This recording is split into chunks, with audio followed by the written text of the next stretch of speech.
hockey tonight. It should be. It should be really good hockey. It's been really good hockey. It's the perfect way to finish out their season. Yeah. Yeah. What else is going on this weekend, Heather? How was your weekend? It was all right. Yeah. Yeah, it was a good weekend. We had a graduation party, which was fun. It's different going with kids. You don't really get a chance to do a whole lot of mingling and chatting because you got to have eyes on the little one, especially. Emily is 3.5. She can handle herself a little bit more. The 1-year-old is like a little bowling ball, right? Well, you give him this big open space. It was in a backyard, right? And it's just like, I want to go over here. I want to run over here. Oh, can I lift this cooler up? What's in here? Like, it's just... So that was fun. It's graduation season and party season. I was at one yesterday, and at 6:18, I ran into someone that knew Jim Costa, let's just say, even though he's 30, back in the day. Oh. And intriguing. Okay. And this is an individual. It's I don't want to give away too much because there is a little bit of suspense here.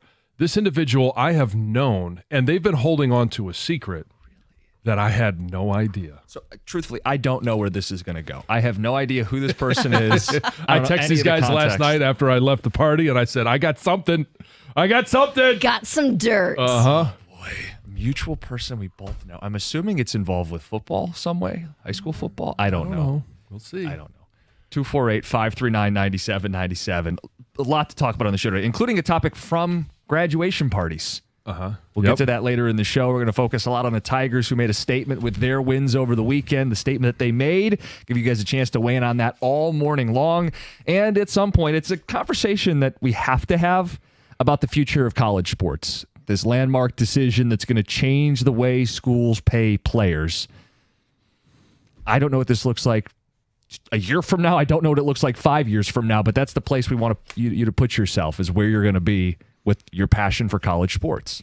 Yeah, and just get back to the Tigers for a minute. It's when you look at what we saw from Kerry Carpenter yesterday, the middle of that lineup, which is supposed to be the meat of the lineup, right? You got Kerry Carpenter going 3 for 4, Riley Green 2 for 4, Spencer Torkelson, and we had the questions, right? Is he only hitting for power anymore? But we saw over the weekend, it was a good weekend for him. Yeah. Double scoring some runs, and again, 2 for 4. That is exactly what you want from the meat of your lineup. Kerry Carpenter, the bat, obviously always there. Defense. Robbing a homer on Friday, and then... How about the throw from Kerry Carpenter? The throw from right field. Gotta have it at the plate. Darts.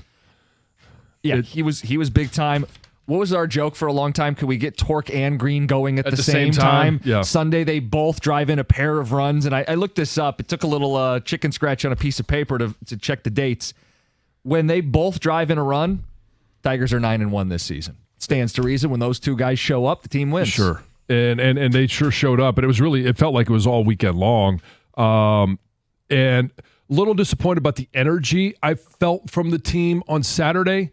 Too many quick at-bats. Yeah, they weren't working the count. And, okay, again, it's 101-62. It's one of the best teams in Major League Baseball. They won the series. But you could tell when the Tigers struggle in a game, you try and look and see why. Once it's pitching, right? They can't seem to bullpen days. It's not like it was last year. And that's how... last year was unique, historic, and special, because that just doesn't happen. They've tried to have that same formula this year at times, and it hasn't worked the same way. And it feels so disappointing because we don't have that same magic. But on the flip side, you actually do have starting pitching, and it's the bats. When they work a pitcher over, and it doesn't have to end up in a hit or a walk every single time, but when it's 6, 7, 8 or more pitches per at-bat, you wear them out. And that's where the Tigers eventually get to the pitchers. They get to the bullpen, and then they do their damage. I felt like they let Tyon off the hook a little bit on Saturday.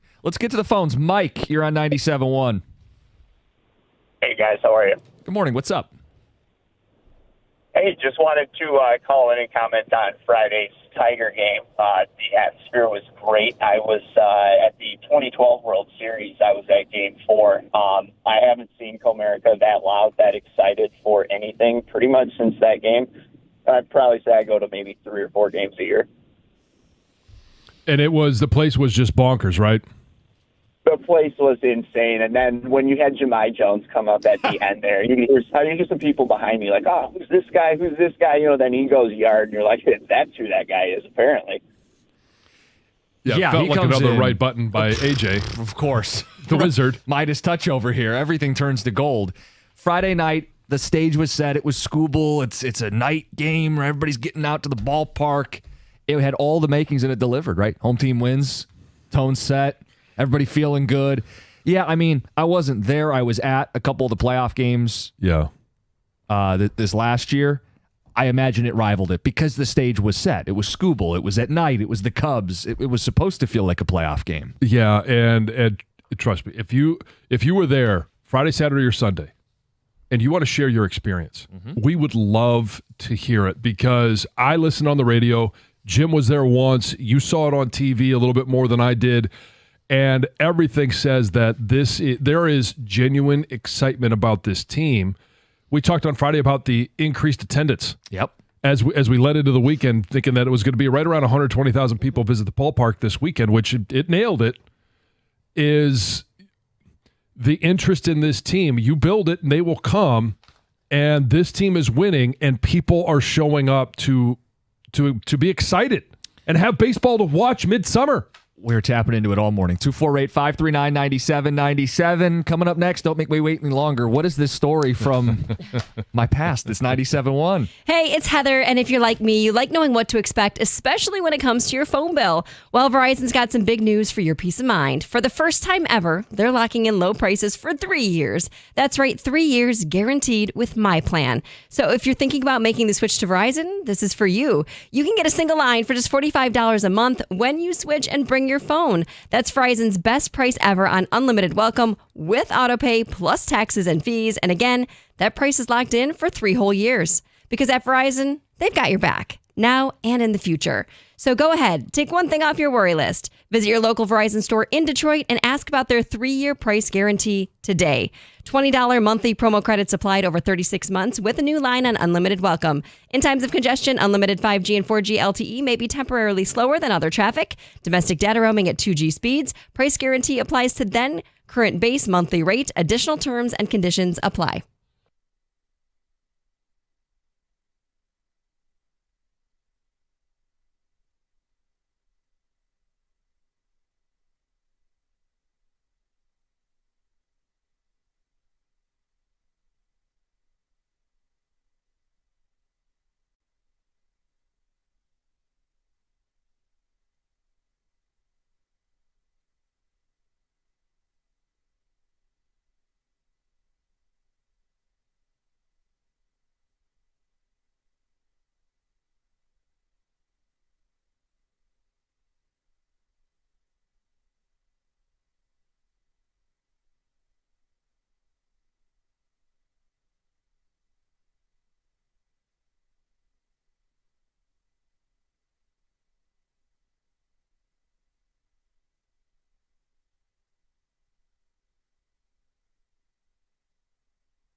Perfect throw. Awesome. Gary Carpenter. Perfect throw. Great tag. Yep. Not blocking home plate. Nope. I mean, everything was done right. You look at the review and just got him. Mm-hmm. Tigers get out of that inning without giving up a single run. Flaherty, 3 walks and a single. They don't score. And he pitches 6 innings of shutout baseball against the best offense in Major League Baseball. Tigers take 2 of 3. Statement win over the weekend for them. If you were at the ballpark, the statement that the fans made, statement that the team made, 248-539-9797. We'll dive deeper into that coming up at 6:35. John, I am dying to know who from my past we have in common that was sharing some kind of secret. So I was at a grad party yesterday, and we lived in a house in Ann Arbor, and had it's kind of fun because all of the housemates ended up showing up yesterday. We all live in the area. We've all gone away, all kind of come back, congregated. Some guys stayed here. And so the one of the fun stories is, and I'll just give you the names and see if you could pick out a name. I think I let's see where this goes. Eddie Magnus. No. Don't know him. Doesn't ring a bell. Colby Kiefer. No. Don't know him. Dave Crispin. Yep. Better known to you Coach Crispin. as Coach Crispin. That's right. And had no idea that he was holding on to this secret. We don't see each other quite a bit, but we text each other here and there, and same thing with all the guys, right? We've stayed in touch. We know our kids. The fun story about the kids is 3 of the 4 of us will have freshmen in Ann Arbor next year. So we're hopefully by the end of the summer, we're going to get everybody together and kind of have a little, housemates party, but also introduce all of the kids because they know of each other but don't really know each other. So having some people on campus might, provide something nice. But then Dave said, Coach Crispin, as you know him, said, I've been waiting to see you in person because I have something to share. I said, what is that? He goes, your new radio host? I said, yeah. It's relatively new, right? But it's been a little bit over a year. Sure. He said, I coached him in high school. I was his JV coach. I said, I perked up a little bit here. We had a good JV squad. Let me know about this. And what I didn't know was the success of your school at that time. Mm-hmm. And since he was the JV coach, and I said, well, what can you tell me about the young, plump Jim Costa? Because all he tells us now is about how big he was in high school, how dominant he was as an offensive lineman in high school. But then he travels to the west side of the state, and he loses all this weight. He comes back, and nobody can believe that he was an offensive lineman. So please let me know. And he said, well, I don't know. It was a long time ago. It's a little nondescript. I don't really remember a lot about Jim Costa. I was so disappointed. I thought I had the secret. I had the connection of the century. The gold mine. Uh-huh. You just have story after story after story. Yeah, I think we went 7-2, that JV team. Okay. It didn't turn into anything when we became seniors. We didn't make the playoffs our senior season. Right, but the years before that. But leading up, we had a lot of anticipation and momentum. Right, because, I think he said one year you guys were like a 10-1 or 10-2, 11-1. Our freshman and JV crop, we were on the way. And no, the varsity was that until you got there. Oh, here we go. He's pinning it on me. Yeah, Livonia Churchill made the playoffs. Yeah, like 07. I graduated in 11, and they came back up, though. So you're not supposed to give with that tidbit. We were the dead weight, is what you're Couldn't run the ball? No, we ran a lot of inside zone. We leaned on our O-line. We just our defense was terrible at the time. We were playing a lot of shootouts. He thought you might say that. Yeah, he said you're kind of one of those guys that would point the other side of the ball. I'm just saying. We played Livonia Franklin my senior year, and we didn't get stopped the whole game and lost. Explain that one to me. You should have played both ways. I should have. Did you ever play defense? Like 7th, 8th grade I did, but high school on I was an offensive lineman. Oh, okay. Yeah. The better side of the ball, John. Lineman at heart. That's right. Yeah. Okay. Yeah. So that's the secret I found out yesterday. Not a lot of dirt involved, but I was hopeful. Good. Glad he kept my name clean. Mm-hmm. Yeah. Other than they won until you became varsity player. And then you just provided the fact that after you left, they won again. Not a ring Heather with the news. Yes. John, there's a reason I didn't play beyond high school. Yeah. You may have seen this in the news. Tensions in LA escalated on Sunday. Why are you laughing, John?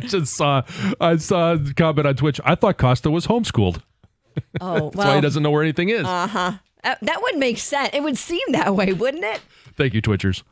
Anyway, let's get back to this more serious story. Tensions in LA escalated Sunday as thousands of protesters took to the streets in response to President Trump's deployment of the National Guard. So protesters have blocked off a major freeway, set cars on fire, destruction of buildings, right, as law enforcement used tear gas, rubber bullets, flashbangs to control the crowd.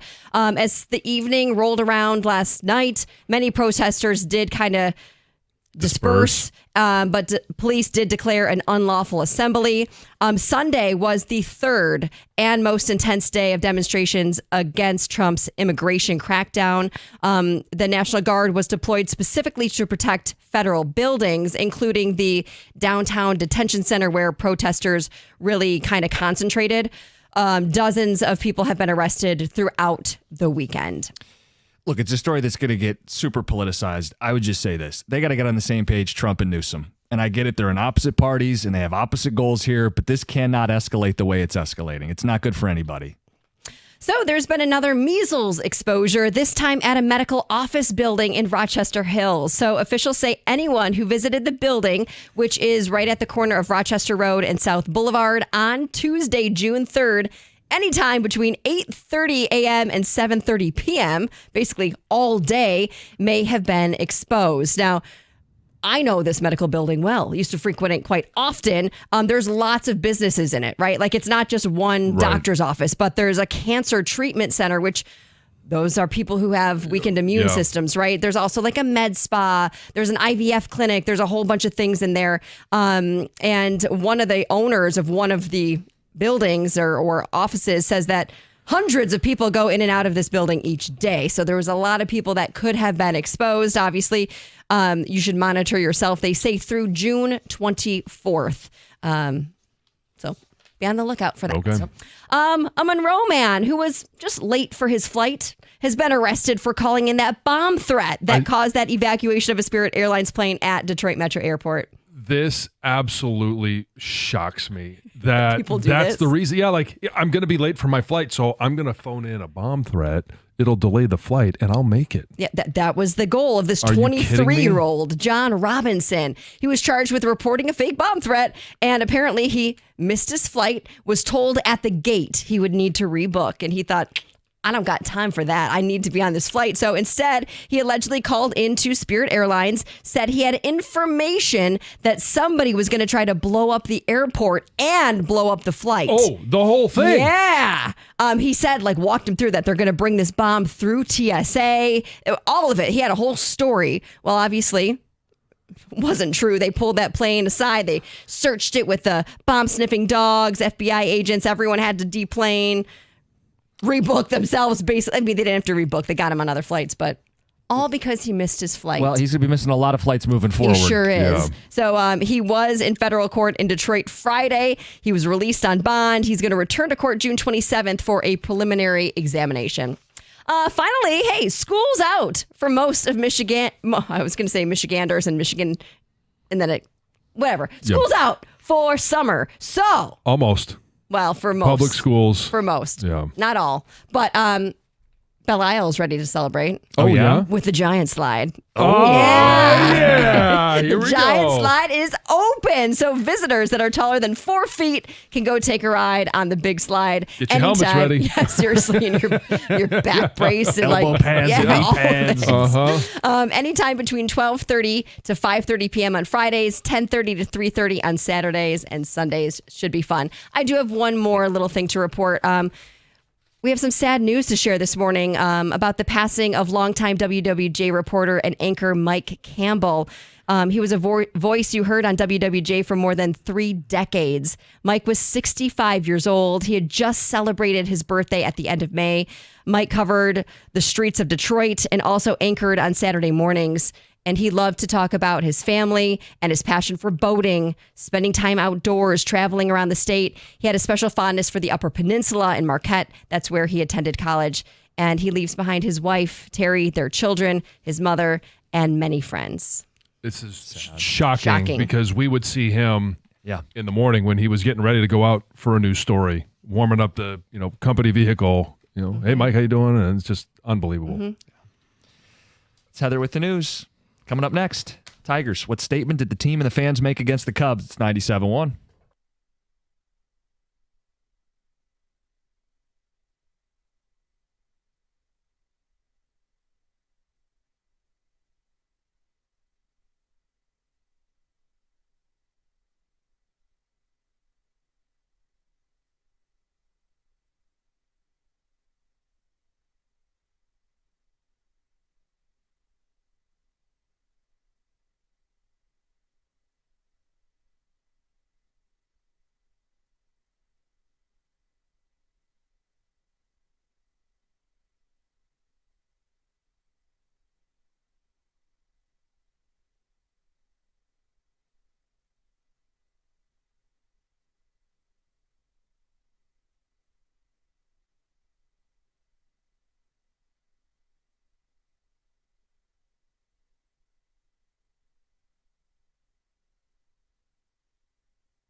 Statement weekend for the Tigers. Take 2 or 3 against the Cubs. One Friday night in a playoff atmosphere. One Sunday shutting out the best offense in baseball. That's making a statement.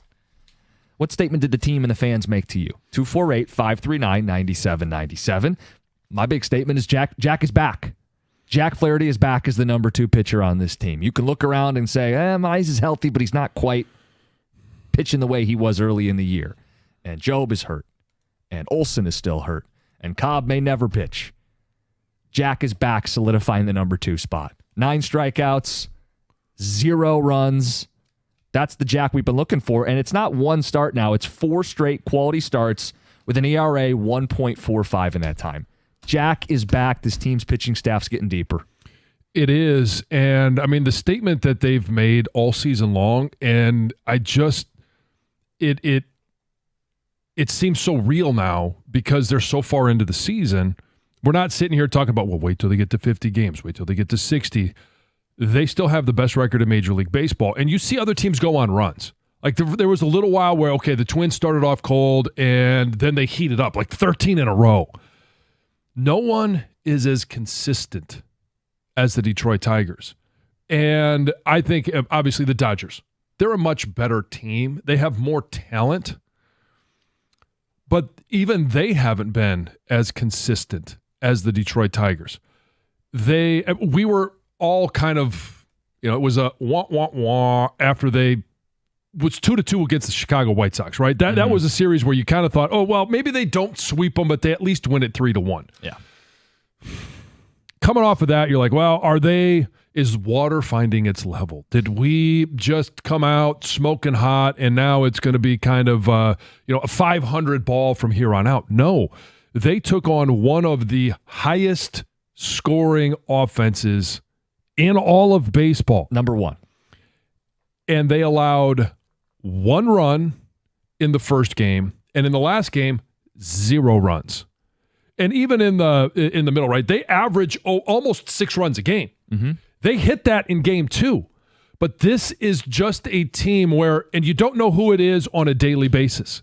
That's what I love, and that's what's so exciting about this team is all of a sudden Spencer Torkelson rips a double or he hits a home run, which he hasn't done, and it hasn't been a great May. Now all of a sudden he's back on the list. Riley Green has been very consistent, other than the stretch he had at the beginning of the year. But Kerry Carpenter, and then Kerry Carpenter in the field, Javi Baez. Like everybody picks and chooses. Oh, today's a Carp day, today's a Baez day, today's a Torque day, today's a Green day. Like I laugh too as soon as I say Green Day. It just is pick your Tiger. Yeah.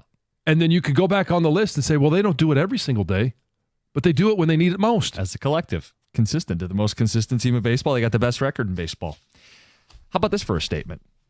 They caught the Lions in this town. I view it like this. They're only now defined by postseason success. The crowds are rabid. People have bought in, and they're only defined by postseason success. Everybody knows this is a damn good baseball team. Everybody knows the Lions have a damn good football team. The only satisfying conclusion to the Lions is postseason success. We're reaching that point now with the Tigers. I'd argue plant the flag, we're there. Crowds, juice. John, I mean, even if they lose a couple series coming up here, you feel like this team is just going to be judged on what they do in the postseason. And I kind of am in the place where I almost feel like I need to hold myself back a little bit. Okay. Because, and maybe that the White Sox series did it for me, where you thought they're going into that one and should come away, like I mentioned, 3-1 or 4-0. Because there's a stretch here where they play at Baltimore, Cincinnati, Pittsburgh, Tampa, the Oakland, or whatever city they're on, at the Athletics, until they get to the Twins, where every one of those series I expect them to win, if not sweep. They're teams that aren't playing well. But does this sound familiar? Remember the Lions last year? We go, doesn't matter. Someone's going to step up. Pinch yourself every Monday. They won 15 games last year. It just felt like you expected them to beat everybody they played. Indoor, outdoor, injury, right. Offense, defense. You throw 5 interceptions on Sunday Night Football. You still win the game. Isn't that a little bit of what we've seen with this Tigers team? Where, hey, I know Vierling's hurt, but it doesn't matter because Javi Baez is resurgent. Hey, I know Casey Mize is good. Now he's hurt. Well, Jack Flaherty's he stepped back up. There is a parallel between our football and baseball teams. Yeah, but I think I'm not a moral victory or glad they lost individual. Like, I'll never be that way. Yeah. But when you lose, you don't have a chance to gloss over some deficiencies. And losing to the Sox, it kind of highlighted a couple of deficiencies. Losing a game to Kansas City, going back to that Cleveland series, losing that series. It doesn't allow you to gloss over. And when you only have 17 games and you win some, you win 15, it's not a shot at Dan Campbell or the coaching staff, because I think they did a nice job of addressing some of their deficiencies. Hell, they were down 13 different people on defense. They had deficiencies. But you gloss over, it's human nature to gloss some of those over. And I don't know that the Tigers have had that opportunity to gloss over, whether it's the bullpen, whether it's starting pitching, or it's a lack of being able to hit the other team's ace. Like, all of those things have been highlighted. We talked about them. And A.J. Hinch is 100% knows about those and is addressing them in the moment. The only one that really cares, that we care about addressing them, is Scott Harris. So my opinion is they've struggled hitting, or they've been inconsistent in the last 20 games roughly. Mm-hmm. This is what Moneyball does, though. The fact is they're still above 500 during that time, even though it smells a little, right? I mean, for me, look, we did the topic on Friday. Torkelson was becoming a concern for me.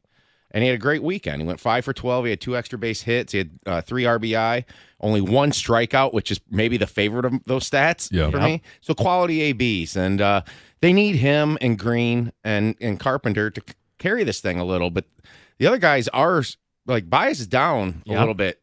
Like, is that just going to continue to snowball? I mean, this is a guy that had an OPS around 500 last year or whatever. So, I think the thing you said there, Jim, was pretty bold about they're at the same level as the Lions. They've caught the Lions. In terms of fan buy-in, in terms of how we view the team. Fan expectation. And how we view the team. Where it is, it's all about the playoffs for this baseball team, right? Yeah. I mean, you just beat the number one, the team that would have been the best team in baseball if the Cubs had come in here and won.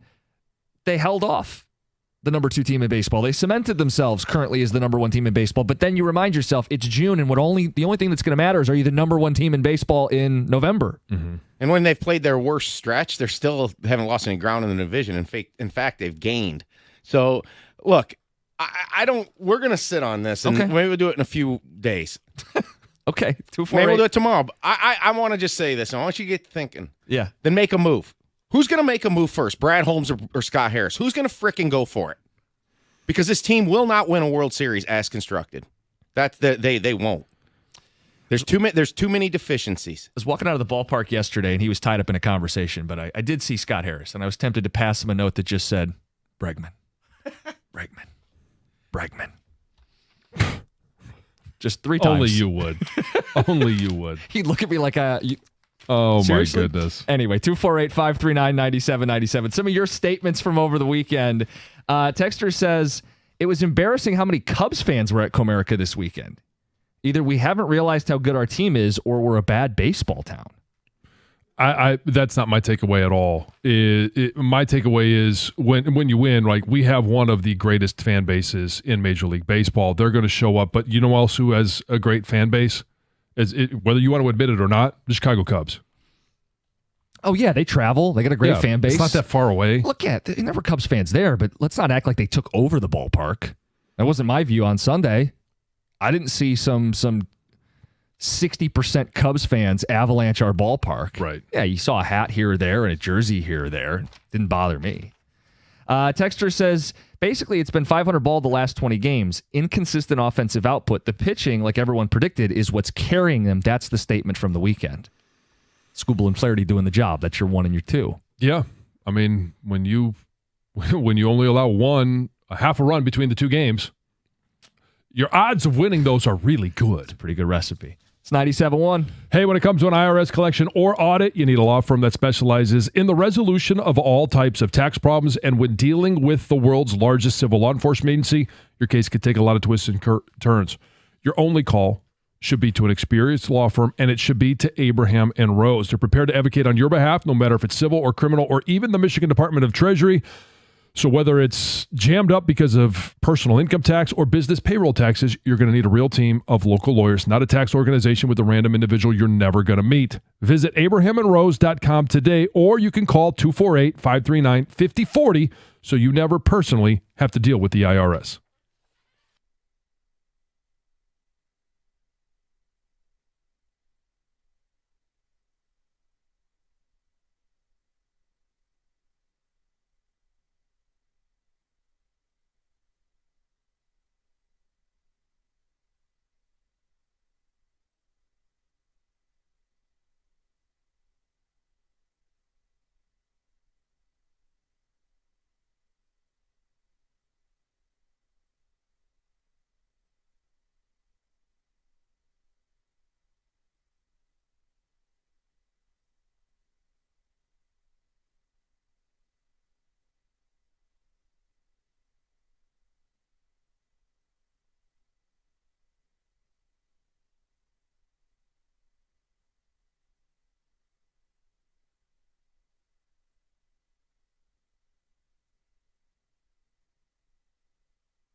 Yeah, Flaherty did benefit from a favorable strike zone.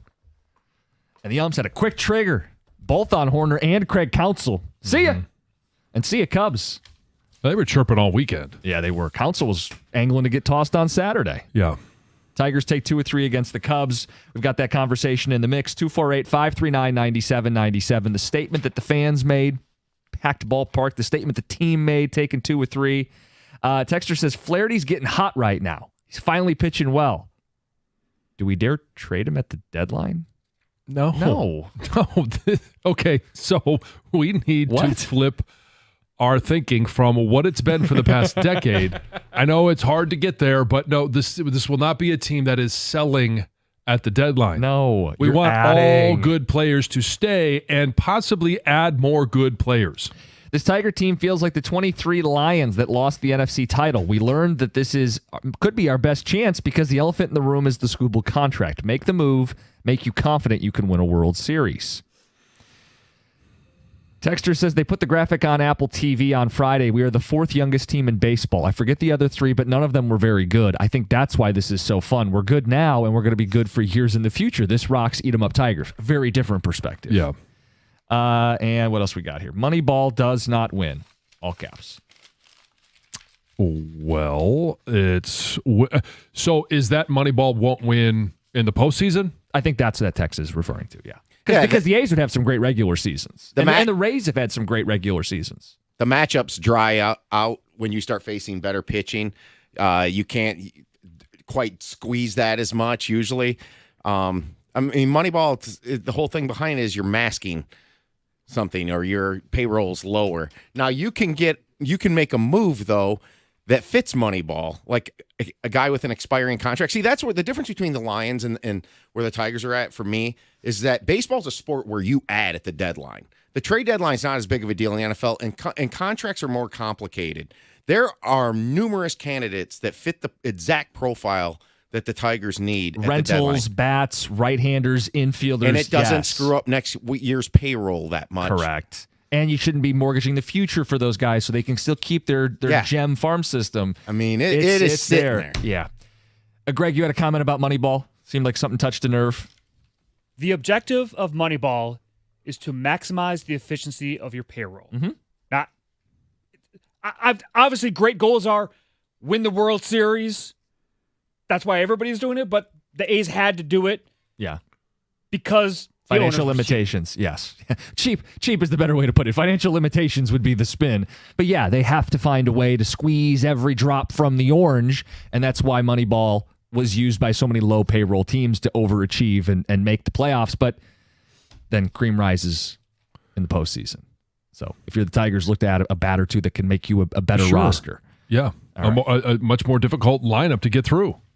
So, yeah, I mean, the big payroll example of what the A's did was the 2004 Red Sox. They just happen to have one of the great, 3-4 combo hitters in baseball at the time. Manny Ramirez, David Ortiz, yeah, boppers.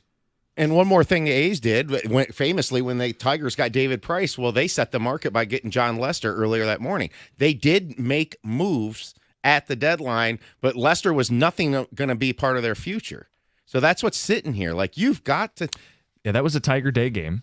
Yeah. I remember that because I was going down to the ballpark. Karsch and Anderson were at Gate A, and Austin Jackson was traded mid-game, jogging in from center field in the David Price trade. But the A's set the market earlier that morning. I remember they were talking about it on the way in. Yeah. Hey, you got to gear up, keep up with the Joneses. And that's going to happen this year, by the way. Not the A's, but teams like the Yankees and the Dodgers and the Cubs and the Padres and the Mets are all going to look to get better. And the Tigers, I expect to be in the mix, and they have the prospects to go and make a move. All right, John, this has been on your radar for a while now. Yeah. It's the House versus NCAA. And it finally came to a resolution. Like, it was supposed to happen, I believe the date was April 7, where we were supposed to find out if this was going to pass or not. And it was, well, let's kick the can down the road. The can was kicked down the road until this weekend, late Friday news dump, where the judge approves the House settlement. Mm-hmm. And it is now going to allow universities, beginning July 1, they're going to have a pool of $20.5 million. Now, this pool is not going to be given to them. It is something that they have to create on their own, but they will be allowed to spend up to $20.5 million across all sports. Across all sports. And what has been reported, and what we all believe to be true, is, and they've said Title IX does not play a factor in this. In other words, you don't have to do it $1 for every men's athlete as women's athlete, yes. So it will most likely be 75%, right around there, spent on the football roster. Another 15% probably spent on the men's basketball roster. That leaves, by math on air, 10% left of that, so about $2 million to be spread around to the rest of the athletic department. And in terms of paying the athletes directly from the university, not a collective, not a booster. This is directly from the university. It's the end of shamateurism. We're not going to play this game like they are amateurs anymore. They're going to get direct checks from the university. And this is on top of the scholarship that they're already receiving. And it may be on top of any NIL opportunities that still come their way, although these have to be more legitimate now, in theory. Yeah, this is going to be where it's interesting to see how it plays out, because it does set up a clearinghouse. So any NIL deal over a $600 value has to be submitted to a quote-unquote clearinghouse, and they have to approve this NIL deal, which basically means they're going to make sure that it's not just, hey, you get $1 million for just showing up. You're actually going to have to provide a value to whatever entity it is that is paying you. Yeah, but where it gets kind of murky is someone says, yeah, I'm going to pay John Jansen $1 million to be on this one billboard. Well, that seems like a bad business decision for them, but they're allowed to make bad business decisions. The NCAA can't tell me that I can't pay John Jansen $1 million to be in one billboard ad one time, and now I've gone through the loophole of it's a legitimate business expense, and I funneled the money to the athlete I wanted to pay anyway, but he's only going to be on that billboard if he's sporting a Michigan jersey. You know what I'm saying? Like, you can still do these games. I think what they're trying to prevent is the obvious, where, hey, we're going to give you, we'll just use round numbers, right? $1 million. Mm-hmm. And you just got to go to dinner with me once. Or it's, I need this ball autographed. Well, all right, none of them are to the level of an autograph is worth $1 million. It's worth what someone's going to pay for it, though. Yeah, and I'm willing to so pay what they're trying to set a market value. I know. And it's more guardrails are needed. That's all this is going to do, is create the need for more governance. It is. And hopefully, a big hope is that it will lead to some of those guardrails, like actual contracts being signed. Yeah. So if you commit to a school, you are actually going to be at that school for 2, 3, 4 years. If that happens, I could see this being a net benefit. Mm-hmm. I don't know how long it takes to get there. It took how long to get to this point? The deeper we go, the messier it gets. And the idea that it's all going to be cleaned up nice and tidy in the next 2 to 3 years, I don't believe that. Now, you want to ask people a question about the future. Yeah. Okay, so look in your crystal ball in 5 years, because this all basically started about 5-6 years ago. And how rapid college sports has changed, it's been on hyperdrive for the past 5 years. Let's look another 5 years down the road. If your interest has waned in college athletics over the last 5 years, what will it be in another 5 years? Is this, can you look in your crystal ball and say, well, I think maybe this does provide some guardrails and it'll be better? Or is it just going to continue to go down this road and we will bring up some concerns that you need to be thinking about? Yeah, it's a great question. Your passion, you going to be more invested, less invested? Do you feel like these are guardrails, or is this a runaway train that's going off the tracks? It's 97.1.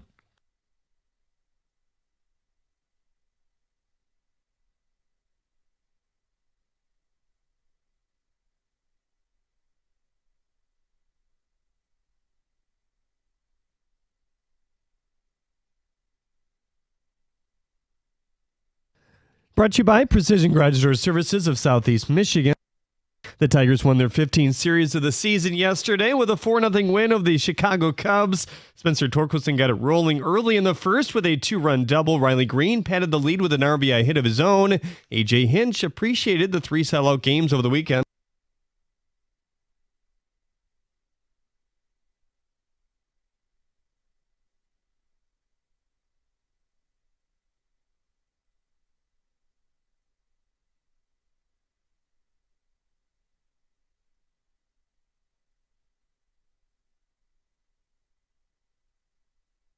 The Tigers now have an off day before heading to Baltimore for a 3-game series. The Michigan Panthers defeated the Stallions 44-29 to advance to the UFL Championship. Running back Tua Toa logged 3 touchdowns on the ground. Quarterback Bryce Perkins was solid after missing a few games due to injury, completing 20 of his 25 attempts en route to 238 yards. NASCAR's Denny Hamlin won the Firekeepers 400 yesterday. It marked his 3rd win at Michigan International Speedway, but his first since 2011. The Ohio native got out of his car and celebrated, motioning OSU to the crowd. Stage 2 featured its fair share of cautions. The first caused a lengthy delay. The Thunder beat the Pacers 123-107. Shai Gilgeous-Alexander led all scorers with 34 points. At the Corwell Health Sports Desk, I'm Jeremy Otto. For more, go to 97.1 The Ticket or Odyssey.com.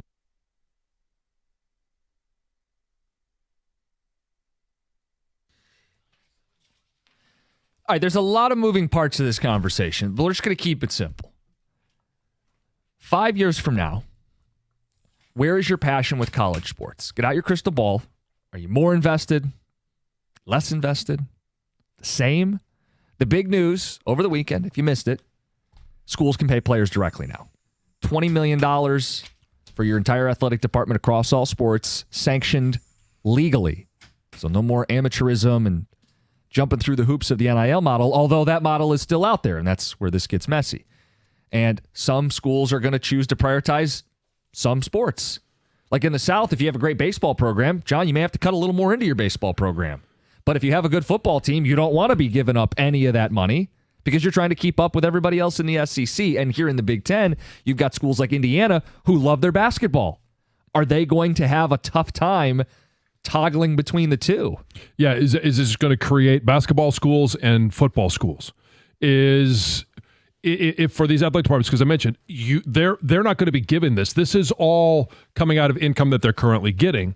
So broadcast rights, like this is all revenue share. This is where this is coming from. So all of that has been going to coaches' salaries, which I know everybody has had issues with. Like coaches are getting rich. Why not the players that they're coaching? That's why we're here. Yeah. But it's also services that the athletic department provides all student athletes. So if they're going to cut $1 million or $5 million or $10 million worth of those services, because most of these athletic directors are saying, hey, we are going to spend the max, then what other things are going to be lost inside that athletic department that were once services that they provided all student athletes? Yeah, I was going to say a lot of women's sports are going to lose some amenities. A lot of non-revenue sports, men's sports that don't make money, are going to lose revenue, so are going to lose resources. So wrestling, men's gymnastics, it's not just women's sports. Any sports that aren't big revenue generators, schools are probably going to go bare bones to make sure they can use that $20 million on the sports that they see the return on. Yeah, the ones that are going to actually pay the bills. Yeah. And continue to pay the bills. And that's where I think we are looking at, because we all went through the pandemic. And part of what happened during that, when there was no check coming in from the NCAA, when there were no tickets being sold for football games, what did we see across a lot of college sports? Well, they're starting to trim varsity sports, no longer having those programs. Now, some of them have come back, but this is another hit to athletic departments. And yes, there are athletic departments that will be able to absorb this, but there's not many. If you look across college athletics on a yearly basis, there are probably only 8 to 10 on any given year that are actually profitable. All of the rest of them lose money on a regular basis. So what does this mean for you guys as fans? 248-539-9797. Texter says, I've always loved college football. The last 5 years have made it really hard to continue to love it. If the next 5 mirror the last 5, we're talking 10 years of this, volume and significance, my interest will likely die. Dave in Detroit. I don't know who Dave's a fan of, but it applies across the board. Yeah. And one of the issues could be, especially as we go to 12, now 16 teams in the college football playoffs, is that just going to be an annual event for those that spend the most money? Is it the top 12 to 14 teams, maybe even all 16, are they just the ones that can actually spend the most amount of money? They're going to make money on the college football playoffs. So those that don't get there, where are they getting that extra revenue from? How are they going to be able to actually spend money to get into that class of programs? See, here's the problem. As you make your sport a professional sport, but you don't have all the other things that pro sports have, like rev shares and luxury taxes. You don't have contracts. They're not technically employees. I mean, we need so much more red tape, which nobody likes, but is necessary at this point, right? And I don't know what permutations it's going to take. It's tough because it's not like you have 30 or 32 teams. You have more than 100. Mm-hmm. And varying priorities among those schools. Yeah, if you've got, 26 varsity sports, just throw out a number, because the Big Ten does they have a lot have more varsity sports than SEC, Big 12, all that stuff. That's part of what separates the Big Ten from some of those other conferences. Are you now going to go down to 21 varsity sports? Because if you're looking at cutting a women's sport, well, you're going to have to cut a men's sport at the same time. Yep. Texter says fans don't care about what the players get paid, or that I want rules on kids staying at schools to go back to the old system where you sit out a year to transfer. I get these are young adults, but these are jobs with contracts now. Not true. I need to make that distinction. There are no contracts right now. If you transfer, you have to sit out a year, get rid of the wild, wild west aspect. I understand the fan point of view of I'm not going to count anybody's income. I want consistency. We don't see any consistency year to year in college athletics anymore. And this is going to be an issue that's on both sides, right? The scholarships are all 1 year renewable. And so that's the only quote-unquote contract that there is. And with this comes, and we'll just use football as an example, 105 roster limit.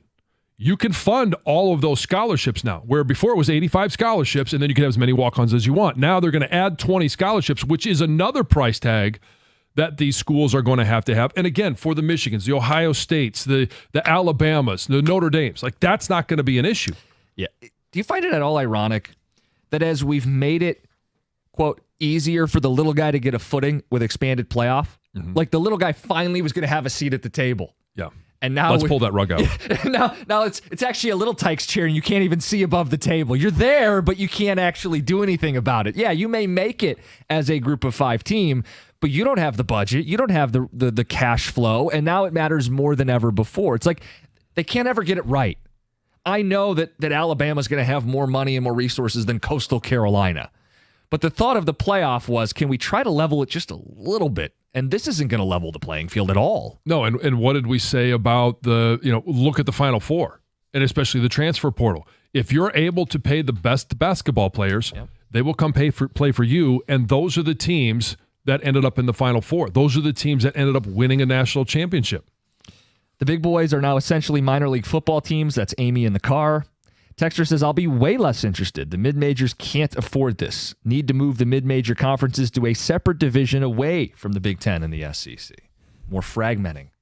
Everybody loves that. Yeah, you see at every level of this, it permutates, twists and turns, and it does feel like a runaway train at times. We've got Division 1, 2, 3. We've got NAIA schools. We've got all of these different divisions, and you're probably looking at the D1 schools breaking up even more and creating more divisions, and the haves, and then everybody else is going to be the have-not. So, you go do whatever you want to do, and these, 30 schools, 32 schools that can afford to pay to play.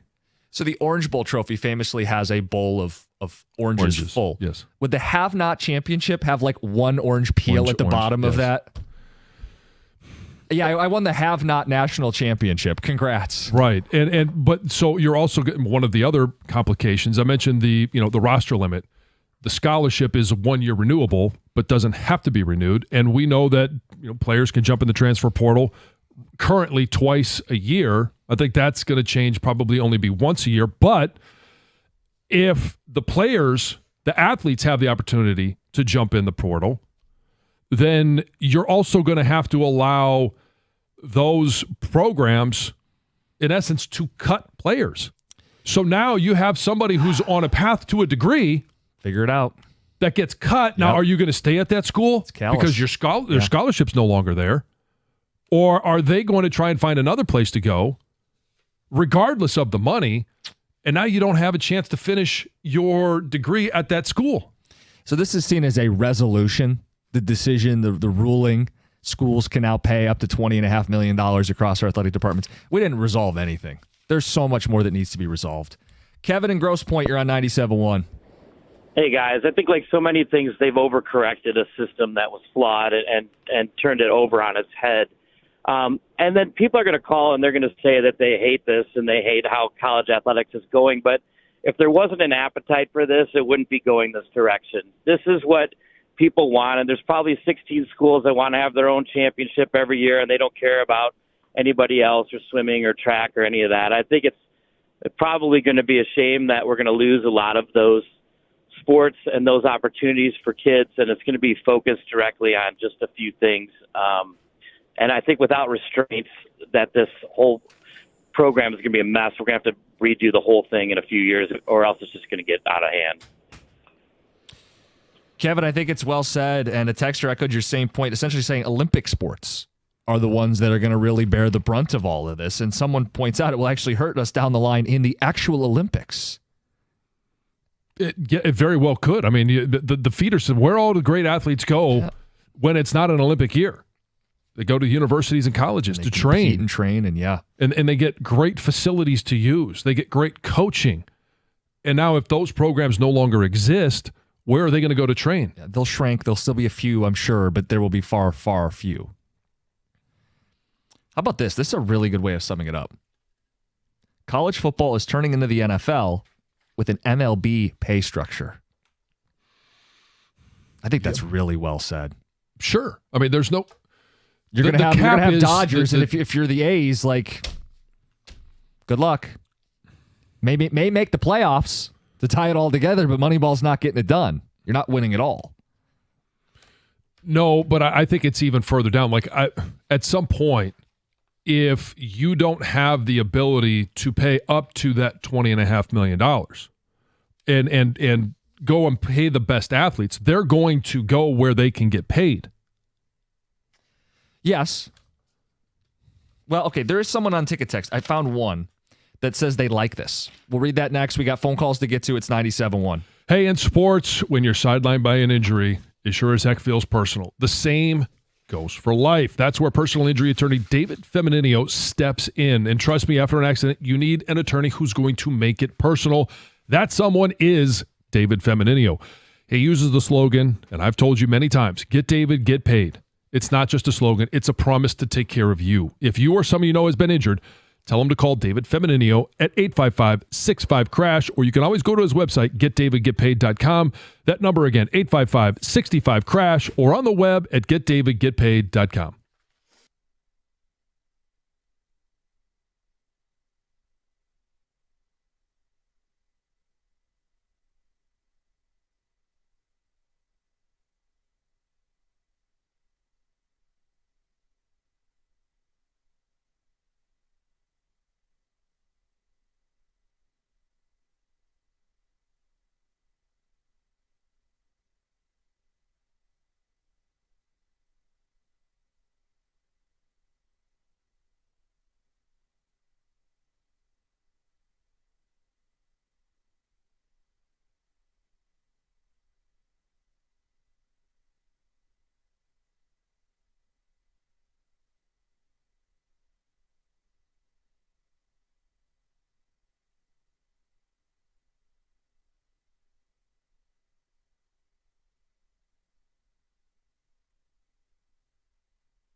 Tigers doing their thing over the weekend.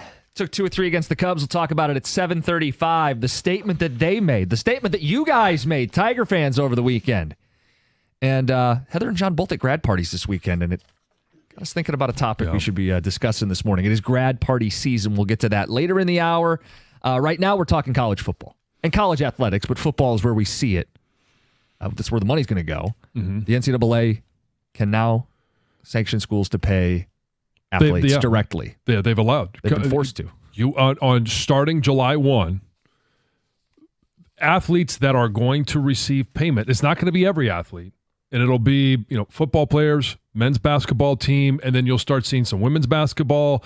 You'll start seeing some spread out around athletics, but they're going to receive a paycheck from the university that they are attending at the moment. Yeah. And that's probably part of the problem at the moment. What does that even mean anymore? When we have these conversations, they spiral into all these little different avenues. And what about Olympic sports and women's sports? And what about schools that want to pay basketball more than other schools? And do we get basketball schools? And what about guardrails? And what about NIL? And what about deep breath.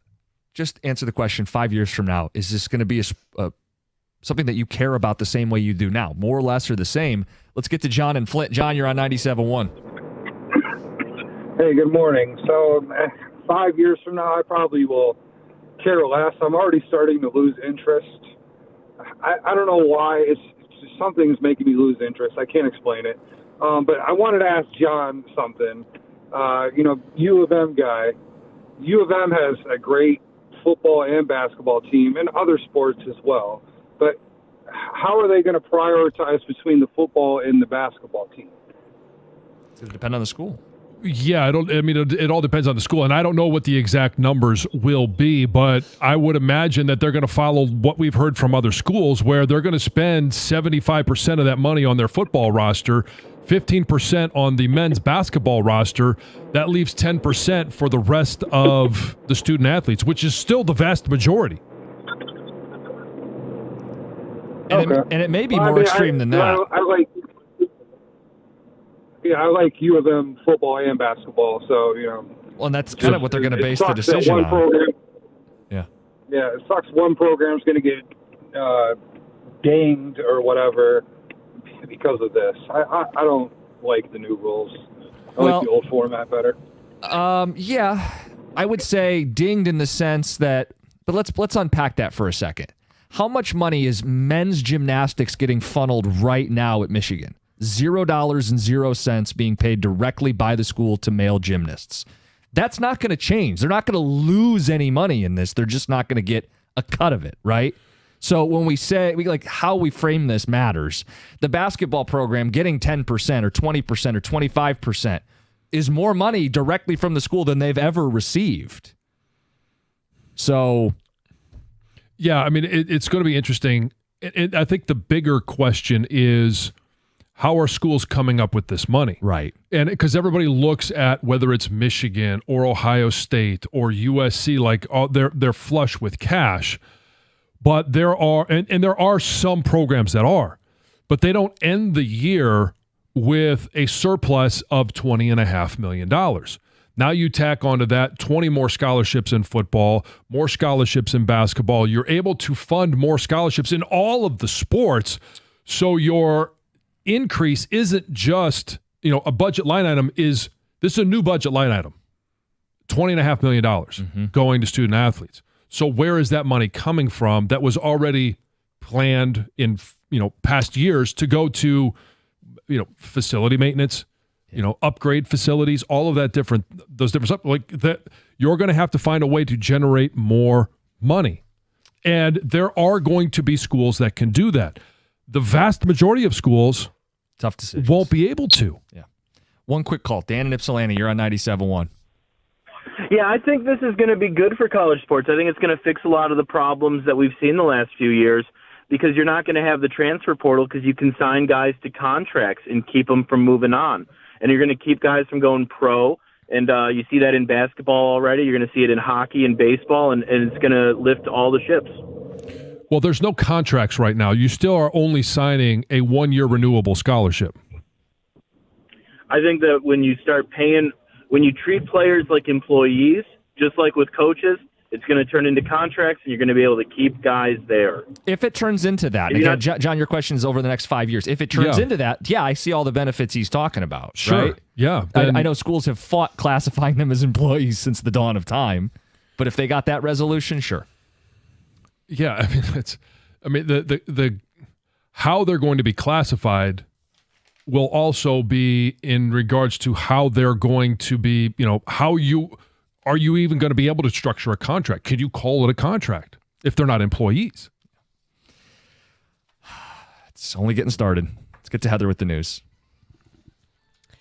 Well, Lions fans should have no trouble traveling to away games this season. Did you hear about this? Delta Airlines has announced an increase in services and the creation of additional capacity at Detroit Metro Airport for some of the most highly anticipated away games. This is smart. This is so cool. This is a good business model. Yeah. On Friday, Delta revealed that they would have flights operating with larger aircrafts from Detroit to these important matchups against the Green Bay Packers, Baltimore Ravens, Kansas City Chiefs, Philadelphia Eagles. Pretty cool. So Delta says the added and expanded flight options still complement their regular scheduled operations, right? Which they say are already enough and equipped to get people where they need to go. But this, they say, is an exciting opportunity for Lions fans to travel directly to necessary away games without a layover and with more seating options. Pretty cool. That's so cool, yeah. I love it. It makes all the sense in the world. So you look at like a big game like when the Lions play Kansas City. Mm-hmm. Let's make it easy to get in and get out because you know the demand's there. Yeah, it's great. Crazy. If you schedule one of these flights to go to an away game and you happen to miss your flight, probably don't call in a bomb threat because it's not going to go in your favor. A Monroe man, a young guy, 23-year-old John Robinson, is now facing charges after he called in a bomb threat at Detroit Metro Airport because he missed his flight. Remember, we talked about this Spirit Airlines flight had to be evacuated, right? Everyone had to be bussed to the terminal. The plane was taken to a secure location, searched by bomb-sniffing dogs because the airport got an alert that there could be a bomb on the plane. Well, apparently this guy had just missed his flight. Thought, you know what? The best way for me to get on board is to call in a bomb threat. So that's what he did. He was told at the gate, hey, you need to rebook. He said, no, I'm going to call into Spirit Airlines and tell them I've got information about a bomb that's going to be going through TSA checkpoints and going onto this specific plane. Didn't work in his favor. He's facing charges now. He was in federal court in Detroit on Friday, released on bond, but he'll be back in court June 27th for a preliminary examination. And not the sharpest tool in the shed. No. Plan B is to call in a bomb threat, not rebook your flight. Okay. Yep. Police have declared all of downtown LA an unlawful assembly area after arresting dozens over the weekend. Authorities and demonstrators are clashing for a fourth day after immigration raids in the city. Tensions really escalated on Sunday as thousands of protesters took to the streets in response to President Trump's deployment of the National Guard. Protesters blocked off major highway. They set cars on fire. Police had to use flashbangs, tear gas to really disperse the crowds. Sunday was the third and really the most intense day of these demonstrations, all against the immigration crackdowns. California Governor Gavin Newsom said that the state will sue the Trump administration over the deployment of the National Guard, which he has called inflammatory. Yeah. Want to see it stop. I mean, take the temperature down. 4 straight days. Yeah. Jared Leto, he's in the news. He is now denying allegations of inappropriate behavior with young women. On Saturday, this report was published that 9 women alleged that he behaved inappropriately with them when they were teenagers. Now, a rep for the actor is saying, no, this is all false. It's all being denied.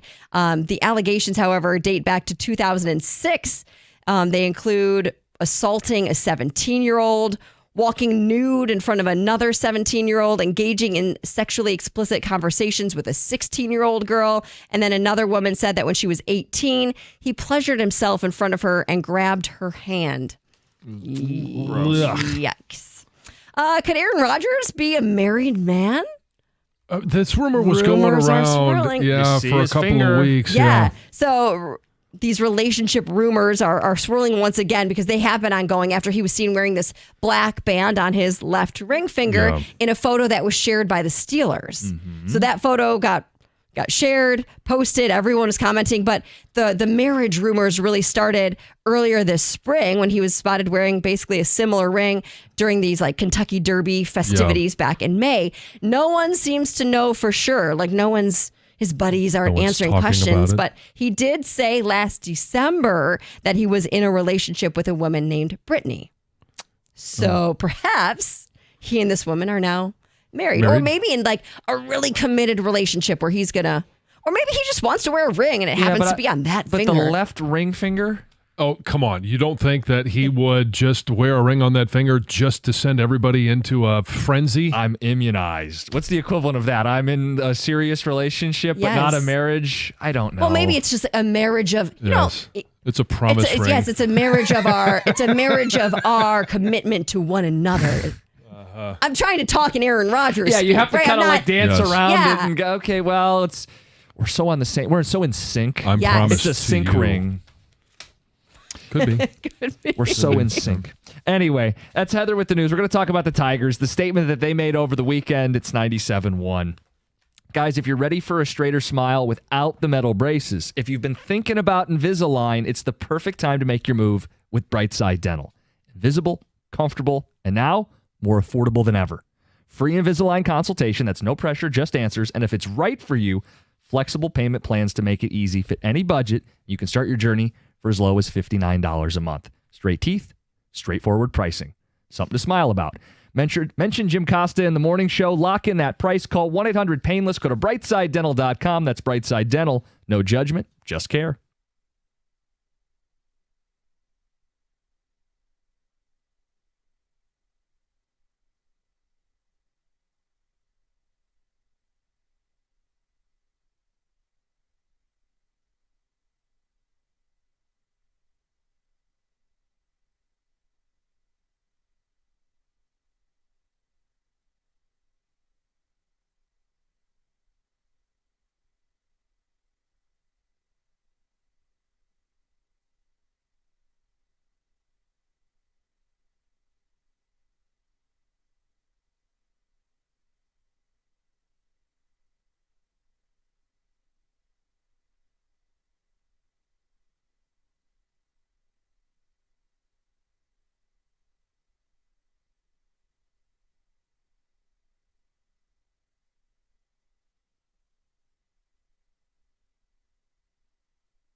Tigers take 2 or 3 over the weekend. Those who were there Friday night have said playoff atmosphere. The players echoed that all weekend.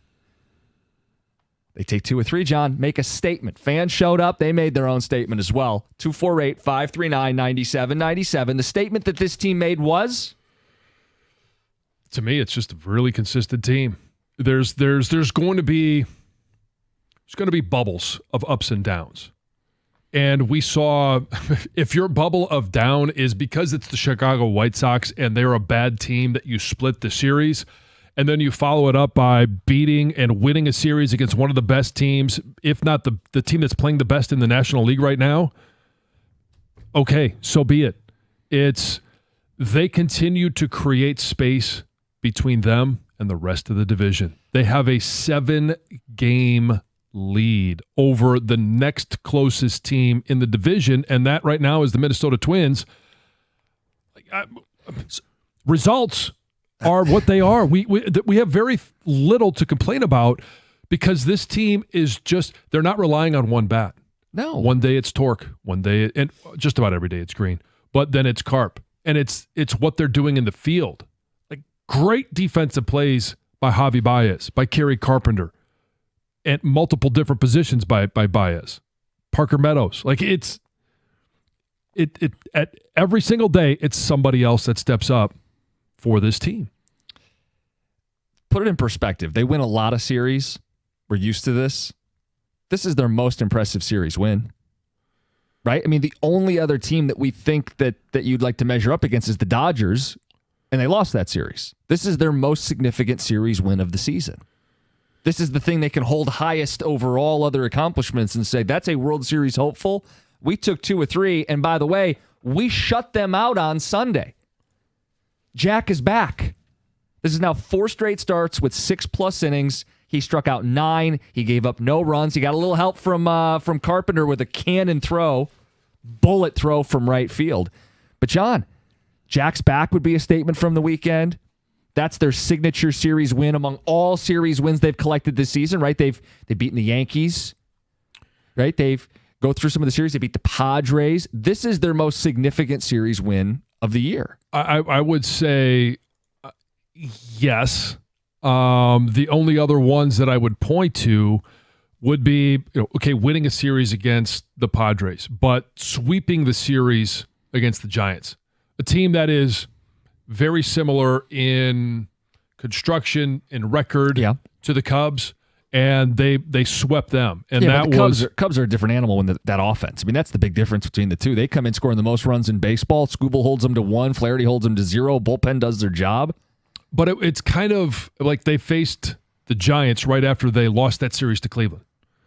And it's the response that they always seem to have. And then it felt like a loss, but it was splitting the series against the Sox. And then they win a series against the Cubs. It's always the response. They don't go on prolonged losing streaks. 3. Count it, 3 is the longest losing streak that they have been on this year. And I believe that's only happened twice. To start the season and then against Cleveland. We'll get to the phones, and we got people who took a text as well. My biggest statement is the Tigers have caught the Lions. The crowds, the buy-in, and I think this is the central point. They have nothing left to prove in the regular season. Their season is defined by how they perform in the playoffs. They're collecting series wins. They're beating good baseball teams. They will be defined by what they do in the playoffs, much like the Lions. I mean, the Lions are at the point now where I've heard this from fans. I don't care if they win 11 games, just get in, because they're only defined by what they do. At this point, we expect them to win a division. They will only be defined by what they do when the lights are brightest in October and November. In that way, they caught the Lions. Yes, because this is a team that we believe is bound for the postseason. They're coming off a postseason run last year. Even though it was historic, it was no one would have predicted it, but they have taken that, catapulted themselves into what they're doing this year, and we expect that, first of all, they're not going to have to play in that first 3-game series. We expect that they're going to get a chance to play in the ALCS, DS, and the World Series. Like, that is the expectation, is that they're going to be one of the last 2 teams playing. Sound familiar? getting a bye and favorable seating and being judged by being the last team standing. I think they've caught them. In terms of how fans feel about the baseball team, we feel the same way about the football team. Let's get to Nolan in Rochester. Nolan, good morning.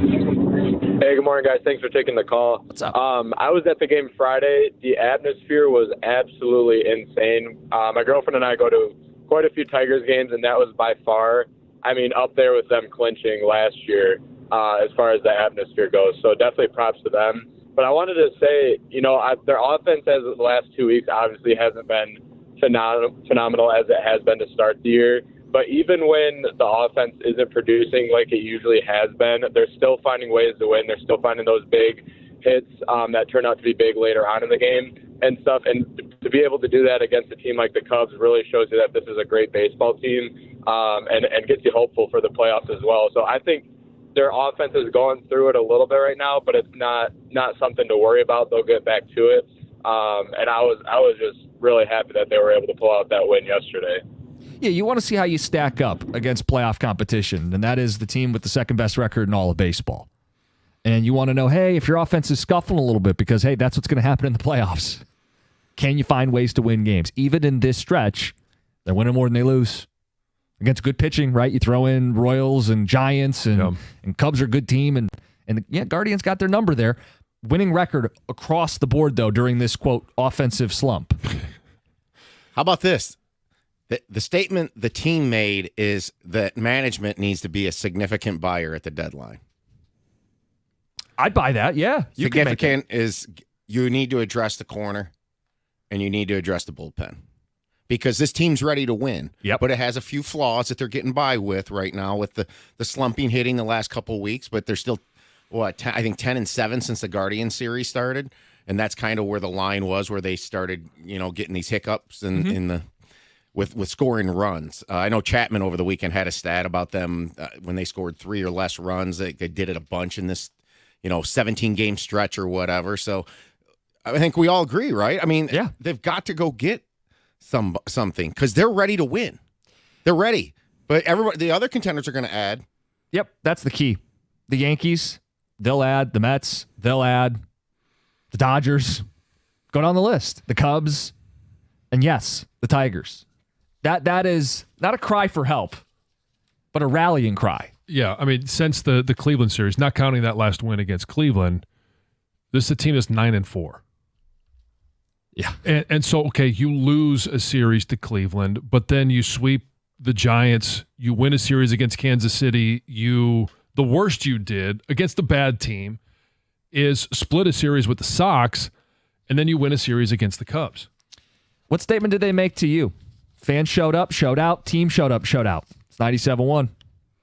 Hey, FanDuel is the best place to find all your favorite player props for the NBA Finals this week. And now you can make the smarter play with new performance trends. Want to check if a player is consistently during the playoffs, or maybe there's somebody that's flirting with a potential triple-double. Get the latest stats right inside the app and see who's getting hot. And after the tip-off, you can combine live prop bets into a same-game parlay for a chance to win something big. And if you don't already have a FanDuel account, it's not too late. You can still get in on the action. You're going to get started with $200 in bonus bets if your first $5 bet wins. All you have to do is visit FanDuel.com/971Detroit. That's FanDuel.com/971Detroit to join today and make every moment more with FanDuel, the official sports betting partner of the NBA. Must be 21 or over and present in Michigan. First online real money wager. Only $5 first deposit required. Bonus issued is now withdrawable bonus bets that expire 7 days after receipt. Restrictions apply. See terms at sportsbook.fanduel.com. If you have a gambling problem, call 1-800-GAMBLER.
couple phenomenal defensive plays for Kerry Carpenter. He had the throw from right field on Sunday. He robbed a homer on Friday.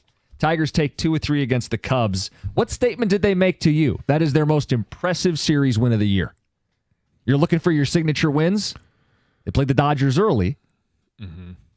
This is the team with the best record in the National League, and they shut them down on Sunday and Friday, really. I mean, you're 1 and you're 2. That's the other headline, by the way. You have a number 1 and number 2. Jack is back. Tigers take 2 of 3. 248-539-97-97. And I said the observation I have, the Tigers have caught the Lions in terms of how the fans view them. They are packing the park. We know what the crowds are like for Lions games. Tigers fans are showing up and showing out. And they're also the same in that their expectations, not about the regular season anymore. They have nothing to prove. It's going to be whether or not they achieve what they need to do in the postseason. Well, the expectation for me is that they're going to win every series. I know that's not realistic. I know they're not going to win every series.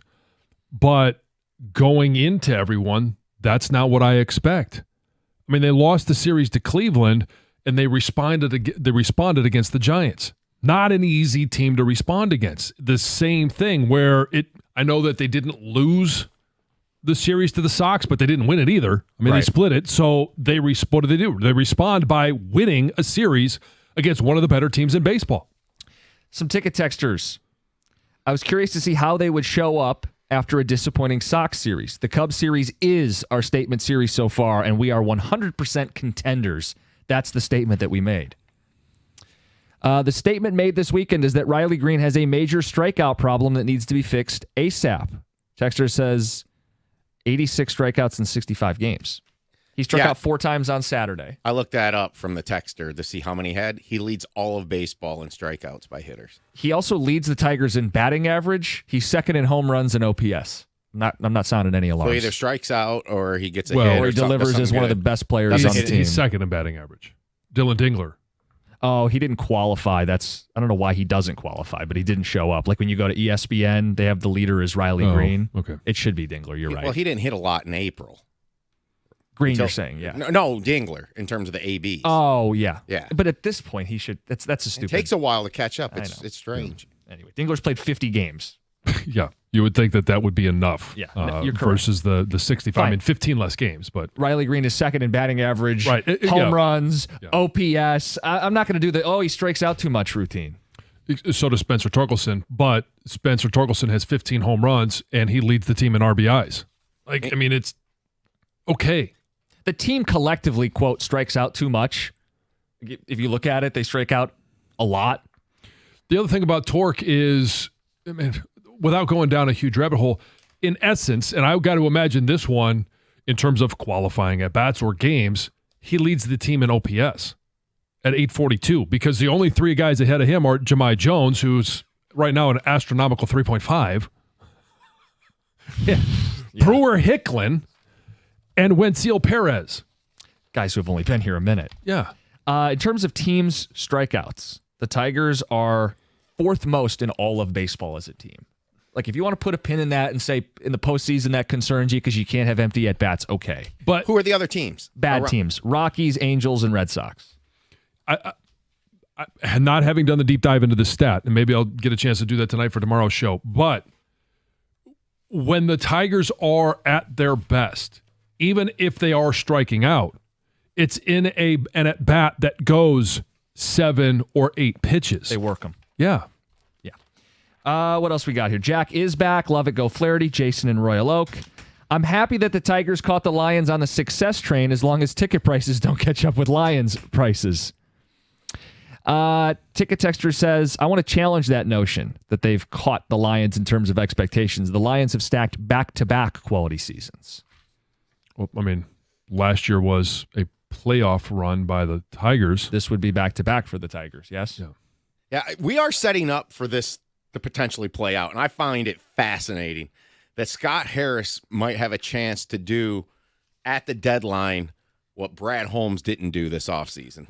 And this offseason, but if we're talking about deadline, what did Brad Holmes do at the deadline? He added the best available pass rusher that he possibly could when he needed to. Yeah, I know. He was dealt a hand he couldn't recover from because the injuries came after the deadline, most of the ones that killed them. The Hutch, he addressed Hutch the best he could. Right. Right. What I'm saying is if Scott Harris goes on to win a World Series because what he did at the deadline and we didn't do what we needed to do maybe this offseason, I mean, it's been the topic of the station this year so far is the need for edge rusher. Yeah, but I think so just my take on that, and I understand where you're coming from. We're comparing two different things. Off-season acquisitions versus trade deadline acquisitions. Or we're saying one GM pushed all in and the other one didn't. It's I hadn't thought of this way. Brad Holmes is regarded as the best general manager, architect, builder in the city. Is there a world where Scott Harris takes over that top spot at the end of the year? Absolutely, there is. And I will love the fact that we're talking about that argument versus who is the worst general manager. Like that's the radio that we've had to do. Yeah. Tom Milliken. 248-539-9797. A couple more texts. This one, actually, two texts had a similar take on this. One message I took out of this weekend, pitching chaos was an anomaly last year. The bullpen days have not worked well this year, including Saturday when they got shelled. They need to keep adding starting pitching. Dave in a car. And an unnamed texter says the same thing. We probably won't see Job until post-All-Star. No one knows what's going on with Olson's finger. But I don't think we see Cobb pitch for the Tigers. We need another arm because bullpen and opener days don't work like that. They haven't this year. Certainly they have not worked like they did at the end of last year where you had one starter, you had Montero, but you were going to use him in creative ways, and then it was bullpen day, bullpen day, bullpen day, pitching chaos. Now you have Skubal and Flaherty. So you have a 1 and a 2. The question is, going into the postseason, we're a long way from that. But the trade deadline is 6 weeks away. It doesn't mean you can't make it a move. Now, it's not likely. It's probably going to be closer within 2 weeks of the trade deadline. But who's going to be 3 and who's going to be 4? Yeah, I mean, Olson's finger shouldn't be a long-term concern. You wouldn't think so. Inflammation. Right. And Mize is healthy but hasn't looked the way he started the year. But if he can get back to that form, you got a 1, 2, 3, and a 4. You only need 4 for the postseason. And they'll know if they've got those 4 by late July and they can make a decision. Mm-hmm. All right, so we've got that out there for Tiger fans, the statement they made over the weekend. Over the weekend, you and Heather were at different grad parties. We were. It's grad party season. Mm-hmm. And there's a question that's come out of that. Heather, that's we'll throw that out next. Perfect. 97.1.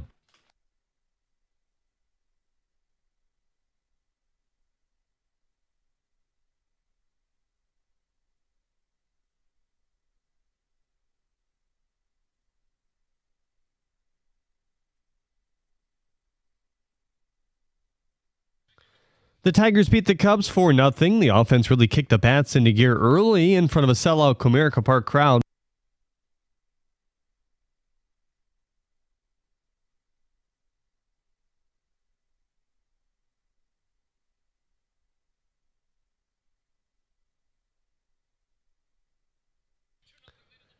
Flaherty dazzled on the mound, allowing just 2 hits and no walks while striking out 9. He had 96 on the gun with his fastball, the highest heat of the year. That was in the first inning as well. The Michigan Panthers are trying to replay their magical season of 1983 when they took home the USFL crown. They punched their ticket to the UFL championship thanks to a 44-29 win over the Stallions. A matchup with the DC Defenders coming up on Saturday. Denny Hamlin won the Firekeepers 400 at Michigan International Speedway yesterday. The Ohio native was met with boos after motioning OHIO to the crowd. Shai Gilgeous-Alexander led the way for the Thunder as they even up the NBA Finals against the Pacers. 123-107 the final there.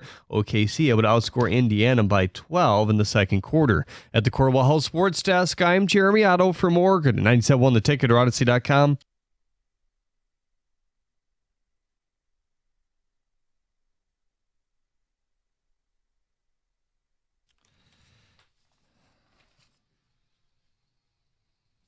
All right, 97.1. It's a Monday. Jim Costa, John Jansen, Heather Park, Gov and Greg behind the glass. Jeremy Otto on the updates all morning long. Had the observation. The Tigers have caught the Lions in terms of buy-in and expectations. Sellout crowds, nothing to prove until the postseason. And the Tigers, John, you just saw this, have the better odds to win it all between the two. Yeah, I think it's the Lions, as is pointed out on Twitch, plus 1,000. Tigers, plus 800. So they've actually caught them and surpassed them. took care of business against the Cubs over the weekend. Over the weekend, you were at a grad party. I was, yeah. College roommates. We all had a chance to get together. Haven't seen some of those guys in some time. And it was a beautiful weekend for graduation parties. It really was. The weather was amazing. Mm-hmm. Perfect time. Yeah, there was actually a graduation. My niece, they actually had their graduation on Sunday morning. Oh, nice. So she walked across the stage, got her diploma. Yes, which Sunday morning graduations seem a little bit odd. It's different. But yeah, so congratulations, Skylar. Cool.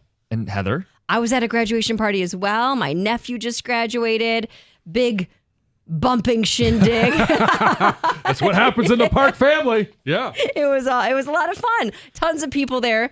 More difficult, like I said, with the children, because you got to have an eye on them. Yeah. Always. I went solo. And you're always. Yeah. Oh, you did? Yes, I went solo. So you didn't have to watch Teddy run around all over the place. No, but it's different when you're watching a 3.5-year-old versus a 1-year-old. And he happens to find my 1-year-old finds the most dangerous things that he could be doing, and that's where he wants to play. And it's like, you have all this open grass, just roll around, play here. But no, you want to go to like this drop off of whatever. Anyway, fun times. The thing about Teddy, because Ruby will have a graduation party in a couple of weekends, and he is at the height because he's taller, where he could see everything on the table. And I'm sure he will want to pick and choose which foods that he touches. And if he touches it and doesn't like the texture, or maybe tries it, he'll just put it back. Yep. For somebody else to use later on. That's fun too, right? But you guys had a situation before you even arrived, right? Well, something came up. My husband and I were chatting because, of course, it depends where you're going and whose graduation party it is. This happened to be my nephew, right? So it's a family member. But we started chatting about, my gosh, what is the appropriate gift to give? Like, we weren't going to give a physical gift, right? We're going to bring money.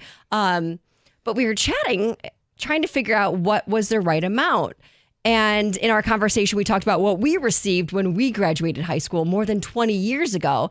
Because we're like, oh, do we give $100? And Colin was like, well, we got $100 when we graduated. I'm like, oh, wow. Okay. Well, that was a long time ago. Have things changed? Is there like a different rate that we should be giving now because inflation times are different, happened. right? Yeah. Or is $100 kind of like, that's a standard, good job, kid. Like, here's $100. And then my mom called me as well before the party and was like, hey, I've got a question. And I'm like, I know what the question is. You're going to ask how much money you should give. And we chatted about things a little bit. And I think she felt better after we talked about what was appropriate. And I, was telling her, like, don't feel no pressure. Like, whatever you're comfortable giving is great. It's great. He's going to be very appreciative of anything he gets. But then we did start to wonder, what is the normal? So this for was family? Your nephew. Yes. I'm talking for people. Obviously, you're not going to be giving out $100 to every single graduation party you go to. That's ridiculous. But for people that mean a lot to you, that are important in your life, that are family, what is appropriate to give?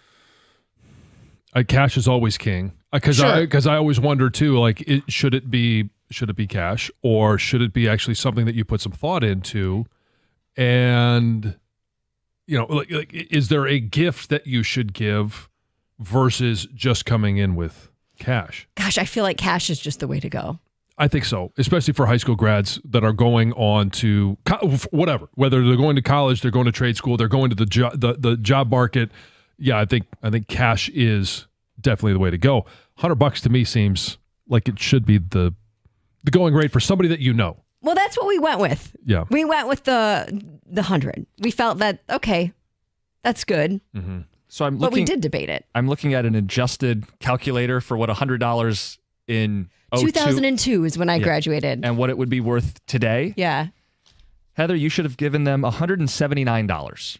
Okay, because we did throw out we threw out the 200. Should we be doing $200? But ultimately, we settled on the 100, and then I don't know. So okay, that's interesting. Well, maybe we should have done more. I don't know. But that cost today doesn't adjust with cost of living. You know what I'm saying? It's probably harder right to live on that today than you did then. Yeah, exactly. So I think more. I'm kind of like 50 for casual people and 100 for like close people. And that's kind of, we were talking about that as well. And those are things I had conversations with my mom. Like, well, we went to this party and I didn't really know them very well. And we gave them this much, which was $50. But I always get like with something like this, I'm like, give what you can give. Oh, of course. You know, yeah. I mean, Oh, yeah. There's no judgment. There shouldn't be from people like they're receiving. It's a gift. But to me, there is nothing but it's money. Yeah. Either check or cash. It has to be. Like, we got to text $50 DoorDash. Don't trap me into how I want to spend my money. You know? When you get the gift card that's only for certain places. Yeah. For me, it for rarely gas. goes used.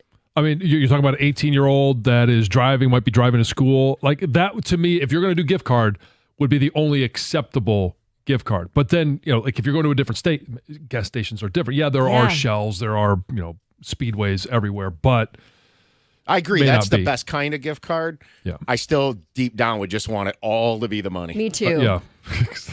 Greg, I know exactly what you're going to say. So would you give Jim like a DTE gift card? What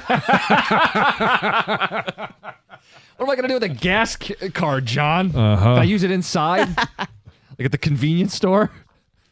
Hey. Yeah. Yeah, I guess you Box could. candy. I mean, you just got to use the restroom, right? Yeah. Stop in. When was the last time you were at a gas station? This weekend. Well, because your wife drives a real car. A real car.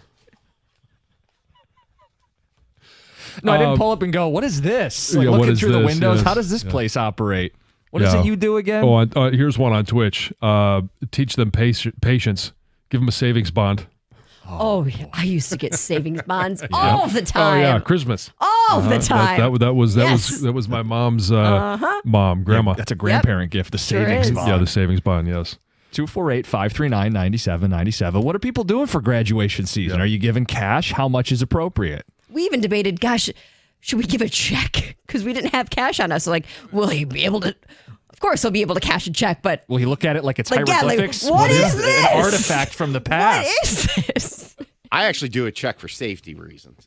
We did do a check because we had no cash. Because in the cookie jar, I asked you that question. I'm like, you only go to your bank. You're not going to pay the $275. No, I only use my bank. We never use cash. I'm one of those people who's a little leery of the box at weddings and graduations. That's why I don't put cash anymore. Well, you think somebody's going to steal it? Dude, it happens There a lot. has been stories. It has happened. That's awful. I mean, people will walk up to your porch and steal something, John. Yeah, but generally you're in this is your friends and family. Backyard, Yeah. yeah. People crash these things. Well, think about some high school parties. I know mine in the evening got a little rambunctious. Like I could see that you could have some kids that are maybe partaking in some alcohol and are like, oh, look at all these cards. I'll just swipe a couple. So that's awful, but maybe we had it does a card happen. box last year for Lucy, but it was inside. And so what people would normally do, and what I did at the grad party that I went to, was I handed it to the grad, and then they could do with what they want. Like, and I don't know if he went in and put it in a pile, put it in a box, put it in a basket, whatever. But I wanted to hand it to him because I wanted to tell him congratulations to begin with. Yeah, that's how it should be done. Because sometimes when you go to these grad parties, especially if you show up at the busiest time, they're playing with their friends, doing something, or they're talking to somebody else, and you don't get a chance to see them or talk to them very often. But I just wanted to make sure to say, hey, congratulations. Right. And then he could put it wherever he wants. Let's get to Michael in a car. Michael, what are you thinking? Hey, good morning, you guys. Great topic. Thank you. I've got, we're going to be doing 7 of them between now and the end of June, so we're doing $50 a pop. That's a lot of parties. Is this because you have someone that is like in high school, like they've got a lot of friends that they're going to? Are you doing this for all their friends? It's my son's friends group. So they've been together since 2nd and 3rd grade, and they're just a great group of kids. And, that's what we decided to do.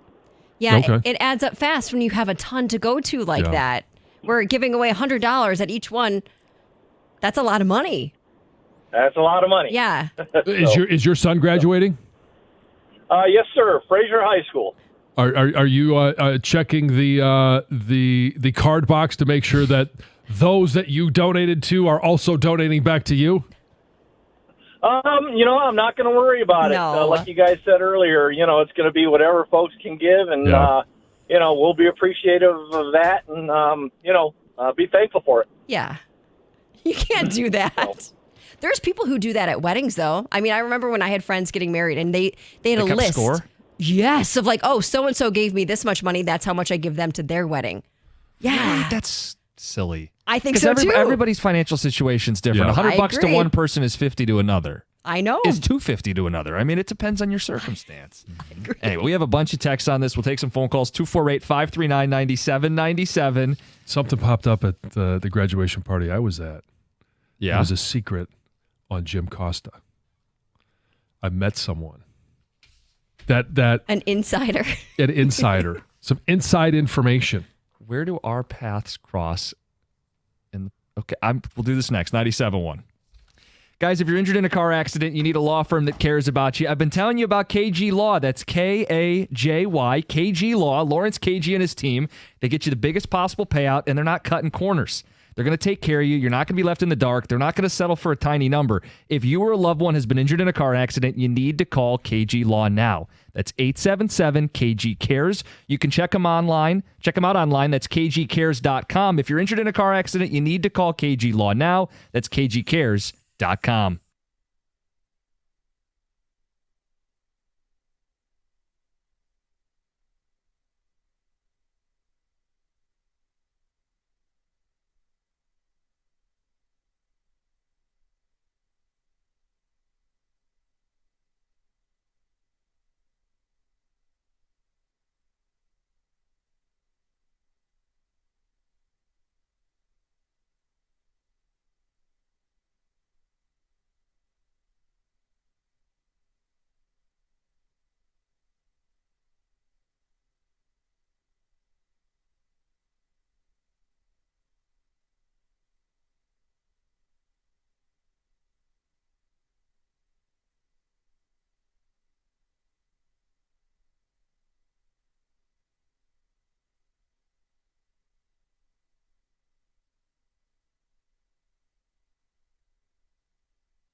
All right, how as a community are we handling grad parties? This came up because John and Heather were at grad parties over the weekend. Heather had a moment where she realized, I got $100 at my grad party more than 20 years ago. Right. With inflation, what am I supposed to do? Is $100 still $100? And a bunch of other questions have ensued from there. In today's dollars, you got 179. Okay. So it's almost up to 200 with inflation. Well, that's what we were. It's either, and then there's certain numbers that you're like, well, that's not enough. That's too much. 200 felt like a lot. Yeah. Look, $100 is very generous. But Ticket Texture points out 100 people at $100, they're raking in $10,000 for their grad party. You can make a ton of money at graduation parties. This one says, I was invited to 27 grad parties this year. I'd have to get a second job at these rates. What? Yeah. But it all goes to, okay, is it family? Is it close friend? Yes. Or is it my daughter or son went to school with this individual and I've had no interaction with them. That's where I would kind of draw the line. And this also came up off air, and it's come up on the ticket text too. This idea of this person says, unless you're a single person going, $50 to $100 doesn't even cover the food and drinks you would use. Because you are served food. At every graduation party, there's food. Some of it's more casual food. Some of it's nicer food. It depends. Yeah, I mean, it could just be burgers and dogs, but some people get catered food. The one we went to had a great catered meal. There was an open bar.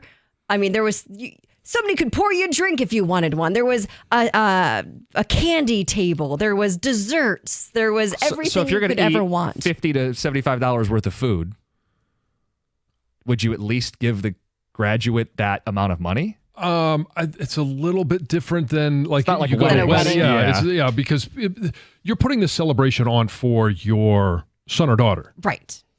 It's an expense that you're willing to go through just simply for the celebration. Even if no one shows up, we're going to celebrate you. Now, everybody does show up, but I don't know that you're necessarily going dollar for dollar in terms of gift, a head count. Ticket Texture says $120, $10 for every grade. It's Gary and Shelby. That's a good way to think about it. I like that. I like that. I will give a certain amount to graduate. If they've overcome challenges to reach this point, I will give them more to recognize their achievements. Rob. So what is that like if you're like a valedictorian or maybe somebody who's really struggling and or they had a rough home life and and was able to still graduate despite those things? Yeah, there's always certain context that goes along with it. How much should I give my cousin kid who I haven't seen in over 15 years? They're my cousin. I hardly talk, only on Facebook. Yeah, I don't think you have to give very much. Yeah. I mean, it's, again... Show up a card and $20 is probably... You haven't seen him in 15 years. Are you even going? Are you even going? Right, yeah. Whatever. Give whatever. When you say $20 to me, that's... Is that a slap in the face? $20 is not... I mean, $20 is $20, and if that's what you can afford, that's great. That's a gift. You should do whatever you feel comfortable with. But when we were throwing numbers out to me, I was like, well, $20 to me is... A card is almost just better. Like, don't even put the $20 in. Don't even bother at $20. Okay. That's just how I was feeling. I would just put the $20 in. It is what it is. Like it's a gesture of you accomplishing something, and I'm celebrating that with whatever I can. No, and I get that. A hot take here that having $20 is better than not having $20. No, you're 100% right. I just felt like $20 wasn't enough. Like, to me, it's got to be 50. Well, it depends how far removed you are. The only reason I said it is this person they don't talk to. I mean, they're just there. I mean, they're not even... True. Again, you got the invite because you're blood. Right.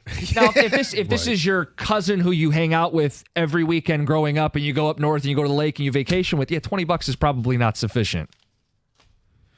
No. It's also, if you're showing up, if they're good enough friends to show up, because like the one guy said, he's got 7 of them to go to. Like, okay, we've got other events that are going on. Jack's got baseball. He's got softball. If they're special enough to show up to, then chances are you're giving a gift, a monetary gift.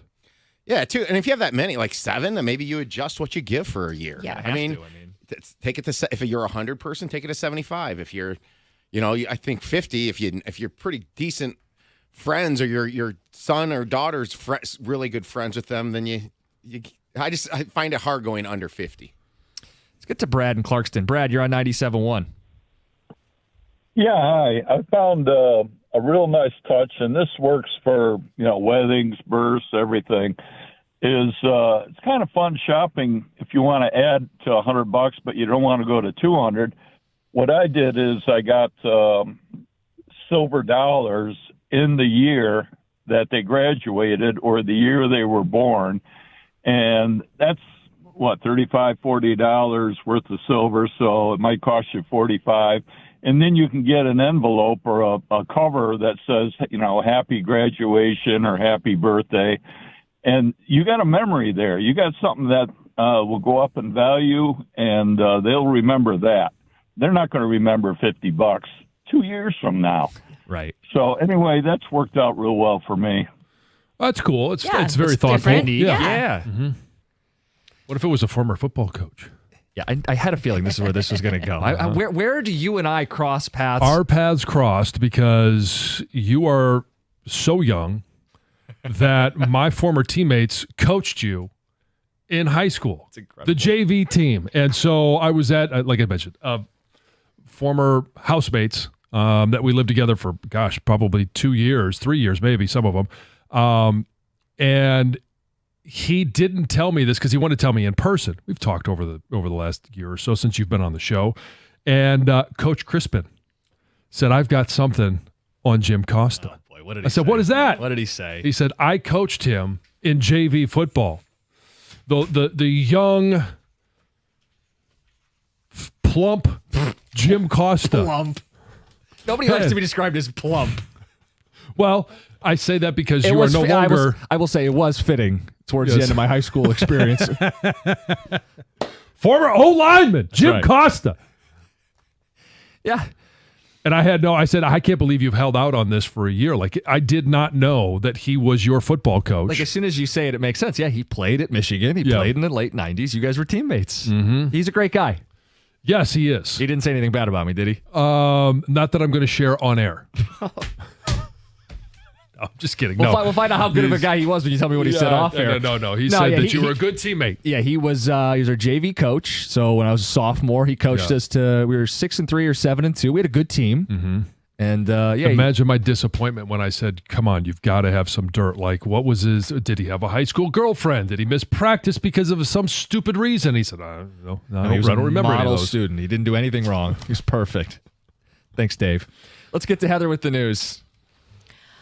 Well, the Oakland County Sheriff's Office says that a mass tragedy was averted and 2 suspects were taken into custody in connection with this planned mass shooting that was allegedly going to take place at a Pontiac High School graduation. Scary stuff going on. Sheriff Michael Bouchard said what first was called in as a fight at the ceremony for the Arts and Technology Academy of Pontiac, which was taking place at the United Wholesale Mortgages Sports Complex, quickly turned into something more. So deputies were told by a witness that a family member had seen a threat on Snapchat that somebody was going to shoot up the ceremony. And these suspects, a 19-year-old and 20-year-old, were identified and arrested, and they were caught on camera putting packages under cars in the parking lot.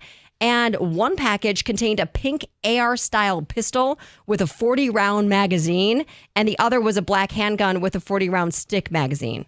Right? So you can only imagine what those weapons were going to be possibly used for. They say both suspects have a history of being involved with weapons and violence. And Bouchard praised the person who came forward with that tip about the Snapchat threat, basically also urging anybody, hey, if you ever see something that looks like a threat, is suspicious activity, something that alarms you, you need to say something. You need to speak up because that probably saved a whole lot of lives. Very scary stuff. This is interesting. For the past month, travelers have needed that Real ID or Real ID compliant driver's license, right, to board domestic flights. And now TSA is putting its foot down, telling travelers that their Costco cards do not count as a valid form of ID to travel with. Yes. Were people doing that? Yes. So they posted the following message on Facebook. We love hot dogs and rotisserie chickens as much as the next person, but please stop telling people their Costco cards count as real IDs because it is absolutely not true. So people had some fun in the comments, right? Like making jokes about this. They, at least it has a star on it, right? Like they were joking about the star because your Costco cards have that star on the back of it. But they say the confusion over the Costco cards likely stems from that prominent gold stars for members. And also there was a time, right? Remember when there was... Hold on. People thought the Costco, because it had a star, any document with a star counts as a real ID? How stupid are people? Here's what I think happened. So remember in the very beginning when it just switched over May 7th to where you had to have these real IDs, there was a period of time where they were like, hey, you know what? If you don't have yours yet, bring other forms of ID. Passport. I'm just trying to understand where people were coming from. And your library card's not going to work. Because there was talk. There was talk of library cards, and I remember hearing the Costco cards. Anyway, you can't fly with a Costco card. Just remember that. Some sad news to report. An off-duty Wayne County Sheriff's deputy died over the weekend, Saturday morning, in a rollover crash on the Lodge. Ryan Phillips was killed in this crash when his SUV ran off the roadway up this embankment on the north side of the freeway, then rolled back onto the freeway after hitting a tree. The deputy was ejected from the vehicle at some point during this crash, was declared dead at the scene. And now Michigan State police officers are reminding everyone to wear a seatbelt because this off-duty officer was not wearing a seatbelt at the time of the crash. So just remember they can save lives. That's all I've got time for. All right, Heather with the news. Coming up next, the death of shamateurism. College athletics changing. This has been on John's radar, and it's now official. We'll get to it next. Mixing the Tigers at 9 o'clock. It's 97.1.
97.1. It's a Monday. Still gloomy. Tigers took 2 or 3 over the weekend. We'll get into that at 9 o'clock today. Statements made. John, statement made this weekend that will impact college athletics forever. Yeah, it's going to be interesting to see what college athletics look like a year from now, 5 years from now, 10 years from now. I think it's going to be unrecognizable. And a lot of people would say it's unrecognizable from even 5 years back. So the House approved the settlement, or the judge improved the settlement in the House versus the NCAA case, which in essence is, I know they're not classified as employees, but they will be paid as employees, athletes of universities. So there's going to be a pool of about $20.5 million that universities can spend up to. Can't go over. It's a salary cap. And they will be paid starting July 1st directly from schools and universities. Which is effectively the death of amateurism. Yeah. Not that it was amateurism. You could say it was shamateurism for a long time now, but it ends the charade. Well, since NIL began. Yeah, it ends depending on who you talk to before too. No. Fab Five banners aren't hanging for a reason. Right. But it's, in large part for all of college athletics. Yes. It began when NIL started, and it's just ramping up. Now, the problem, or the issues, I don't want to say problem, because a lot of people have believed that this is something that should have happened a long time ago. It's just now happening. Along with it, you have increased scholarship availability. So in football, there is a 105 roster limit. And if you want to, if I say you, if the school wants to, you can have scholarships up to 105. So if whatever the roster limit is, now you can have that many scholarships. And so this is the case across not just college football, but basketball, baseball, softball, volleyball, swimming. I mean, it's all of the sports. So if you are going to fully fund 105 scholarships for your football team versus the 85 that it was previously, another 20 scholarships is going to now cost, another $1.5 million, $2 million on an annual basis on top of the 20.5. You could see how this starts to add up. More scholarships in basketball, more scholarships in baseball, all of this. If you're going to fully fund all of these, which not a lot of schools are, I think there's only been 1 or 2 that have come out and said, we're going to fully fund all of this. A university is going to have new line items without new revenue coming in. Now, they're making plenty of revenue with the TV deals and ticket sales and all of that stuff. But to get to finish this point, this is an extra expense on top of everything that they've already been spending. They have to reallocate. Yeah, they're going to have to reallocate. So it'll be interesting to see, okay, if you're going to take, are you going to take $1 million from here, $2 million from here, $5 million from here? What type of resources or jobs will be lost because now they are paying the student athletes? These are round numbers. Every school is going to do it differently, but it looks like SEC schools, Big Ten schools that have valuable football programs are going to use about 75% of that $20 million to pay their football student athletes. It sounds like another 15% will go to the men's basketball program, and that leaves 10% to spread around to the rest of the student athletes. Right. So, big can of worms here. Whenever they solve one problem, they create 10 more. Totally fine with college athletes getting paid directly by the university. That's actually a lot cleaner than the NIL model, although that will still exist. So this becomes a lot of fires they have to put out, or a lot of unintended consequences that still need to be addressed. John, the question you have for people is what? We've seen some people get exasperated with the changes, and it's mainly around college football. Some of it college basketball, but mainly around college football, exasperated with the changes, whether it's transfer portal, NIL. There's a lot that has changed in the last 5 years at, it seems like, hyper speed. In another 5 years, what, if you have a crystal ball, what do you think the good, the bad, the ugly will be? And do you think you will be less likely to have the same love for your sport at that level in 5 years than you do now? A lot has to be sorted out. And do you have any confidence that they're going to be able to put the guardrails necessary to pull this off in 5 years? Or is it going to continue to be kind of a train that's going off the tracks? This wild, wild west that we've seen. John, this is a step, but they need so many more. Oh, there needs to be. I know they fight, like, for example, we all want contracts. Everybody's brought it up because contracts would curb some of the rampant, hey, jumping from the portal year to year to year, 5 schools in 5 years, no continuity for the players or the fans or the teams or the sport. Let's say you go to contract model. You put these are effectively employees now. What if you make them actually employees now? Well, the downside to that is unionizing. Yeah. Well, now we have another can of worms. You see how this just continues to fester. It's the union, it's workers' comp, it's injury protection, Yes. it's all the things that go along with we want future a higher health number. issues. Yeah. Yes, we want to leverage. We want 50-50 rev shares like we see in a lot of pro sports. Is there going to be, how do we address the concerns of the little guys? Because you do have a bit of a baseball dynamic forming here where you're going to have the heavy hitters who are going to say, yeah, we can rearrange some money and pay all our athletes $20 million, and wherever we're missing, the donors will fill in through NIL. Well, if you go 50 or 60 schools deep, you're going to find that there are schools that can't keep up. Oh, and there may be schools that try and keep up for 2-3 years, maybe even 5 years, but eventually, because if you look around college athletics, and there are, on a yearly basis, probably only 8 to 10 athletic departments that end the fiscal year in the black. Everyone else is being subsidized by their university. So if that's the case now... How many of these schools drown trying to keep up? Yeah. Yeah. And then the other thing people are going to bring up is the programs that don't generate money, Olympic sports, many of them women's sports, but plenty of men's sports too. What happens? They're going to get, my prediction is, 0 of the $20 million. 0. Which, hey, they're already getting 0, so I guess no loss. But are those programs going to have less resources diverted to them? Because, hey, we got to funnel money away from that to hit our $20 million.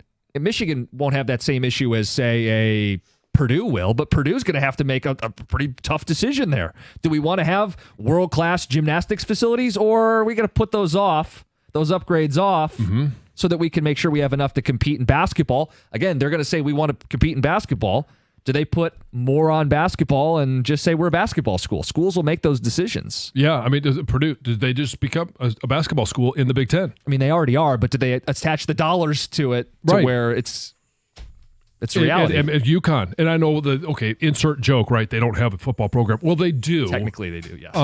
But are they just going to go all in on basketball? Will it change how Kansas or Arizona, they handle things in the Big 12? Is that going to become a basketball conference? This is the question. Right. And schools, for Kansas, those Texas schools, Tech, yep. Look in the Big 10. You got 18 schools. They're not all positioned the same financially. So are you not just in the NCAA, but in a conference, going to be looking at teams that just simply can't keep up financially? And will they ever be able to compete for a conference title? Why be a part of that conference if you can't compete for a conference title? Now, I know there's academic reasons, there's all those other things. Financially, sure. That TV deal, that Big Ten money, you want to stay in the Big Ten. This is interesting. Ticket Texture says, what if someone just zigzags and says, we're going to have the greatest golf program, hockey program, wrestling program, we're going to pay the best, be the best. Is there any strategy in doing that?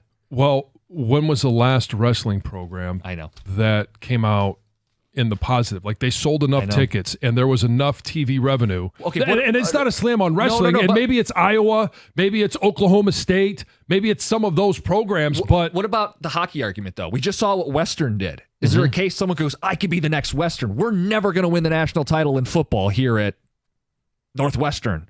We're going to get the best hockey program ever. We're going to launch it. We're going to start it. We're going to fund it. At the expense of? You're right. Football. Yeah. Yeah, football or other sports, other resources for your student athletes. 248-539-9797. This conversation goes in a million directions. We want to focus it. Your impression of this, the good, the bad, the ugly, and whether or not you're going to feel as passionately about college sports 5 years down the road. It's 97.1.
Statement weekend for the Tigers. We'll get to what statement was made 9 o'clock. Our college football conversation. John, you've been saying, wait for this. This is going to shift things. It happened. Yeah, it happened. News dump on Friday. Mm-hmm. Schools can now pay the athletes directly starting July 1st with a cap, $20 million, $20.5 million per athletic department, which means most will go to football, and then you got to decide what you're doing from there. As this continues to move forward, do you find yourself seeing this as a good thing, a bad thing, some of the unintended consequences? 248-539-9797. And I think John put it into a nice bow. 5 years down the road, seeing where this is headed, do you find yourself more or less invested in college sports? Let's get to Chris in Ypsilanti. Chris, good morning.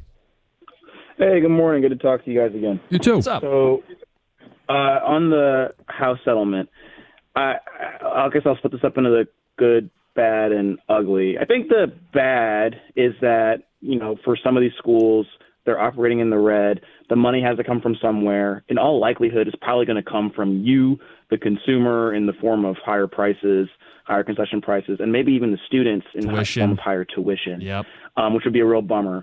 I think the ugly might surround the uncertainty for smaller programs, Jim, which you alluded to. But there is, I think, a fair bit of good. So pre-House settlement, NIL was basically the wild, wild west. It was not clear if any of the contracts that students signed were enforceable.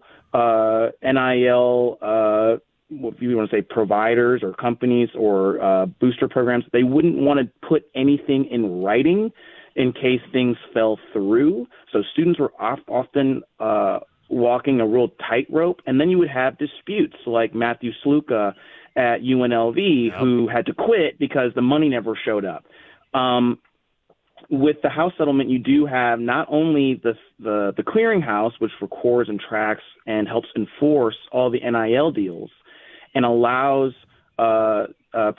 people to put these deals into writing so that they're enforceable.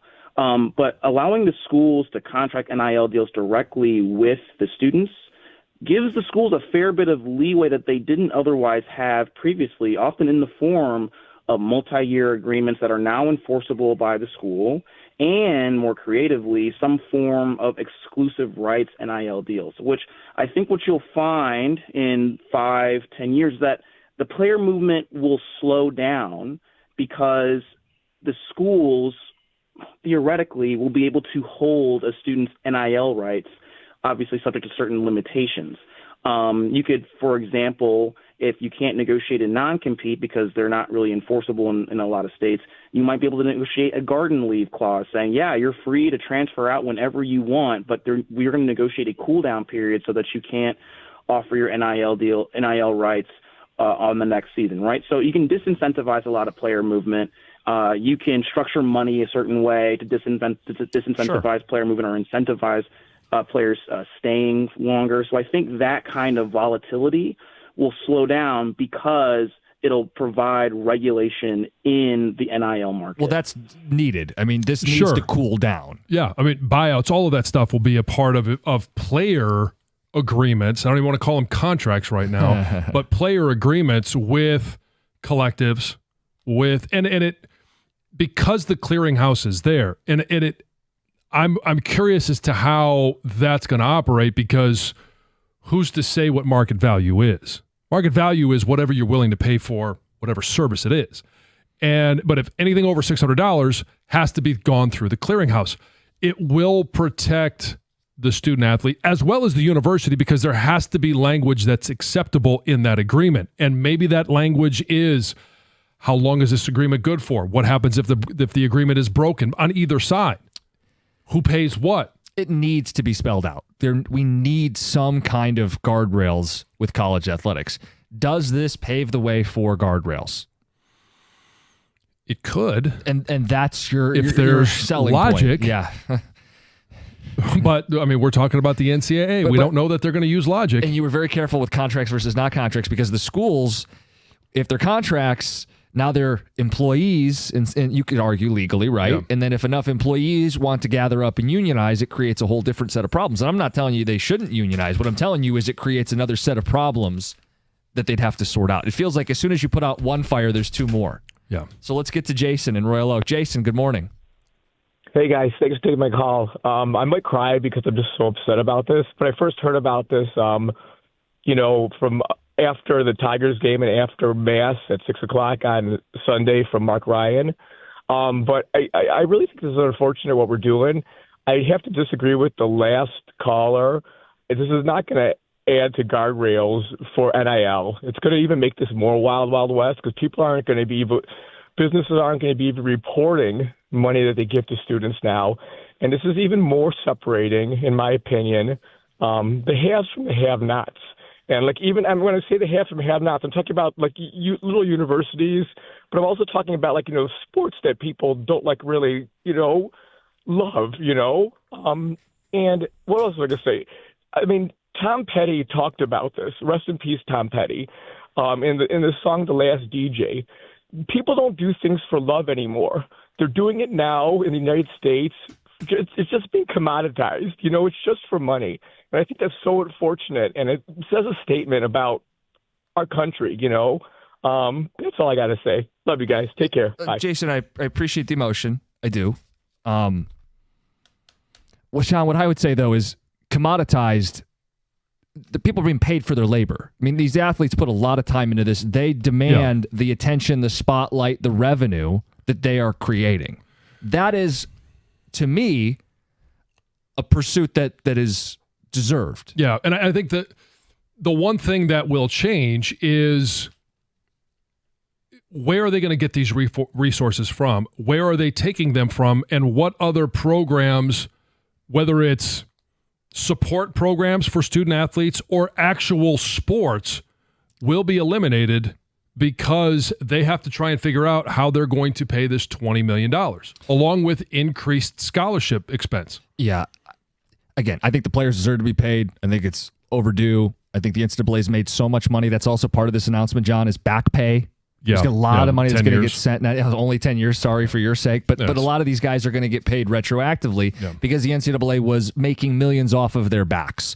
So the pursuit of getting their fair shake is what has kicked this really into gear. And the problem is we don't have the guardrails, so it kind of operates out of control. We do need some sort of cap. I guess $20 million is the current cap. It's the current cap in terms of revenue share. But it has nothing to do with NIL. Exactly, which can still make up the gap or still make you number one or still fill in the gaps. We're not there yet. We still don't have contracts or guardrails on the transfer portal. And I love that player movement exists. You only have a finite time to play, but we got to have some kind of rules to play by. It's a mess. It is. That is the best way to sum it up. Hopefully, this is a watershed moment where this leads to more rules, or at least rules that can be enforced, and they seem like they're going to support the college athletic system. It's not an amateur system, but it's going to support that and lead to more graduations. That's the whole point. And competitive balance, I think, is the other thing that we want to see with this stuff too. We don't want to see haves and have-nots and creating craters between most of the schools. All right, 9 o'clock hour, we're getting into Tiger baseball. It's 97.1.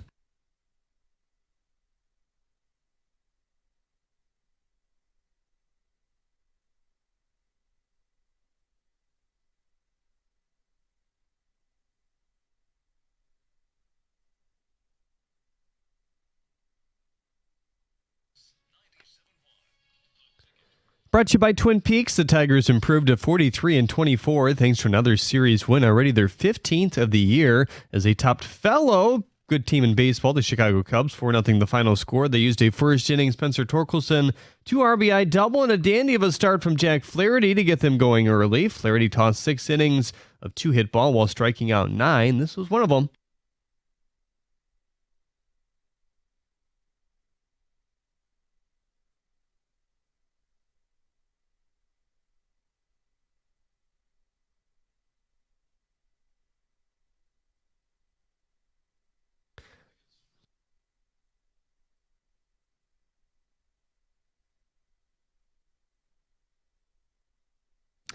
The Michigan Panthers dropped the Stallions to advance to the UFL Championship, 44-29 the final score. Denny Hamlin took the crown in the Firekeepers Casino 400 at Michigan International Speedway is a disappointing finish for William Byron after leading for more than 100 laps. In the end, he had to save his fuel, which allowed Hamlin to push ahead. Amazon Prime asked him afterwards whether he feared he would run out of fuel himself.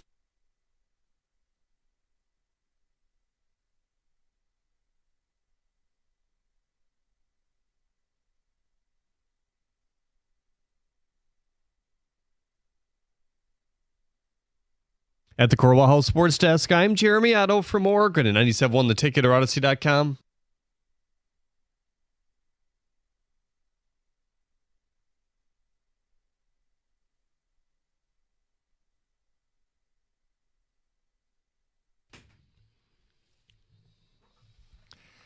Got a jam-packed studio here. Yeah, we do. Yeah, Teddy woke up this morning and said, got to take Dad donuts. So we got donuts. A little late for National Donut Day, but I'm not complaining. That's all right. Yeah. Hey, they still smell good. We'll still eat them. At least two of the three of us will. Teddy walked in here like he owned the place. Yes. He knew exactly where to go, where he wanted to be. Mm-hmm. Marched Looks like on you in here. got some remnants of donuts on your face to begin with. He said, give me this mic. Hi. Yes. He's got a Pistons hat on. Yes. You just can't grab the mic, bud. Say whatever you want to say. You say go Lions? Go Lions. There we go. Got some Lions Yes. gear We're on, working, too. we're working on that one. So Getting ready for football season. Yeah. But so Tigers take 2 or 3 over the weekend against the Cubs. Everybody's in a good mood. Great crowds at the ballpark over the weekend. I thought the crowd made a statement saying we're backing this team. The team made a statement taking 2 or 3 against the best team in the National League. You want to talk about feathering your cap, the biggest series win of the year? That's what the Tigers just pulled off over the weekend. They did, and this is on the heels of everything that we've seen this team do, right? They lose 3 to the Dodgers. They respond against Seattle and through the rest of the start of this season. And then they lose a series to Cleveland. They respond to the Giants. They sweep them.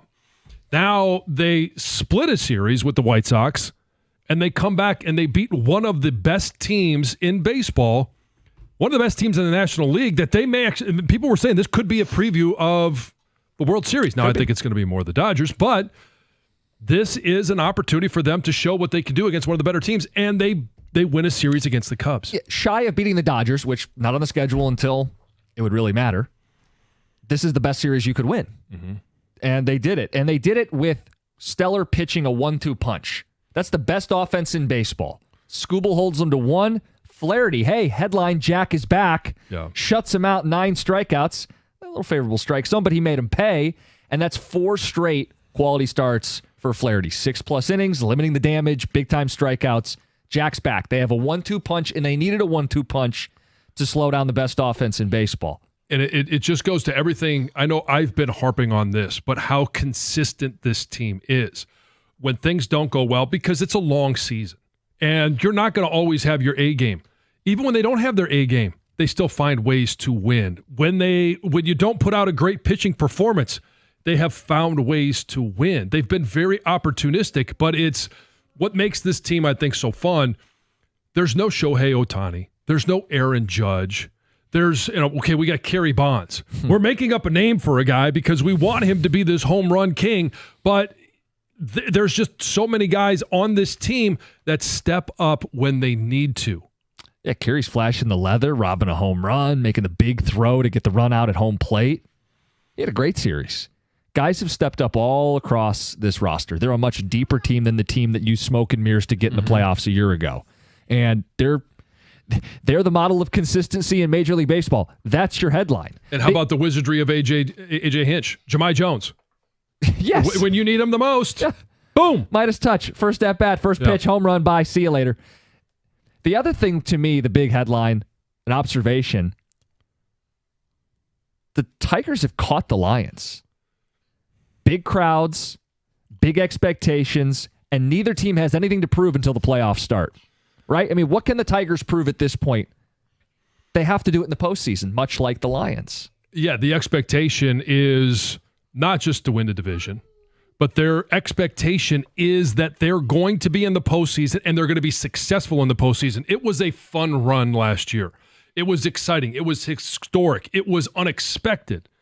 Now the expectations are that they are going to most likely have I think the expectations are going to have the best record in the American League by the end of the season. Yes, that is the expectation, which like the Lions had the best record in the NFL last season. And that means you don't have to deal with that 3-game wild card, much like the Lions didn't have to deal with a first-round playoff game. Like, I think the Tigers have caught the Lions, which is a hell of a statement because we've had so much fun with the Lions. Yeah. But that ballpark this weekend, I was there Sunday, that was a lot of fun.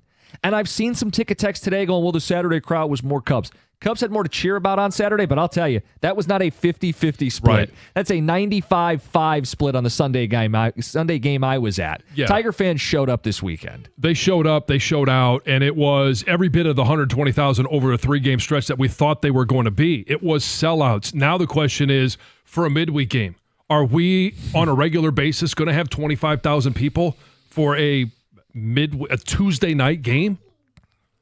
All right, we won't find out this week because they got 3 games on the road. But when they come back... So this sets up well. The Tigers have a bunch of home weekends coming up still. They're going to home again next weekend, Cincinnati in town. The road trip the following weekend, but then home weekend with the Twins at the end of the month. Like, there's going to be more of these games where the city pours into the ballpark. It's and it's not just the school will start, right? It's the excitement around every time they take the field.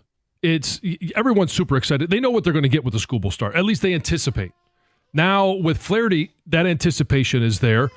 Now, what is it going to be after that? Right. So obviously it's a huge weekend for Flaherty, and I was questioning whether the Tigers had a number 2.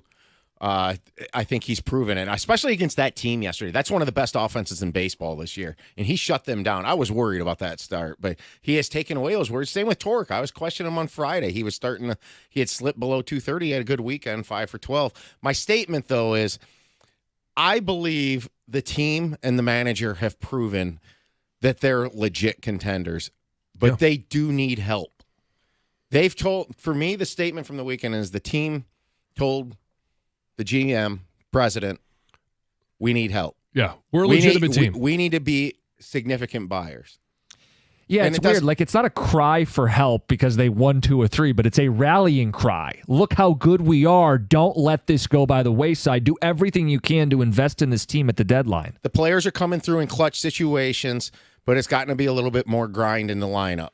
AJ's plugging a dam with Job right now. Chaos isn't working like it worked last year, the opener / bullpen. They're doing it. They're holding the dam back, but I don't think they need a ton of help. I said the word significant. They've got to address third base. It looks like Vierling he might not come back.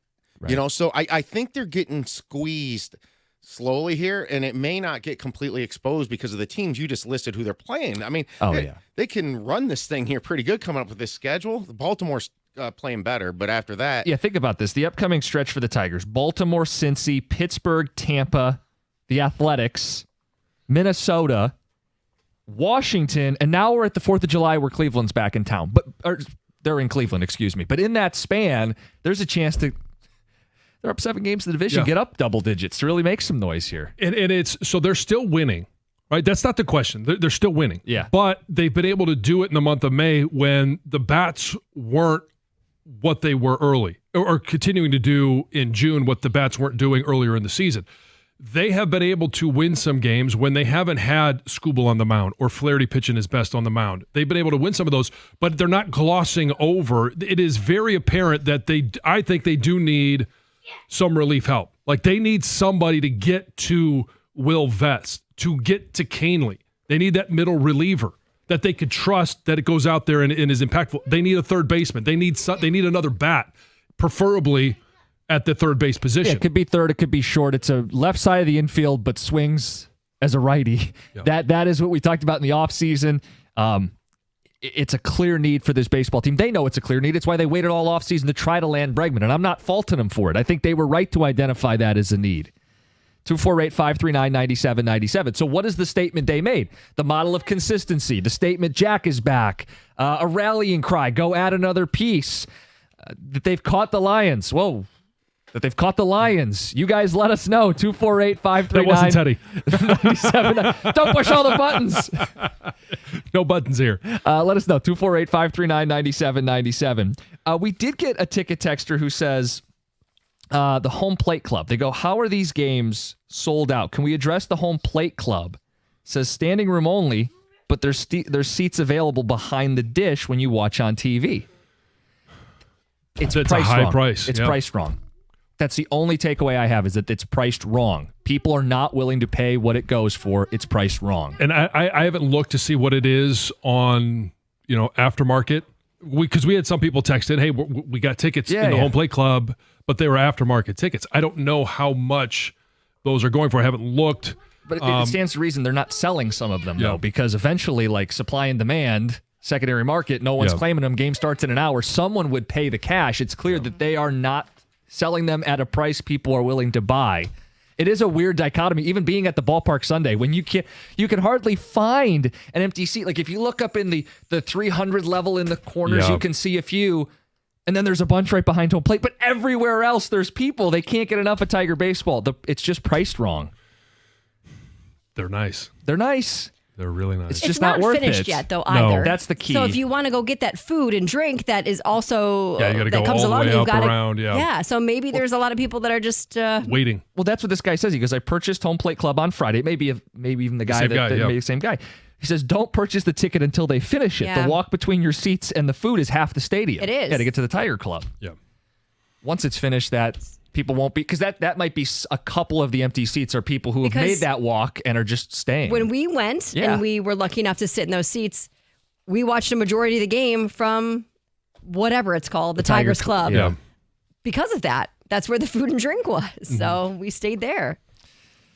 248-539-9797. Want to talk Tigers after a weekend where they took 2 or 3 against the Cubs? It's 97-1. Hey, America's favorite place to watch all these great sporting events. And hey, we've got great hockey going on right now, great basketball going on right now. It's at Stadium Swim, located at Circa Resort and Casino. You can catch all the biggest games at a viewing experience built for sports fans. Chill in one of the 6 pools on 3 different levels for a perfect view. The massive 40-foot-tall high-definition screen located at Circa Resort and Casino in downtown Las Vegas, and it's right there on Fremont Street. Stadium Swim. Book your spot today at circalasvegas.com.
Look, if you guys don't want to talk Tigers, we'll do banana ball later in the hour.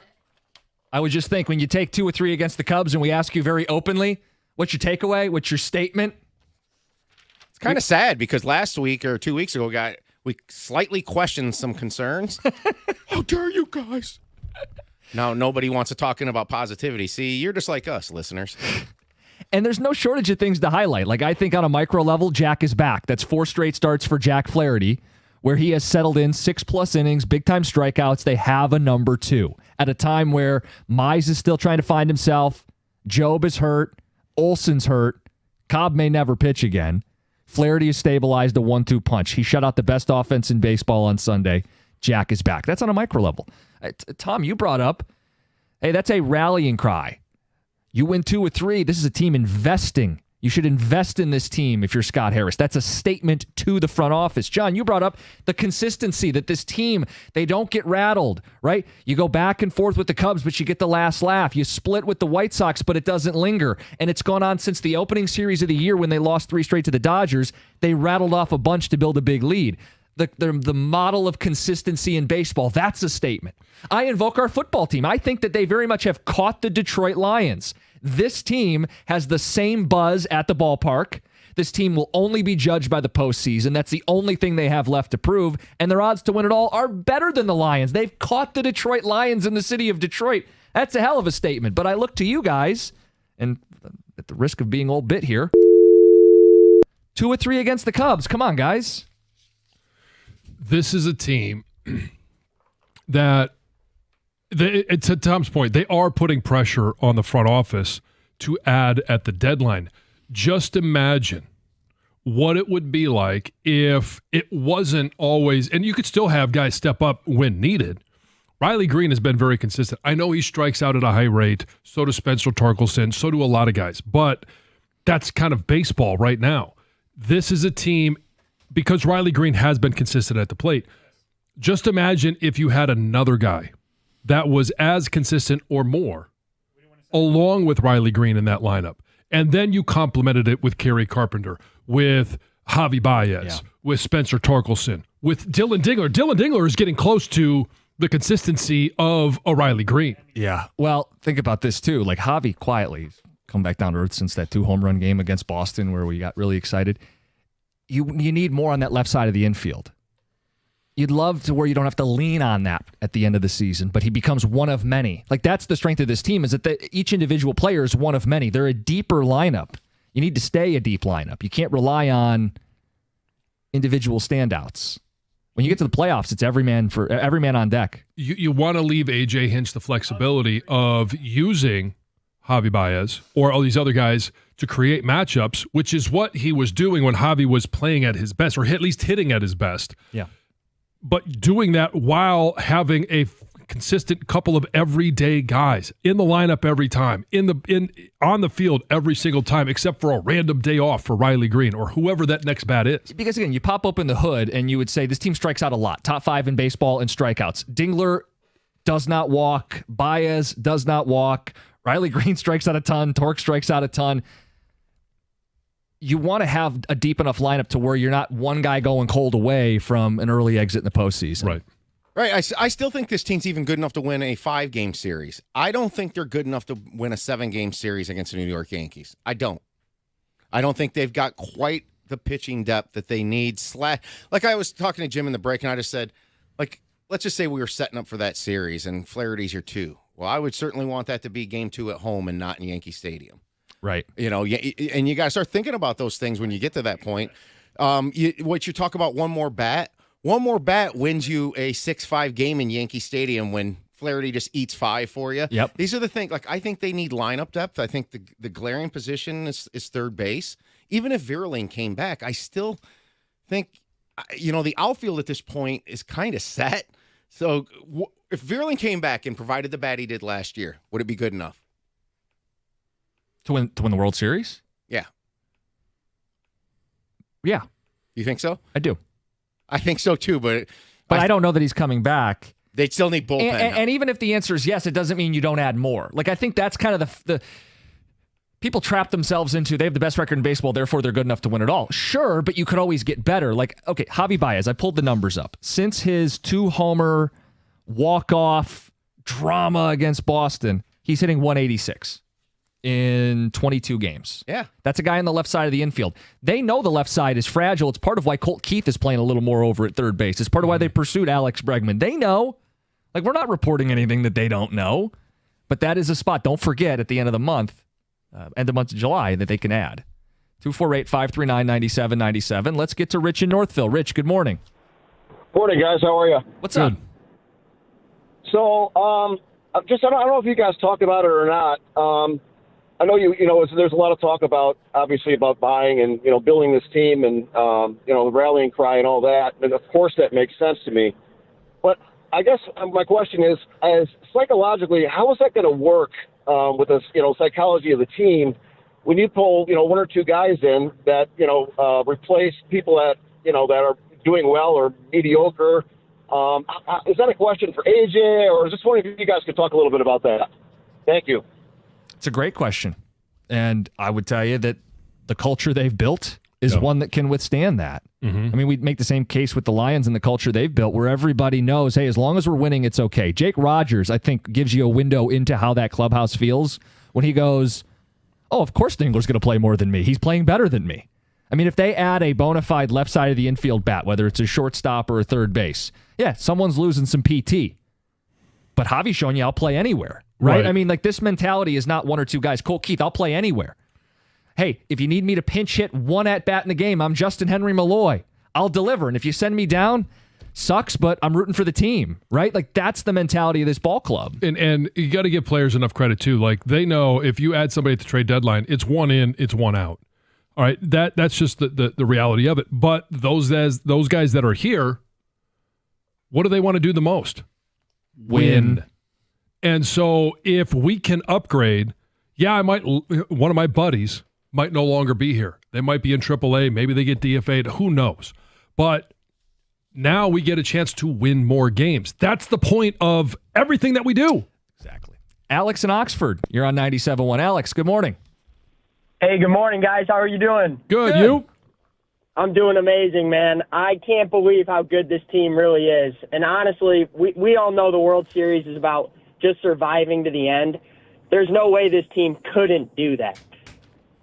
They would survive to the end given the chance.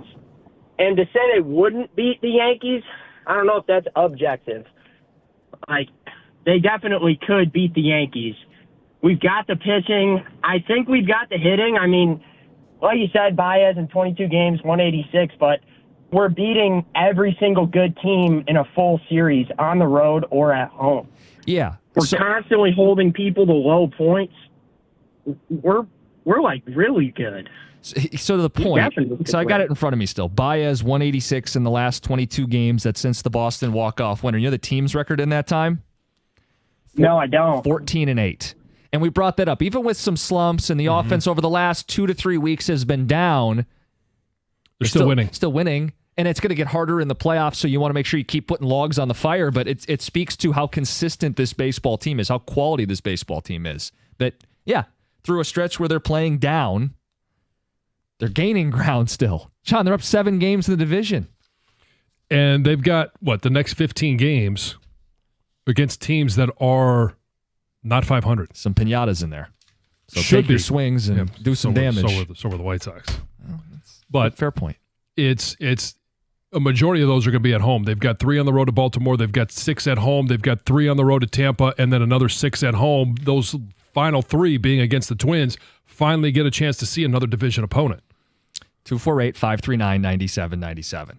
We'll get to Heather's news coming up next. Plus, look, if you're flipping around ESPN over the weekend, they bumped college baseball to air this. Get to that. It's 97.1. Hey guys, it's Heather. Verizon thought of a lot of different ways they could show their appreciation to active military members and veterans, like rolling out the red carpet, providing a personal marching band, or throwing a bumping shindig. Well, at Verizon, they're doing all of that in the form of special military discounts. That's why they're giving military and veteran families mobile plans with the military discount starting at just $25 per line per month for 4 lines on unlimited welcome with autopay plus taxes and fees. Plus a 3-year price lock guarantee excluding taxes and fees.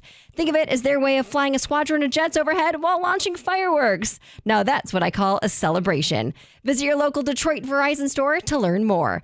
Discount for personal lines only for military and veterans. Approved verification documents required. $30 per line per month for 4 lines. Less $20 account discount. Autopay and paper-free billing required. For unlimited welcome plan in times of congestion, your data may be temporarily slower than other traffic. Domestic data roaming at 2G speeds. Price guarantee applies to then current base monthly rate. Additional terms apply.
Let's get to Heather with the news. Hey guys, there was some sad news I wanted to share. I haven't been able to get to it most of the day, but I did want to pass this along about the passing of longtime WWJ reporter and anchor Mike Campbell. He was a voice you heard on WWJ for more than 3 decades. He passed away. He was 65 years old. He just celebrated his birthday at the end of May, and he covered the streets of Detroit and also anchored on Saturday mornings. He loved to talk about his family, and he had a passion for boating and spending time outdoors, traveling the state. He had a really special fondness for the Upper Peninsula and Marquette. That's where he attended college. He leaves behind his wife, Terry, their children, his mother, and many friends. This was sad news. shocking. Yeah, shocking and sad news. Yeah. In other news, a former NFL cornerback Adam Pac-Man Jones was arrested outside of Cincinnati on Friday night. What year is it? Yeah. It's just the next year in his life. Yes. It seems like there was, I don't know, maybe 5 or 6 years where we hadn't had a Pac-Man story. Well, here and it now is. there's been a couple. Yep. He was charged with public intoxication, disorderly conduct, and assault of an officer. He was booked and then released Saturday on a $100,000 bond. He'll be in court today. And like you said, this is, just another one in his long list of legal troubles. Just before he retired in 2019, he was arrested for public intoxication, disorderly conduct. Then again in 2021, he was charged with assault. He was also arrested in 2023 for this incident on a plane. And then last November, he was arrested as well. And now here we are. It's not distracting. Not at all. I want to ask you guys a question. Again, well done, Heather. There's no prize. I just want you to play a little game quick. Okay. How many times has Pac-Man been arrested, like at least roughly? This is the best number I could find. Well, I just gave you a handful of them. I was going to say, it's going to be more than that. I'm going to say 22 times. Oh, wow. I was in the single digit. 9? Wow. You were closer, 10. Okay. I don't know. I was just going to go with it. It sounded like it was going to be a very dramatic number. Yeah. The internet says at least 10 times, so there might have been times you didn't know about that didn't get reported. So maybe. Just the other 12. Exactly. Non-alcoholic beer is on track to become the world's second largest beer category. Kind of interesting news. Yeah, non-alcoholic beer sales have been on the upward trend since 2018. Last year, non-alcoholic beer volume jumped 9% despite a 1% dip in global beverage alcohol volume. They say that it is on pace to surpass ale as the second largest beer category by volume worldwide this year. And it's really kind of because of some healthy lifestyle decisions made by a lot of people. They're more health conscious. They live active lifestyles. They want this low calorie drink, but also there's some health concerns with the connection of drinking alcohol to cancer and those health concerns as well. But then I just would drink something that wasn't non-alcoholic beer. Well, some people like the taste of beer and they want it to still seem like they're partaking in an activity maybe they used to really be into, and now they're changing their lifestyle a little bit, so it still makes you feel like you're part of that club scene, the beer scene or the bar scene, when you're not actually consuming alcohol. So interesting. This is an interesting story I thought I'd share with you guys. So we've heard all about the unfortunate side effects of Ozempic, right? We've got like Ozempic face, Ozempic butt, Ozempic boobs, Ozempic mouth is even a thing now. Like a ghoul. Oh, really? Well, it's just basically a lot of sagging, right? You lose weight quickly, your skin starts to sag and wrinkle. But there's another side effect that men are experiencing that might not be such a bad thing. What? We named a whole bunch of body parts. We did. So male Ozempic users say that their penises have gotten bigger since they started using the weight loss shot. Yeah, they could finally see it. No, and they're saying it's not because we're losing weight. There's one anonymous user who says, I recently measured myself down there and noticed I gained about an inch. Another guy says, I gained an inch and a half in length. No joke. Yeah, okay. You lose weight. Above it. It's gonna project a little further out. You're losing space. That it is because of better blood flow and reduced fat around that area, John. So yes. And others say, hey, most likely it's based on time of day that you're doing these measurements, temperature, sexual arousal. Those factors play into. Sure. Yeah. So it depends on when you're doing your measurements. But anyway, I can't imagine sitting there with a tape measure. People do it, apparently. At least one. We're also going on self-reporting, so guys are like, "Hey, you know what? I'm packing a little extra down there." Yeah. It's also we're almost in summer. Right, just in time. That's kind of what these experts are saying. Like if you measured it when you're really cold compared to when you're really hot. Things might be a little different. We got to make this scientific. I mean, same time of day, same temperature, same exposure. Anyway, different type of side effect. Okay. If you're on the fence about Ozempic. Maybe this will push you over the edge. Yeah. You never know. An Ozempic with a Viagra chaser. Yeah. Oh, boy.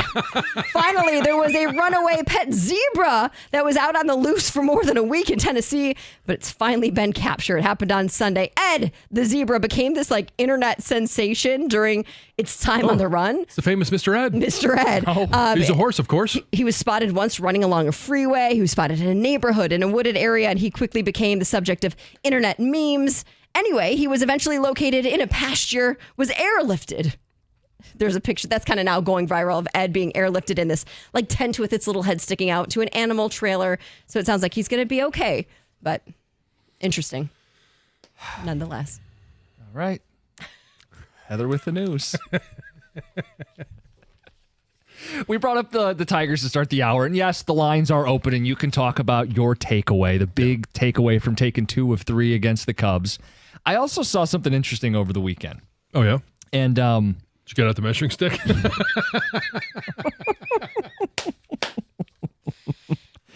So ESPN carries like a lot of college baseball and college softball this time of year, right? As things are working their way to Omaha and World Series and all that stuff. And people were upset because ESPN did not start. ESPN2 was supposed to carry a college baseball game. And instead, they had to continue to carry the Savannah Bananas on ESPN2 instead. Are you familiar with the Savannah Bananas? Oh, sure. I mean, you see them all over social media. It looks like they are having a great time. And some of the tricks and the feats that they accomplish are remarkable. They're very entertaining. And it's so in regards to not watching college baseball, it was in large part the first round of the Super Regionals. Mm-hmm. So nothing was going to determine who was going to the College World Series. That most of that happened actually yesterday. And so I get missing some of those innings, but I'm not even really bringing this up to debate ESPN's programming decisions, ESPN2 versus ESPN News. I just thought it was noteworthy that the Savannah Bananas have grown to this degree, because I remember a couple years ago when they started to be a thing. Yeah. Like, oh, they're on TikTok and they do the dances while they play baseball. John, I started digging into them more, and this thing has grown. I mean, they're selling out NFL stadiums. They have a wait list for tickets. They've created the Savannah Bananas, but also 3 other teams that the Savannah Bananas compete against in the Banana League. And I wondered, have people been paying attention to this? Do they want this? This is them making baseball more fun. Some of the rules. There's a time limit, 2 hours. Quicker pace, focus on enjoyment. There is no bunting allowed in banana ball. You can steal first base. So if the pitcher's fumbling around with a rosin bag or he's got his back turned, you can just take off and run to first base. If a ball is hit foul territory and a fan catches it, that's an out. Banana ball. They do all these wacky things beyond just like catching the ball and dancing or dancing on the mound. They're doing their own version of baseball. What's with I'm looking at photos because I've heard of these bananas. Oh, they haven't popped up? You've heard of what's with the stilts?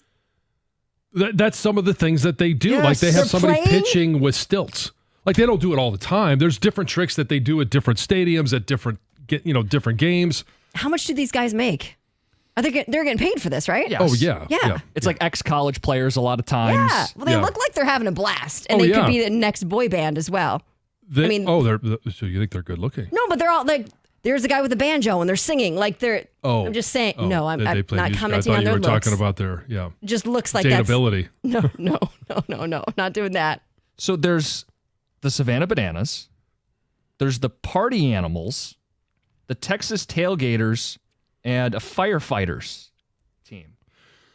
So just to let you know how the popularity of this, my kids, who I would classify them as marginal baseball fans, jack up more than the girls. Ellie, is a softball player, and so they enjoy watching the game. They watch it because Dad watches it.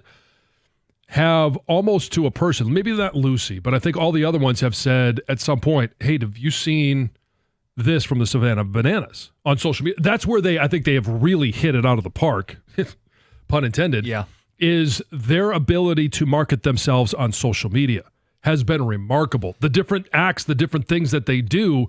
They find a way to make it popular, get likes, get trends, get shares, all of that stuff, which has grown their following. But then the kids all said, "Hey, can we go see them?" They want to see them. They want to go to a Savannah Bananas game. It's so funny because it's like for the person who like doesn't want to take sports too seriously. And it's a huge audience. And I was looking, like they do some stops. They're mostly Southern. Yeah. Like Savannah, Georgia is where they started. And they do stuff, Charlotte and the surrounding area down south. they do have some stops coming as far north as Ohio. And I think one of their teams might even be in West Michigan later this summer. They haven't reached that level of popularity for me to take the kids to Ohio. But if they were here, you guys would go. 100%. So if they did like a Comerica Park games, they'd sell the place out. If they did a 3-game series stretch, we'd probably go for 2 of the 3 games. They'd sell it out. I'm watching more videos. They're dancing with Goofy and Mickey Mouse in one of them. I don't know how they do this. I mean, they have taken the sports world by storm, and it really, I think, becomes more mainstream when you say, oh, they're on ESPN2, and actual college baseball is being told, wait, we got to wrap this up. So they have combined the ability to create a unique form of entertainment with a sport. Yeah. And we saw it with the Harlem Globetrotters. That's the comparison. They did that in basketball, and I don't know the level of popularity of the Harlem Globetrotters. Are they even still? Do they still travel? I don't know. So but I did go see them as a kid, and having watched these videos, that's instantly what you think of. This is the Harlem Globetrotters of baseball. They are still around, the Harlem Globetrotters. Okay, is Curly still playing for him? Probably a different Curly. He's probably dead. R.I.P. Curly. Sorry. Yeah. If you're not dead, sorry, we just killed you this morning. 248-539-9797. Condolences to his family. Have you picked up on this at all, whether it's a video on your social media feed or you were watching ESPN2 this weekend? Their level of being able to play, because I did see this one, and I was just reminded by this on Twitch. Their glow-in-the-dark games are pretty cool. I'm sorry, they're what now? Glow-in-the-dark games. That's awesome. There's a glow-in-the-dark ball, a glow-in-the-dark bat, and it's literally, I don't know how you hit that ball. Just to clarify, Curly died March 26, 2020. Right? Okay. March 26, big famous day. Yes. Well, we can't have this team, by the way, because they don't bunt. Remember, Jim Leland called us the city of the bunt. Yeah, but bunting is no longer. It's not fun. Yeah. I know. So the guy who created this looks like the guy from Curious George. He's wearing all yellow. The man in the yellow hat? Yeah, the man in the yellow hat. Wow. Yeah, and I keep getting videos of him online talking about their business model and how much money they're making. And then I see over the weekend, ESPN2 is airing their games. Yeah. That's a level They're of so entertaining. Popularity that has it's been noticed. So if you guys noticed, 248-539-9797. We'll wrap with some thoughts on the Stanley Cup and the NBA as well. It's 97.1. Hey, at First Merchants Bank, they believe that the real value comes from building strong communities and strong relationships. With their new branch opening in the Fitzgerald neighborhood of Detroit, First Merchants Bank is excited to offer a banking experience that's welcoming, attentive, and dependable. Their easy-to-use, secure, and highly rated app make everyday banking a breeze, allowing you to manage your accounts on the go, and their local attentive bankers are your partners in success. They're going to take the time to get to know you, give sound advice, and provide solutions that work for you. In fact, it's exactly what they've done for me over the years and my family, and why they're my personal financial partner. With a passion for fostering community development, their team is committed to helping you and your neighborhood prosper. Experience the difference of banking with an award-winning bank that truly cares about your financial journey.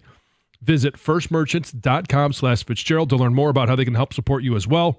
That's firstmerchants.com/Fitzgerald. First Merchants Bank, helping you prosper. Member FDIC.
Ticket Texture says if we could give the Savannah Bananas Ozempic, it would expand their range of play on the field. Scott and Carlton. That's a hell of a segue. Yeah. We brought up the Savannah Bananas because it's one of those things that I was aware of a couple years ago, and I think we all kind of saw when it started, this like Harlem Globetrotters of baseball. And it's, guys, I don't know if you've checked in on them recently. It's taking off. It's spreading like wildfire. They have 4 teams. It's not just the Savannah Bananas. They're traveling all across the country. They're selling out NFL football stadiums. Texter points out they're going to be in Michigan later this week. Says next weekend, and they're going. It's out in West Michigan. Says my girlfriend and I are super excited to go. We had to go through a lottery just to get tickets, Joey in South Lyon. Because I could swear Ellie Googled it and didn't think that they were coming to... The Bananas aren't, the Firefighters are. It's one of the other teams in the league, but it's Banana Ball, which for people who don't know, what the hell is Banana Ball? It's a different version of baseball. There's no walks. There's a time limit. You can steal first base. When all they kinds do of some dancing of these, when they do some of these things too, like the guy that flips in the outfield and then catches a fly ball. Yeah. It makes you wonder, like, okay, how did they misjudge that fly ball for these, like a regular center fielder? Like, how did he drop that ball? How do you ever drop it if this guy can flip this guy can flip and catch it? There was a play on Sunday where Parker Meadows got airborne, and if he had mistimed it by just a half second, it would have been an inside the ballpark home run. But he didn't. He didn't. The Bananas just had the great Hambino from the Sandlot movies show up for a plate appearance over the weekend. I saw that too. Wow. Classics. They are all over. Let's get to Heather and Troy. Heather, you're on 97.1. Hi, good morning. How are you? Good. Yourself? Good. So I'm a baseball mom, have been doing it for years, and I'm pretty sure Facebook heard me talk about baseball. So all of a sudden, these Savannah Bananas are in my reels, and you just go down this rabbit hole watching them because they are so entertaining. Mm-hmm. I think some of my favorite parts are that, you know, if somebody in the crowd catches the ball, it's an out. Yeah. So you get to... Oh, I can't hear you guys. Oh, we got anyway, you. We got you. Yeah, keep going.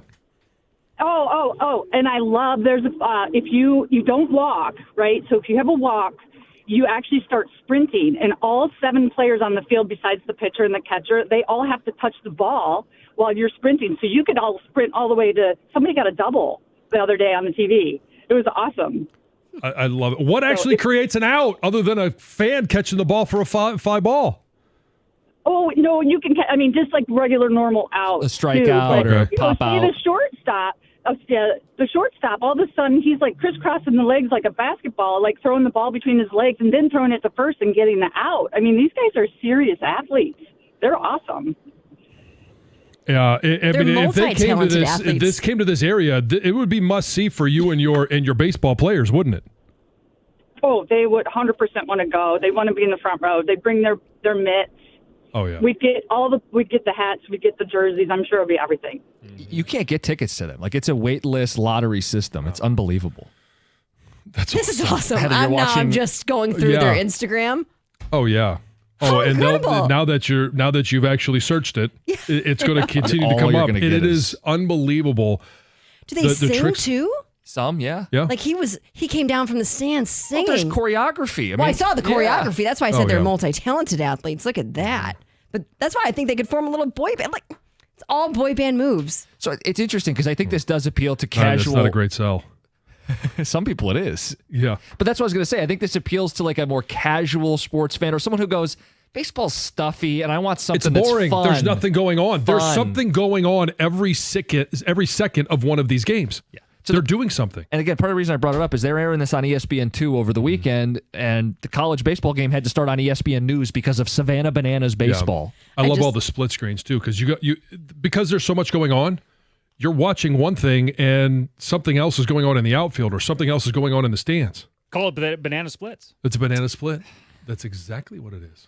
Aaron, Commerce Township, you went and you didn't like it. Yeah, I spend my summers down in Florida and went to the one at Raymond James, and they sold out the whole darn stadium.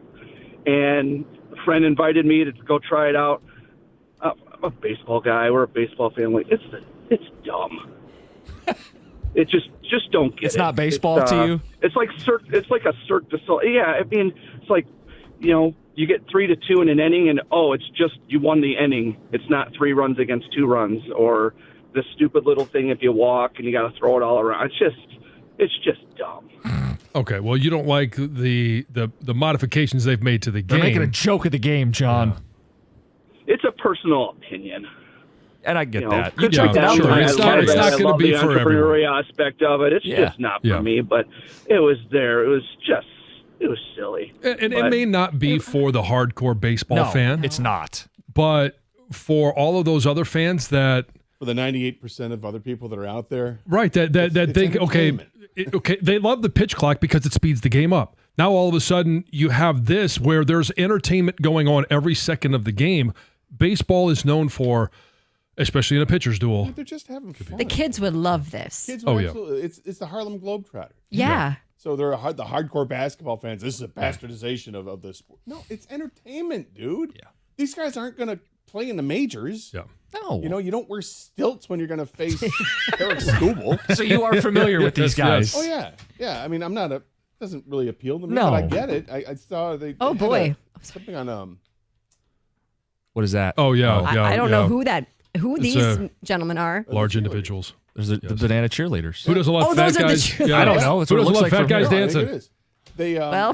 They did an interview with the kind of guy ruins the on, boy band 60 experience, Minutes doesn't it? It does. About a month ago. The guy, it was on 60 Minutes, and it was, just this weird kind of business model that started off, hey, we'll, be entertaining at minor league ballparks or something like that. But then people just enjoyed it. Social media grew it, and now they're in, stadiums. And it's funny, I was driving and listening to you guys talking about it, and I was at a friend's house yesterday celebrating some birthdays, and people started talking about it, and they started making plans. Hey, you guys want to go catch the Bananas? They're playing in Chicago, and we got sent on the group text. Hey, here's the link for tickets. Do you want to go? I'm like, I don't really want to, but it's also because it's during football season. It's in when the Lions are gearing up for Super Bowl run for preseason games, but it's in August.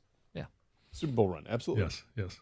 Don't smile. There was a little treat at your desk. I saw that. Yeah. Evan went in both fisted with that. All right. Oh, okay. All right. Good. Yeah. Teddy. I went home on Friday, and Teddy asked me why Gator doesn't like him. So he woke up this morning and said, "Gator donuts." Gator donuts. He's trying to win him over. Yeah, trying to win him over. Teddy's I think I've amazing. met Teddy once. I know, and he was here today delivering donuts, and I missed it. Yeah, I'm sad I missed it. He's amazing. He's a baby in a 7-year-old's body. It's wild. It is crazy, John. Yes, Lisa is having back issues because I'm trying to lift him. He's half her height. No joke. Like he is 3. And he's all muscle. And half her height. He's a monster. And he has a mustache. I mean, it's crazy. He's so cute. Yeah. What's the dream? The John Jansen dream for Teddy? Don't put that pressure on him. I'm not. No, there's no pressure. I'm just. No, curious, the John Jansen dream. I'm sure you'll be happy no matter what the kid decides. Oh yeah, the John Jansen dream would be that I'm coaching offensive line for the Lions, and Jack has been a member of 2 Super Bowl teams of that offensive line, and then we draft a young Teddy Jansen, first overall, and I've got one Jansen at right tackle, another Jansen at left tackle. Bookends. Coach, that's the John Jansen dream. Got it. So is he training? Not that I've thought about it. No, right. So is he training to be 6'10" and Yeah, he's so this past weekend. Doug, I'm sure you've experienced this where there's a baseball tournament, and then the last game, because Jack is now on a regular baseball field, 90 feet, 60 feet, 6 inches. They played their last Sunday games at Eastern Michigan's baseball field. It's a cool little stadium. It's a cool little stadium. There's a little hill kind of just behind the first base dugout. And before the game, we were, doing some warm-ups with the kids, and then they're off with their team. So Teddy and I were practicing our 3-point stance, and we were doing hills. So he's got a decent stance. It still needs some work. We're not always consistent with right foot back and I'm getting a 4-point. A 4-point. The other side of the ball. If he is academically challenged, he can play defense. Wow. Bunch of dum-dums on the D-line. See ball, get ball. Yeah. If he's vertically challenged or has problem with change of direction, he can play guard. What are you boys doing? Tackle OT arrogance over here. We'll talk about the best moment of the weekend. Tigers Cubs. Get to it right out of the gate. Perfect. Carson Anderson, 97.1.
Hello and welcome to the Carson Anderson program. I am Doug Karsh. That is Scott the Gator Anderson.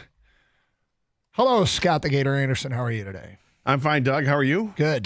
Did you have a good weekend? Yeah, it was really nice. What were the highlights? Other than the Tigers, obviously. We'll get into them. Yeah, I mean, it started off great on Friday night with that. But did you go to that game Friday night? No, I did not. I knew you were talking about it. I was talking about it, and just life set in and stuff instead. So Saturday, I had a graduation party to go to. My friend's son, Evan, graduated. So that was cool. It was kind of it was one of these group parties where they had 4 or 5 grads, and they found a park to have it in. So it was really cool. It was this grassy area in the middle of a neighborhood, and they had some food trucks and stuff. So that was kind of cool to go to. And then yesterday was at a birthday brunch for a couple of friends who were celebrating a birthday together, and that was great. I just kind of hung out outside, actually watching the French Open outside. You watched the French Open? I watched part of the French Open outside. Look at you. Look at you, man. Well, I mean, I didn't have a choice. The other people were like, oh, French Open's on. I'm like, hey, the Tigers. So did you enjoy the French Open? I know you didn't have very complimentary things to say about tennis, but did you enjoy tennis is fine. It just doesn't really appeal to me. I don't have any real issue with tennis other than, the pretentiousness of calling it Roland Garros. But no, the French Open it's fine. And here, because I don't follow it, I remember all the names of the past, right? From the time I was 8 years old until a few years ago, I still knew who everybody was. But now that those names are fading, now that Djokovic and Federer and Nadal, that these guys are kind of winding down their careers, and some have already finished their careers. There's a whole new era here that I'm not familiar with, and these guys are amazing. Like Alcaraz, who won yesterday, he's got like 5 majors already. He's on a tear. So I think that's impressive, because in a few years, these are the names that we're going to be talking about reverently, like we do with the previous trio that I mentioned. So it's kind of cool. Well, look at you, expanding his horizons. I'm not saying I'm watching it. I was kind of forced into it, but it was fine. It didn't bother me. Okay, so the big news, obviously, on the marquee of Detroit sports is our baseball team. This was a matchup of two of the best teams in baseball. In fact, MLB.com updated their power rankings. Number 1 is the Detroit Tigers. Number 2 is the Chicago Cubs. And I guess we could start with this. I'll own the L. I predicted a Tigers sweep. They did not sweep. You're way off. I caught a sudden case of cockiness on Friday, and guilty as charged. But the important point is that they won the series, and they proved their resilience. There's no question the Chicago Cubs, or the Chicago White Sox series rather, was a disappointment. Even though it's not realistic to think you're going to win every game, certainly taking 3 of 4 against a bad baseball team, you feel like that's a realistic expectation. Tigers are really good, White Sox are really bad, and you go 2-2, and then there's still some things about this team offensively, but honestly, Scott, if we talk about ebbs and flows, it does feel a little bit like last couple weeks they haven't been as explosive offensively, but so what? They keep winning, and you hold them up to a perfect standard, you'll always be disappointed. I mean, I kind of feel like, they take 2 or 3 from the Cubs, and I'm expecting to take calls that they're still not tough enough on the blue line. Right? They're still, right. Which is one of the famous things that one of your friends said to you after the Red Wings won a Stanley Cup, and he responded immediately, yeah, but they're still not tough enough on the blue line. And he was serious. So everybody is, if you hold yourself to a perfect standard, every team in baseball fails to live up to it. Now, that doesn't mean you don't strive for perfection. You should strive for perfection. Yeah, but you'll never achieve it. I mean, that's baseball. Mm-hmm. It's 162 games. You don't go 162-0. It doesn't happen. No. You don't win 120 games in baseball, no matter how good you are. So, I mean, even when you find a rare instance where a perfection is achieved, people still pick it apart. Jose Valverde was literally perfect in save opportunities with the Tigers one year, and fans hated it. So it's facts. It's crazy how people when it comes to baseball, and it happened last week, and I don't want to, because we're foreshadowing a little bit with Champ and Chump, but we had the guy last week who was complaining about A.J. Hinch. He was sick and tired of A.J. Hinch playing righty-lefty matchups. And this is where I go, all right, they're in a weird spot where I look at their roster and I don't think it's the best roster in baseball.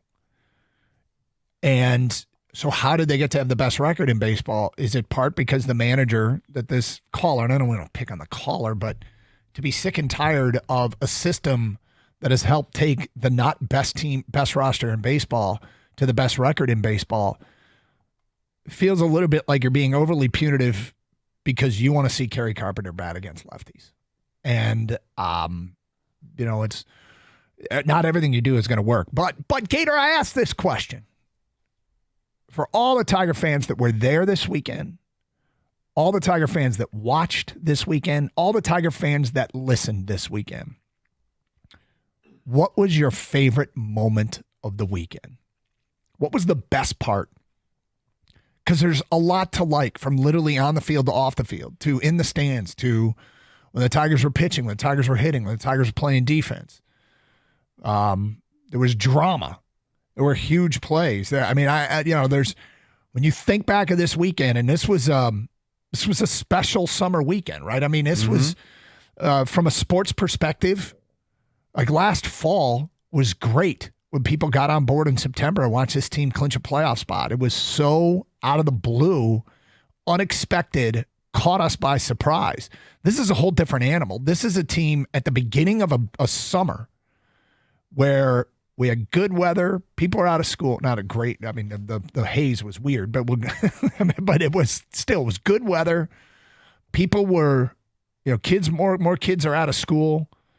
Great opponent in town. They brought fans with, and the Tigers took 2 of 3. So, what was your favorite moment of the weekend for you personally? 248-539-9797. Gator mentioned Champ and Chump. The foreshadowing. We'll get to our Champ and Chump nominations at 10:35. We want yours at 248-539-9797. Let's go on a Monday. It is Carson Anderson on 97.1. Hey, looking to upgrade your outdoor space? Well, Builders First Source has you covered. With 4 Metro Detroit locations, they specialize in top-quality composite decking with brands that you trust, like Trex and TimberTech and AZEK. So whether you're a DIY enthusiast or you need a certified installer, their expert team will help you build the perfect deck that stands the test of time. Visit one of their locations today in Lapeer, Auburn Hills, Clinton Township, or Shelby Township and discover why Builders First Source is your go-to for decking. Quality, service, and unbeatable value, that's the Builders First Source promise. Search buildersfirstsource.com.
What's your favorite moment of the weekend? 248-539-9797.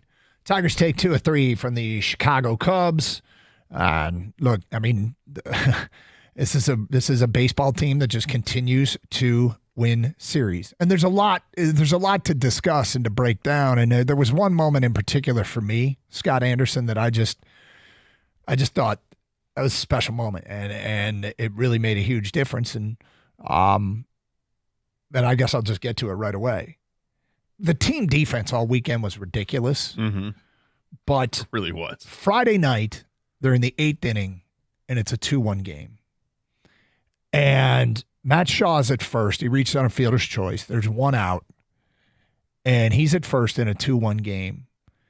And he gets an amazing jump on Skubal to steal second. He hadn't been thrown out all year. He hadn't been thrown out trying to steal all year. And he gets this elite jump. And as soon as I saw it, I'm like, well, there's a tying run on second base. And Dylan Dingler had a perfect throw, just an absolute missile down to second, and got him out. And it went from tying run on, I thought for sure it was tying run on second base with one out to 2 outs, nobody on. The next 2 hitters, single. I mean, that would have been a tie game. Who knows how that inning would have gone?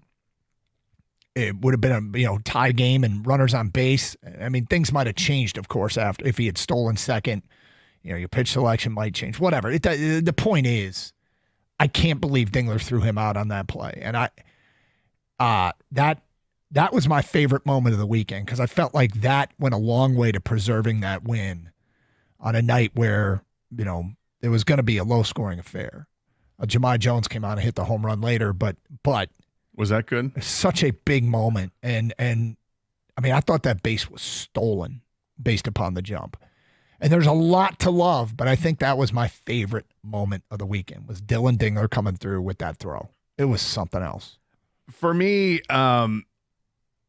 it was Spencer Torkelson coming up at the plate and in game 1 of the series. And look, he'd been going through this horrible slump. He was 1 for his 18. We talked a lot about the slumping Tigers on Friday, a triumvirate of Tiger batters that just weren't hitting all that well. And Torque was one of them. It's a 1-1 game. You're in the 6th inning, and Torque steps up to the plate after Riley Green flied out and launches a ball to left center field 392 feet away for a home run. He gives the Tigers a lead 2-1, which ends up holding up and being the game-winning run. But you mentioned the Jahmai Jones home run and a pinch hit for Kerry Carpenter, where I'm sure lots of people are going, oh, no, yes. But for me, it's Torque, because I've always been a Torque guy, and I want Torque to succeed so badly.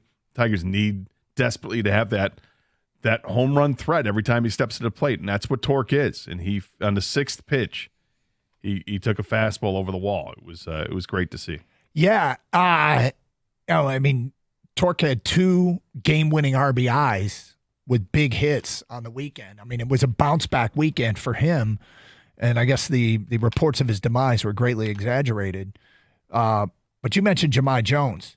First pitch he sees, he launches for a home run. And, I mean, that's the righty-lefty stuff, right? That's the stuff that the cards that A.J. Hinch loves to play. This guy was brought up hours before. Yep. They're doing a story on him, I think it was on Saturday, for Saturday's game, and they were talking about how he was talking to some of the guys in the dugout. Hey, when do you think I should start getting loosened up, like for pinch hitting rules? Like in the 5th or 6th inning, they're like, no, the 2nd inning. You never know when it's going to happen. Like, okay, starts preparing, looking at video, and stretching out, getting a swing and taking some swings and all that.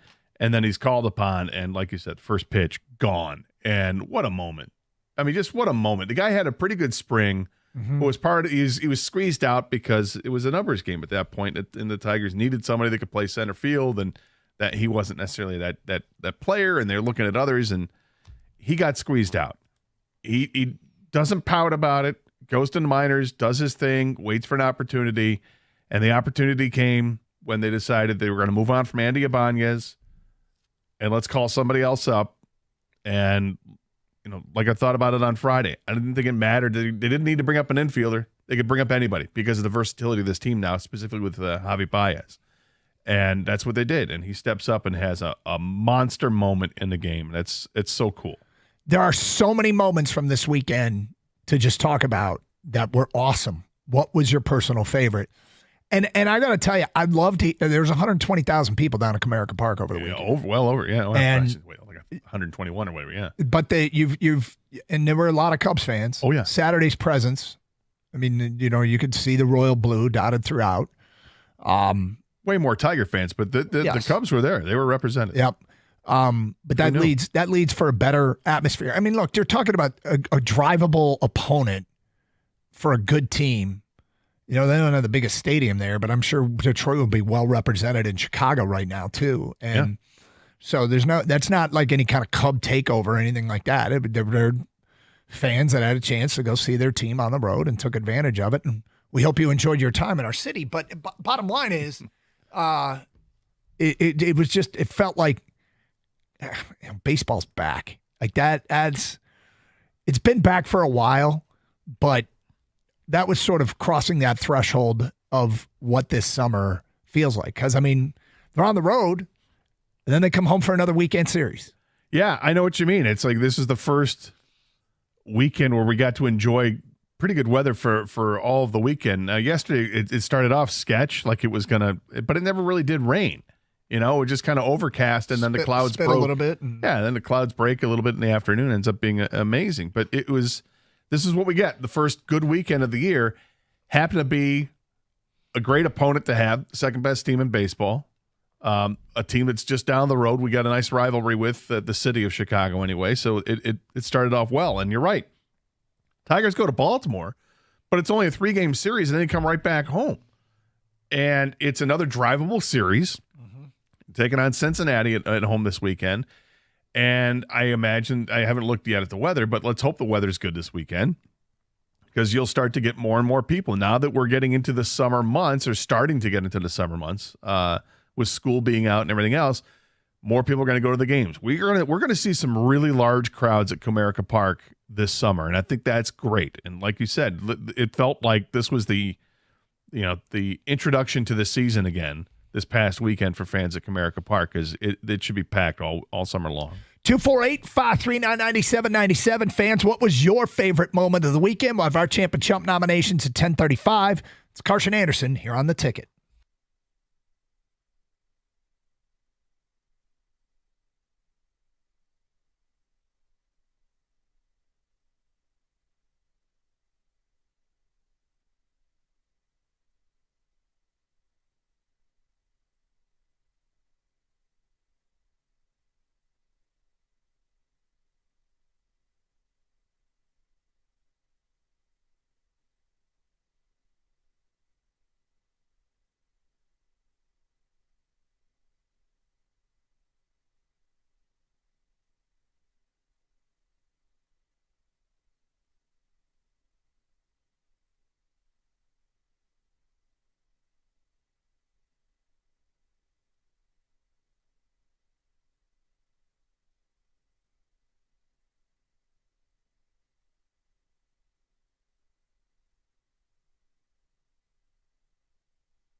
Yeah, they did. And what a weekend. What was your favorite moment, Tiger fans? 248-539-9797 with our Champ and Chump nominations coming your way at 10:35. Let's go to Tom. You're on 97 on the ticket. What's up, Tom?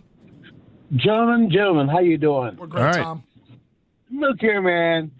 I'm a little league catcher. I'm 69 years old, man. For sure. And my baseball moment was in little league.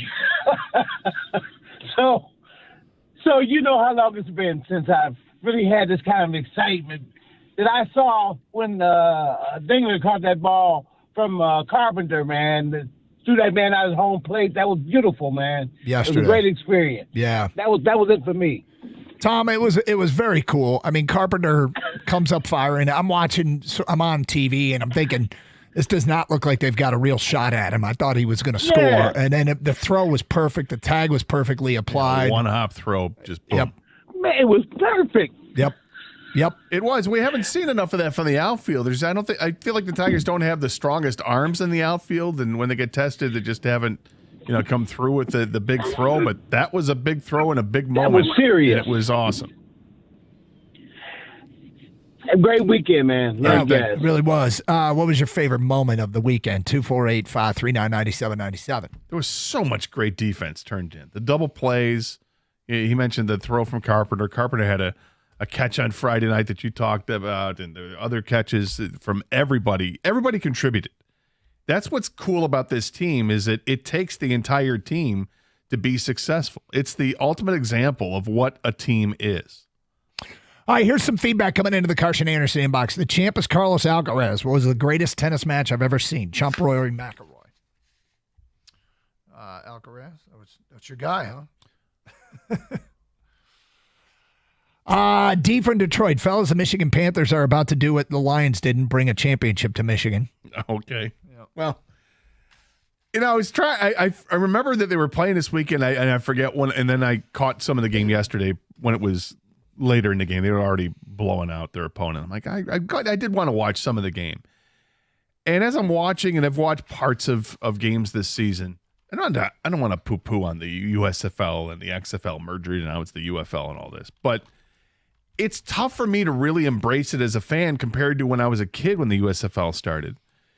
Because that was like a standalone league back in the 80s when that came around. Like, they took players that the NFL wanted. They drafted players and gave them contracts that the NFL wanted, whether it was Herschel Walker or Steve Young or Reggie White or whoever, right? And this was at the infancy of their careers. It was pretty great. What this league is, it's minor league football. And I don't mind it. It's fine. It's not, I mean, you don't have the prestige of college football, the pomp and circumstance of that. Nobody goes to these games, or at least not enough people where you feel like it's a real atmosphere. And I wonder, is this just how it feels like to have a minor league team? Like if you're living in Erie and you're watching the Seawolves play, or in Grand Rapids and the West Michigan, Whitecaps are playing, or Lakeland watching the Tigers play, whatever the case is this like minor leagues? Because these guys maybe some of them played, had a cup of coffee in the NFL, or other guys are just showcasing themselves to get back into the league. It's kind of like this in-between world. The challenge that the UFL has is that it's really hard to capture the charm of a minor league baseball stadium. Minor league baseball lends itself to charming stadiums and appealing days of entertainment. It's the atmosphere. The atmosphere at minor league games, the right size stadium. An example is the USPBL. Mm-hmm. The USPBL, having gone there for twice to see games, they've captured it. Nobody cares about, well, I shouldn't say nobody, but the results of the games aren't what's driving people. I want to go. The Grasshoppers are hot. I want to go watch them play. Like it's the charm and the entertainment value. In football, that's hard to do in a cavernous, empty stadium. So, if you put, I don't know how you do it. Like, do you somehow go to Wayne State and say we're going to invest $3 million and make Wayne State's stadium, retrofit it to capture some of that charm that we see in minor league baseball stadiums? But it's really, really hard. I mean, I remember this. It kind of sucks because you guys were totally excited when they announced this. Michigan Panthers coming back. I mean, Gator, you came out boldly claim I'm getting swag as long as it's the same colors and logo and whatnot. Doug, I'm going to be at games Going and to a and game, things. Yeah, yeah. and have either one of you done that? No. Well, I looked at swag and I didn't like it.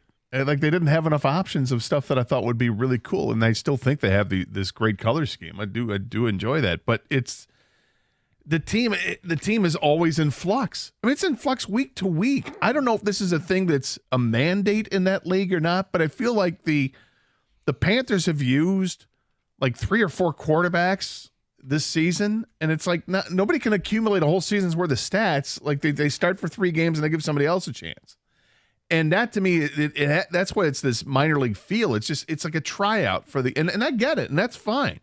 But I can't get into it as a fan and think this is the football that I want to watch. And yet here they are going to play for a championship now, and that's pretty cool-ish. Yeah. And to be clear, just so the listener knows, the Michigan Panthers have won a championship. Yeah, they did. Yeah, they did. So it's not like that's not something they haven't done already. They haven't done it in this particular incarnation after being in hibernation for 40 years, but they have won a championship. 248-539-9797. Back to your phone calls in a moment. But Gator, let's get to our championship nominations. And they've already kind of been talked about. My champ is Spencer Torkelson. 5 for 12 on the weekend. 2-run double, big home run, both go-ahead RBIs and wins in the Friday and Sunday games. Torque, after some discussion of whether or not he was cooling off, he had a hit in every game and really was productive at the plate, which is great for all of us. Spencer Torkelson, you are my champ of the weekend. Mine is the Spaniard tennis player Carlos Alcaraz, who took down Sinner, the Frenchman, at the French Open after a grueling 5.5-hour match. That's insane. I think it's the second longest match in tennis major history. That's grueling, my friend. And this guy's 22 years old. He's already made over like $40 million in his career, and he's just kind of getting started. I think he won 5 majors in a row, or he's played for 5 majors in a row. It's kind of crazy. And, at this young stage in his career, this is the guy that we're going to be talking about for a long time. And the man he beat is also a guy we're going to be talking for a long time. This is going to be maybe one of the great rivalries in all sports to be coming up. The chump of the weekend, Gator, I don't really have a chump, so I'm just going to chump myself because I got the prediction wrong. I called for a Tiger sweep. I was off. I'll chump myself, own it, take the L. Well, my chump is those people that hold A.J. Hinch to this ridiculous perfect standard, because you're missing out on what is the true excellence of A.J. Hinch in managing this baseball team. This is not the most potent lineup in all of baseball. It's a vastly improved lineup from last year to where they are, but they're not an extremely potent lineup. But he manages it with what he knows best. Mm-hmm. And he gets the best matchups for his players to put them in the best position to succeed. And you're missing out on that if you're going to be busy complaining about, they took Tarek Skubal out after 95 pitches. Or why are they pinch hitting for Kerry Carpenter because there's a left-handed pitcher on the hill. You're missing out on what the true excellence is with A.J. Hinch. 248-539-9797. Get your champ and chump votes in. Josh in T-Town says champ Denny Hamlin for winning the Michigan NASCAR race. Chump the Colorado Rockies front office, and journalism the horse. Gotcha. I struggled there. Was it the Belmont this weekend or was it the Preakness? Which one? It was the Belmont. Sorry, Mike. Not my thing. But got your votes down. Get your champ and chump votes in. 248-539-9797. Ken, you're next. Hi, Ken. Hi. Hey. I'm calling. You can't beat Carpenter's throw. That was fantastic. But Dylan Dingler on Friday night, he threw at the guy's second base. The pitcher had already thrown over to first twice, and you knew the guy was going. He was just waiting for an opportunity. Dingler killed it with that throw. It was such a good jump. And I thought the base was stolen. And then what happened after that was single.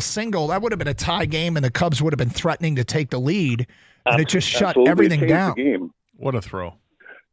It was a great throw. And I'm a Rogers guy. But, man, I'll tell you, Dingler is starting to convince me. Well, it's great. And, we don't have to dismiss Jake Rogers.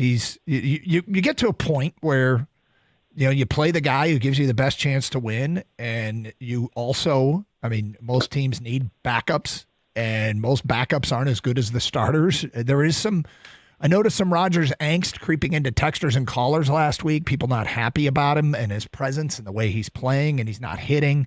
And I get it. But you also sort of get into, okay, relative to what you should expect from a backup catcher, do they need to make a change? And I'm not sure that they do. They've got a pretty long history with Jake Rodgers being better offensively. Not, he's never was elite, but better than this. So, we'll see. Yeah, I think Rodgers has always been a team guy, so I don't know if his attitude is going to be affected at all, but I don't think so. I think he'll take Dingler under his wing and help him out. Well, I mean, if anything, they showed that they're willing to make a change with a player that's produced for them with what they did with Andy Ibanez, right? That was kind of a surprise, but not so much. But I think that's a good way to put it. Kind of a surprise and not so much. Like, it made sense, but as we said last week, if that guy's any player that's on the roster, they're here to do a job, and they're going to get put in that situation to do that job. And if they continue to fail in that, they're only going to get so many opportunities. And Ibanez, apparently they decided they'd run out of opportunities, right? Yeah, and it's unfortunate because it has a ripple effect because Akil Badu, designated for assignment, that they had to, make room on a roster, so he gets kicked off the 40-man and available to be picked up by other teams now. And, Akil Badu, as recent as a couple weeks ago, major contributor to one of the Tiger wins. Mm-hmm. But that's just how it is when you're the last man on the roster. And this is where it was for Andy Ibanez. He wasn't hitting lefties. They still have faith that he can get it done, but you're going to have to go to the minors and prove that you can hit the left-handed pitching again at the clip that you were doing it, because that's why you were here in the first place. Champ and Chump, get your votes in. Brought to you by Sarah Chevrolet, Sterling Heights, 248-539-9797. We tally up all the votes of all the people and put on our website on Tuesday who the people select as Champ and Chump of the weekend. Hey, if you're in need of an attorney for an auto or truck accident, let me recommend our guy Steve and his crew over there at Michigan Auto Law. See, they specialize only in auto and truck accidents, and because of that, well, they're the best. They're the best when it comes to auto and truck accidents in a courtroom. And here's the thing. There's a level of care that comes from a Michigan Auto Law attorney, more like white glove service. They're nothing like ambulance chasers that you see often on TV in our market, and there's a reason why judges send their personal cases to Michigan Auto Law. So if you need an attorney for an auto or truck accident, reach out to them. Michigan Auto Law, the law firm that puts people over everything. Visit autolaw.com. That's autolaw.com.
Doug Carr, Scott Anderson, 97.1 The Ticket. Open lines, 248-539-9797. Champ and Chump, get your votes in for Champ and Chump of the weekend. Who had the best weekend? Who should be called out?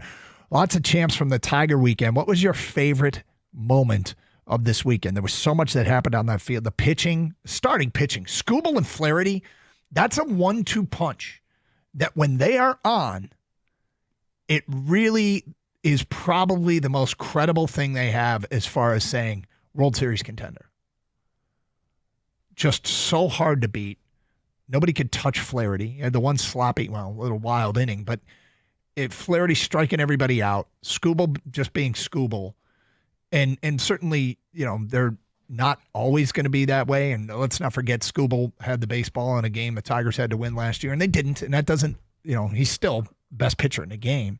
It doesn't always guarantee everything, right? But to take that 1-2 punch into a postseason series, if they're going to be like that more often than not, God, the Tigers are going to be tough to beat. And you can build the case, this resume and the case that gets built for this team being the best in baseball probably starts with that.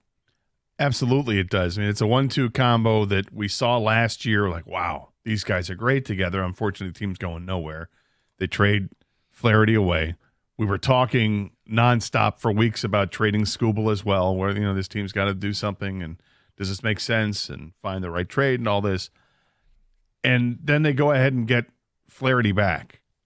And Jack Flaherty was still very good for the Dodgers after the Tigers traded for him and gets his World Series ring and all that. But how is he going to respond this year? Because it wasn't a one-off with what he did last season when he started with the Tigers, but getting fettered up with Chris Fetter as the pitching coach kind of unlocked some things and got more consistency out of him.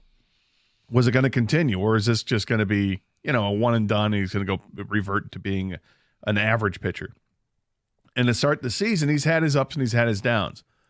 But when he's pitching well, like he's pitching well now in his last 3 starts or whatever it is, he's really tough to go against. And it gets you excited because, yes, it is that 1-2 combo you need in the postseason.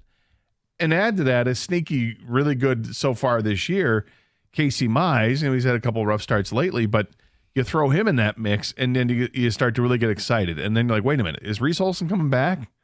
Because Reese Olson was pitching great before he had to leave, and the reports are good that he could be back soon. Now he's feeling much better, but they want him to throw changeup because that's the grip that hurt the finger in the first place. And okay, if he's good to go after a couple of bullpens and maybe a minor league stint for a start or two, he could be back here within a few weeks. And then you really start to get excited about this team. If you're not already, I don't know why you're not already, but the pitching that at one point this year was so extraordinarily dominant and then kind of dropped off a little bit has picked up over the weekend with 2 amazing starts from Skubal and Flaherty. And I'm trying to figure out why and properly word this. I feel like with every Tiger storyline, there's still an undercurrent of people waiting for the floor to drop out from underneath them. And I guess the reason why I'm not nearly as concerned about that is because this is a phenomenon that started late last year, right? And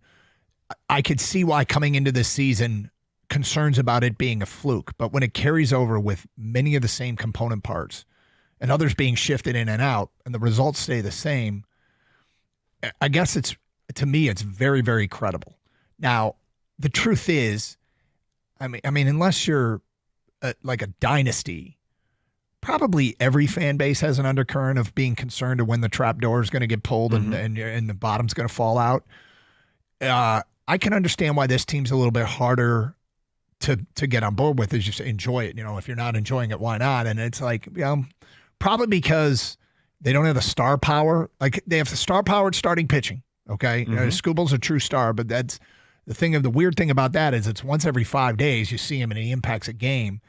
But the day in, day out lineup, we can make a case, and we have made a case for guys that are star players or acting like star players or being used in a role that allows them to do things that star players do.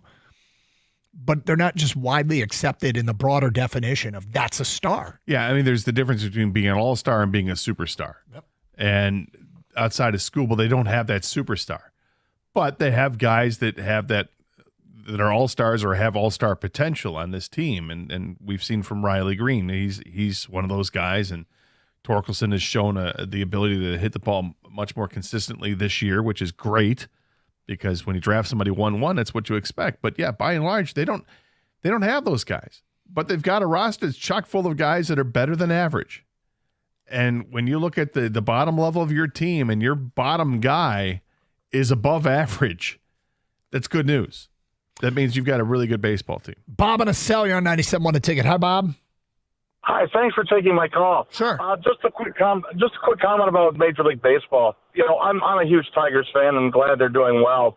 But if it hadn't been for the fact that they're doing so well, I wouldn't be watching very much Major League Baseball. I'm really kind of put off about the officiating, about the umpiring that's taking place, the balls and strikes.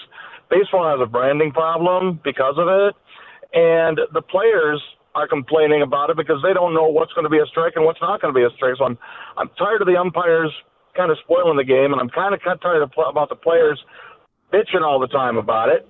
And really, I think what's the deterrent is when on television they have the strike zone capped. They have the strike zone printed up on the TV screen, and the average person's watching it's thinking, well, the umpire missed that.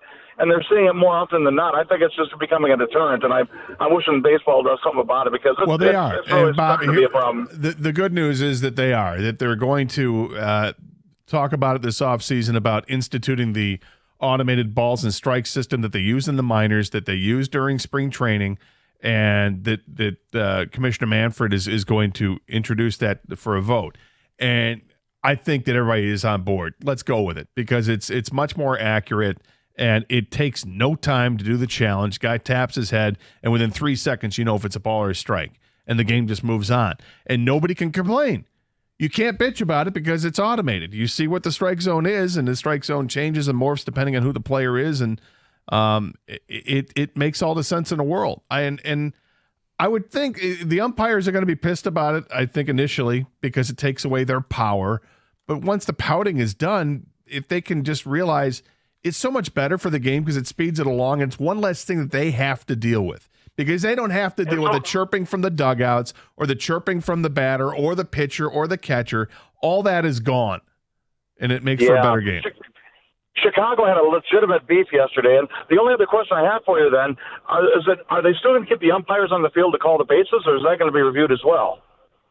Oh, they're there. The only thing that they're talking about instituting is the automatic balls and strike system. Okay, there's two things. One is he said that more often than not they're getting it wrong. That's not true. Is one of the grossest overstatements ever. There's a 90% rate. Yeah, at least. Yeah. Two is I'm shocked that is driving him away from baseball. Do you think he's common? I think it's hyperbole with what he was saying. I think it's deterring from the enjoyment. But overall, you're still going to watch baseball. Now that they'll have this solution going in next year, more than likely it's going to be voted in. Yeah. I think that'll make it better for baseball because there's less complaining about it. I do agree with him that the thought that the umpires are trying to make themselves a bigger part of the game. I've complained about that forever, and it's been a problem with baseball forever. You used to get these amazing moments where the old-time managers would get up there and complain with the home plate umpire. They'd go nose to nose. Eventually, someone gets thrown out, and then the fireworks really start. And you get these viral videos of the past with Earl Weaver or Sparky Anderson or whoever throwing stuff and yelling and scratching on the ground and marking where the strike was and all that. And all that's going to go. And it should go because too often I see umpires with too thin a skin. And the same thing goes for the guys in the batter's box too. You don't need to complain about everything. And there's been a lot of complaining lately that I see. Yeah. Where it's a strike. Deal with it. It's a tough pitch to hit it when it's on the inside corner. I got it. But you know what it is? A strike. And when you get back to the dugout and you look at your tablet and you see that, I hope you feel stupid and apologize to the guy the next day. Well, do you? I mean, and the same thing for the umpires. And the other thing, we have to point this out all the time, and they do say it in the broadcast. What you see on TV isn't 100% accurate. It's put on there for the fans' enjoyment, and whatever they're doing for their ABS system, I hope that it's they say, look, this is way more accurate than what people have seen on TV, because I've had umpires tell me that. And I mean, I guess the umpires probably defending themselves would say, yeah, that's probably not there. I mean, how much would it suck to be out there doing your job and something that's on there for fans' entertainment is saying you're not doing your job? You'd probably hate it. Yeah, but in the same token, okay, I get that it's not a perfect representation of what is a ball or a strike, but it's pretty damn close. Yes. So if you see something that is like what looks to be 2 inches below the upper part of the strike zone and it's called a ball, I'm sorry. It's a strike. I know, but there's ones that are much closer than that might be the borderline pitches. So they're still going to be borderline. Hey, they got to sort this out. But our guy said he's not watching. He wouldn't watch, which is that might be going a little. That's pretty extreme. 248-539-9797. More of your phone calls and feedback. More of your champ and chump votes coming up. It is 97.1 The Ticket.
Brought to you by Mastercraft Heating and Cooling. The Michigan Panthers punched their ticket to the UFL Championship. One of their key cogs on the offensive line, Ryan Nelson, has a unique side job working for EA Sports, capturing his motions for use on screen in Madden and EA Sports College Football.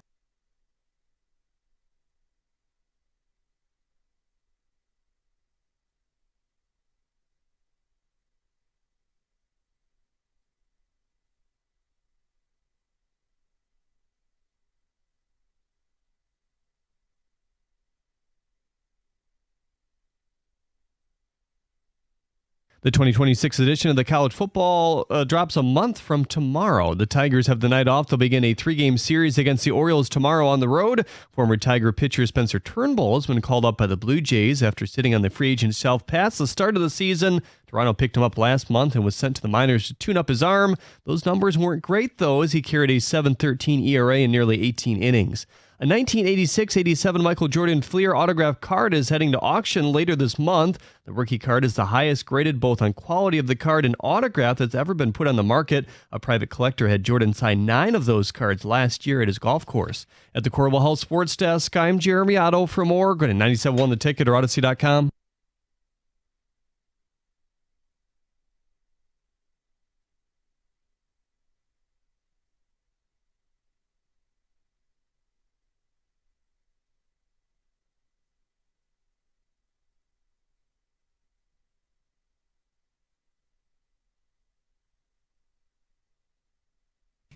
Doug Harsh, Scott Anderson, 97.1 The Ticket. Let's get right back to your phone calls. Bill's in Madison Heights and next. Hello, Bill.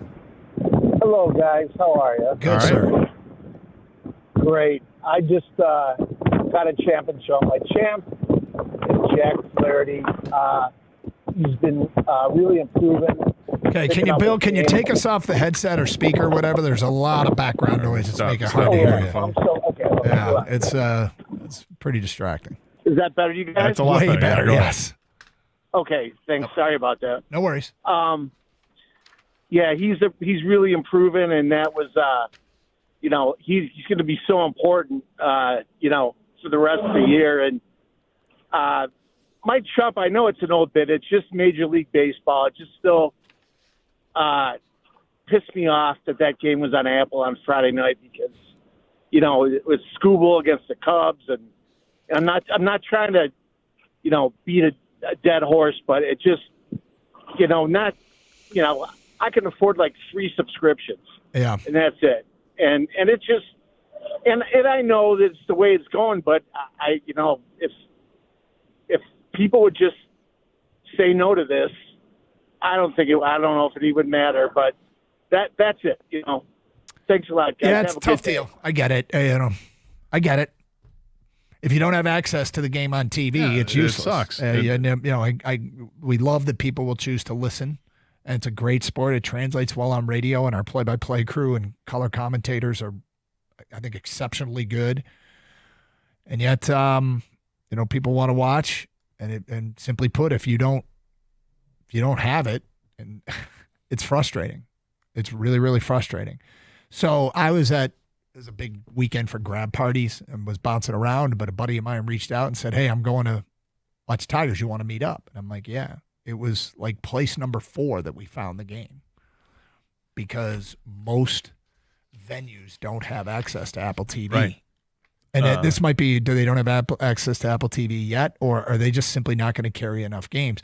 The Roku thing, and I can't repeat this enough, if you can download the Roku app, if your TV allows you to get the Roku app, it's free. And it's not fake free. Fake free is, hey, sign up for a free trial. Here's your 14-day free trial. We need your credit card number and cancel before we'll start charging you. That's fake free. They hope you forget. It's really free, the Roku app. And, fortunately, there's only a couple of Roku games, and there's only a handful of Apple TV games, and it does suck. But it's just it's where we're at right now, and this is where we're going. It's until they decide to consolidate or just get one. There's gonna be one giant umbrella, of apps to go through that'll cost us more money. That's just how it works, and that's how the leagues make their money. And Sunday is another Roku game. Sunday is a 12:05 start against Cincinnati at Comerica Park. At least it's 12:05 instead of 11:30 like it was in one game. Yeah, they're trying to do this lead-off thing and all that. But have you done it yet? Have you seen it? No, you keep forgetting, and I get it. Just a reminder to people: get that Roku app if you can for your smart TV. And some TVs don't have accessibility to Roku. I think our old one that we just got rid of, we didn't have that, but we do now, and hopefully you do as well. Because once you have that, we were up north, and I'm like, oh God, it's a Roku game. And I go on and go, well, let me see if I can get Roku and how much this is going to cost me. And I found the Roku app, downloaded it onto our TV, and it popped up. The opening screen was Tigers, and I can't remember who they were playing. Cleveland, maybe? Was it Tigers in Sounds Cleveland? right. And it said free. Click on it. And I'm like, okay, here comes the fake free. I got to sign up and get my credit card, and it wasn't. It went straight to the broadcast. There was no fake free. No. Apple TV is a different thing, and you have to subscribe to it. As far as I know, we have the subscription because we watch some Apple TV shows. But anyway, I get his frustrations. 248-539-9797. Brandon is in Shelby and next. Hello, Brandon. Sounds like Goodbye, Brandon. Brandon left. 248-539-9797. Here's some feedback coming in to the Carson Anderson inbox. Favorite moment, Flaherty walking 3 batters in the same inning and not giving up a run. It was quite a Houdini trick, yep. Best moment, Carey's dot to home for the out. Also, the stadium was absolutely electric. That's from Brendan. I want to hear more from people who were there. I'd love to hear from people who were there and what it was like, because... Were the invaders obnoxious, or were they well behaved? Yep. And hopefully the experience was nothing but elite to be a Tiger fan, packed stadium. Can we talk about the bullpen days? They're almost always a loss now. Wouldn't it be better just to bring up an arm for experience, since it's probably a loss anyway? Saturday was another example of bullpen days. It's Mark in here on Township. The pitching chaos isn't nearly as effective this year, is it? No, it's not. And there have been a couple of these starts where it's pitching chaos, even though Montero will pitch the bulk. He'll be the bulk pitcher, right? But he doesn't start the game. And I understand the logic behind it. It's really interesting how they go about doing that. It's all about the matchups at the top part of the lineup, and then you bring the bulk guy in. But the reality is that I don't think the Tigers have that many starters at Toledo that you're ready to say, well, he deserves a shot. Mm-hmm. If there were guys knocking on the door, I think they'd get the opportunity. I'm sure they'd rather go with a starting pitcher to see if he can go six innings as opposed to pitching chaos. Let's go to Brandon and Shelby on 97.1. Hello, Brandon. What's up, guys? How's it going? All right. So one of my favorite parts of the whole series was on Saturday, the umpire was making some bad calls, and he was calling some ball strikes. And so the Cubs manager was getting super upset, and they kept saying, oh, he might get kicked out. And then it all came to fruition yesterday, and he finally got kicked out, and the fans went crazy. Yep. And look, I was wondering how much the umpiring would be a topic in Chicago today, because I bet they had an issue with it. Can I throw out champ and chump real quick? Yeah. So my champ is Flaherty, just because yesterday and the last few games he's had, he's been fantastic. Yep. And my chump is, I think it was the Giants game. They had a play at home, and somebody from the crowd threw a ball, and then the guy didn't know which ball was the real ball, and so he got confused. Wow. I didn't see this. Did you see it, Gator? I didn't see that. Yeah, look up. I think it was the Giants game. Somebody from the crowd threw a ball at home while the outfielder threw a ball to home, and the catcher didn't know what was going on. Let's see here. Fan throws a ball on the field in the Giants-Braves game. Fly ball to right, runner tags, throw comes home, and there's an extra baseball out on the field. And the catcher's looking around. He fielded it, but he definitely saw it. Yeah, that's bad. So you're chumping the fan, obviously. Yeah, I'm chumping the fan. You can't be doing that. Yeah, they have a tight shot. Looks like a souvenir ball, but yeah, that's messed up. Yeah, Brandon, thank you for the phone call. 248-539-9797. It's Carson Anderson, 97.1 The Ticket. Hey, got some great news. This weather is changing. In fact, it's getting hot out there. Yesterday, if you were sitting in the sun, it got really hot out there. So you got to start thinking about your air conditioning. If it's struggling or if it's simply not working at all, It's time to call my great friends over at Birmingham Plumbing, Heating, and Cooling. Now, they've been keeping homes in Southeast Michigan cool and comfortable for over 20 years. In fact, they just came out to my house last week, made sure my AC is ready to go, and also discovered a problem I had with my furnace, and they got it fixed right away. So whether you need a quick repair, a seasonal tune-up, or a brand new system, their expert team is fast, friendly, and local. Don't wait for a meltdown. Call Birmingham Plumbing, Heating, and Cooling today or visit birminghamplumbingco.com. That's Birmingham Plumbing Heating. That's birminghamplumbingco.com. Birmingham Plumbing, Heating, and Cooling, your Metro Detroit boiler experts.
A lot of Tiger talk today after a great weekend at Comerica Park. Champ and Chump votes coming in for that. From an unnamed texter, I'll pick one of the special moments from this week, and it's got to be Carpenter, maybe the ugliest catch ever, robbing a home run. ugly or not, and it was a little awkward. It looked like he didn't take the greatest route towards it, but it was a big catch. Big catch. Yeah, he made several catches over the weekend that were big, ended up being big plays. And that's, part of that is just being in great position. Yeah. One of the, I'm surprised nobody's mentioned a certain play already. We're an hour and 20 minutes in the show, and we're talking about favorite moments. There was one that I thought would get some mention, but it hasn't yet. 248-539-9797. Champ and Chump, let's get him in. Let's go to Scott and Warren. You're next on 97.1. Hello, Scott. Hey, guys. How you doing today? Good, thank you. I live in a Cubs and Tigers household, and we had a great time at the game yesterday. My wife's Tigers. I'm Cubs. We're actually both Cubs and Tigers as long as we're not facing each other. Excellent atmosphere. There was nobody too rowdy. Just everybody was there for the game, and I feel like the teams are both living similar lives with the unexpected production we're getting, whether it's Pete Crow Armstrong or Mize and Torkelson on the other side. Just two great teams going at it, and nobody would have predicted we would have been in this situation when the season started. Yeah, I mean, there was some I think some people were optimistic, but we were reading a bunch of preview stuff, and what keeps getting emphasized in Chicago is, this team does the little things. This team takes the extra 90. This team has great chemistry. This has parts that fit together well. They definitely have more star power in their everyday lineup in Chicago than we do in Detroit. I think in terms of name recognition and all that, and maybe more established stars, I don't really care. None of that really has any impact what happens on the field. What happens on the field is way more important. And what we saw on the field was pretty rewarding this weekend to be a Tiger fan. And it's cool that the atmosphere on TV, I didn't get a chance to go. The atmosphere on TV looked fantastic. It was great. No, great time. I had one Tigers fan ask me a question, and the way I diffuse it now, just engage them. Why are you a Tigers fan? Who's your favorite player? And it starts a conversation instead of two people yelling at each other. So wait, you were decked in Cubs stuff? I got my Chris Bryant jersey on, R.I.P. My wife has her Miggy jersey on. Great time. And so you just had one fan say something to you. No, it was on the way out of town. Yeah, but as we're walking around the stadium on the way out, he was giving us some hatred. But just like I said, just diffuse it and ask, hey, why are you here? Who do you like? And then tell him who you like, and you start a conversation with him about baseball and get into it. Smart strategy. Chris Bryant isn't dead, right? Well, he's with the Rockies and been injured 7 times, and they paid him $184 over 7 years, and he doesn't play anymore. So yeah. Okay, just for clarity's sake, I'm like, wait, did I miss something? No, he's alive. He's just not playing all that well. Yeah. Feedback. What I liked about the games was the atmosphere in the ballpark. It was a sellout, and lots of Chicago fans. It felt like a playoff game. Well, look, man, it was funny. I was reading a preview on MLB.com, I think it was, and they said, this game can be a preview, and before they finished the word, they wrote ... Let's not get carried away just yet. But, these are two teams that will be in the conversation for the best team in each of their leagues. And the Tigers have faced, how many National League teams good National League teams have they won series against? Well, several. With the Giants, the Padres, the Cubs. Cardinals. Off the top of my head, Cardinals, good team. Yep. The Dodgers swept them. Yep. Dodgers swept them, got it. But Tigers have held up quite nicely against National League teams. The best for me was watching Skubal pitch. I signed up for Apple TV just to watch him. I understand. I mean, if you're a hardcore fan, this is a big series. I mean, people obviously bought tickets to see him play. I could see why you'd sign up to see him pitch. You buy tickets to go and watch Skubal pitch. If his Skubal start, I mean, Apple was probably thrilled they got a Skubal start on a Friday night. Dingler's throw out on the attempted steal, it got me to my feet. That's from Dave in Saginaw. That was my favorite moment of the weekend. That'll get you fired up. Yep. That was awesome. It was such a big jump. Somebody mentioned earlier, Skubal already maxed out on his throws over. I actually forgot about that. And so you knew he was going to go. And Dingler threw him out anyway. And when that gets followed by single in a 1-run game in the 8th inning, It's just a huge, huge defensive moment. Perfect throw. Yep. Champ Toa Tua of the Michigan Panthers, from washing golf carts to leading the league in rushing TDs. I hope I said his name right. I apologize. Yeah, it's something like he had 3 touchdowns in the game yesterday. Emotion after the game was awesome. Chump Perez getting picked off first base with a runner on second base. That ended the game on Saturday. That was weird. They snap throw behind the runner at first, runners at first and second. That doesn't happen very often. No, and I was, more about this than I do because you coach and you're looking at the rule book and all that. But shouldn't you have a path to get to the base? The first baseman's foot was between the base and the player's hand trying to touch the base. So I was on my way to a wedding and I was listening to that moment and I haven't seen it. Okay. But because the Torres is trying to grab the base and there's a foot in his way. He can't. He can grab his foot. His hand ends up touching the foot and not the base because he couldn't get to the base. Unnamed texter, Champ Flaherty for finally being good. Chump Green, dude has a major strikeout problem, is starting to hurt us. So he delivered with a 2-base hit or 2 RBI hit yesterday, right? Yeah. Had a couple hits in yesterday's game. Am I correct? I think he was 2 for 4. Yeah. You're looking up the box score? I can look it up. Yes. I mean, he's probably going to be an all-star here. He does strike out a lot. Strikes out a lot. Yep.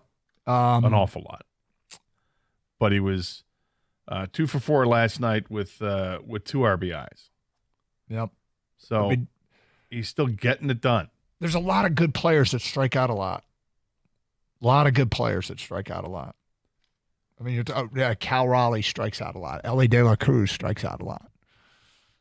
It just is. Cal Raleigh, Jesus, he's got 26 home runs already this year. Somebody's at. I think it's 26. Cal Raleigh, 26 home runs, 53 RBIs.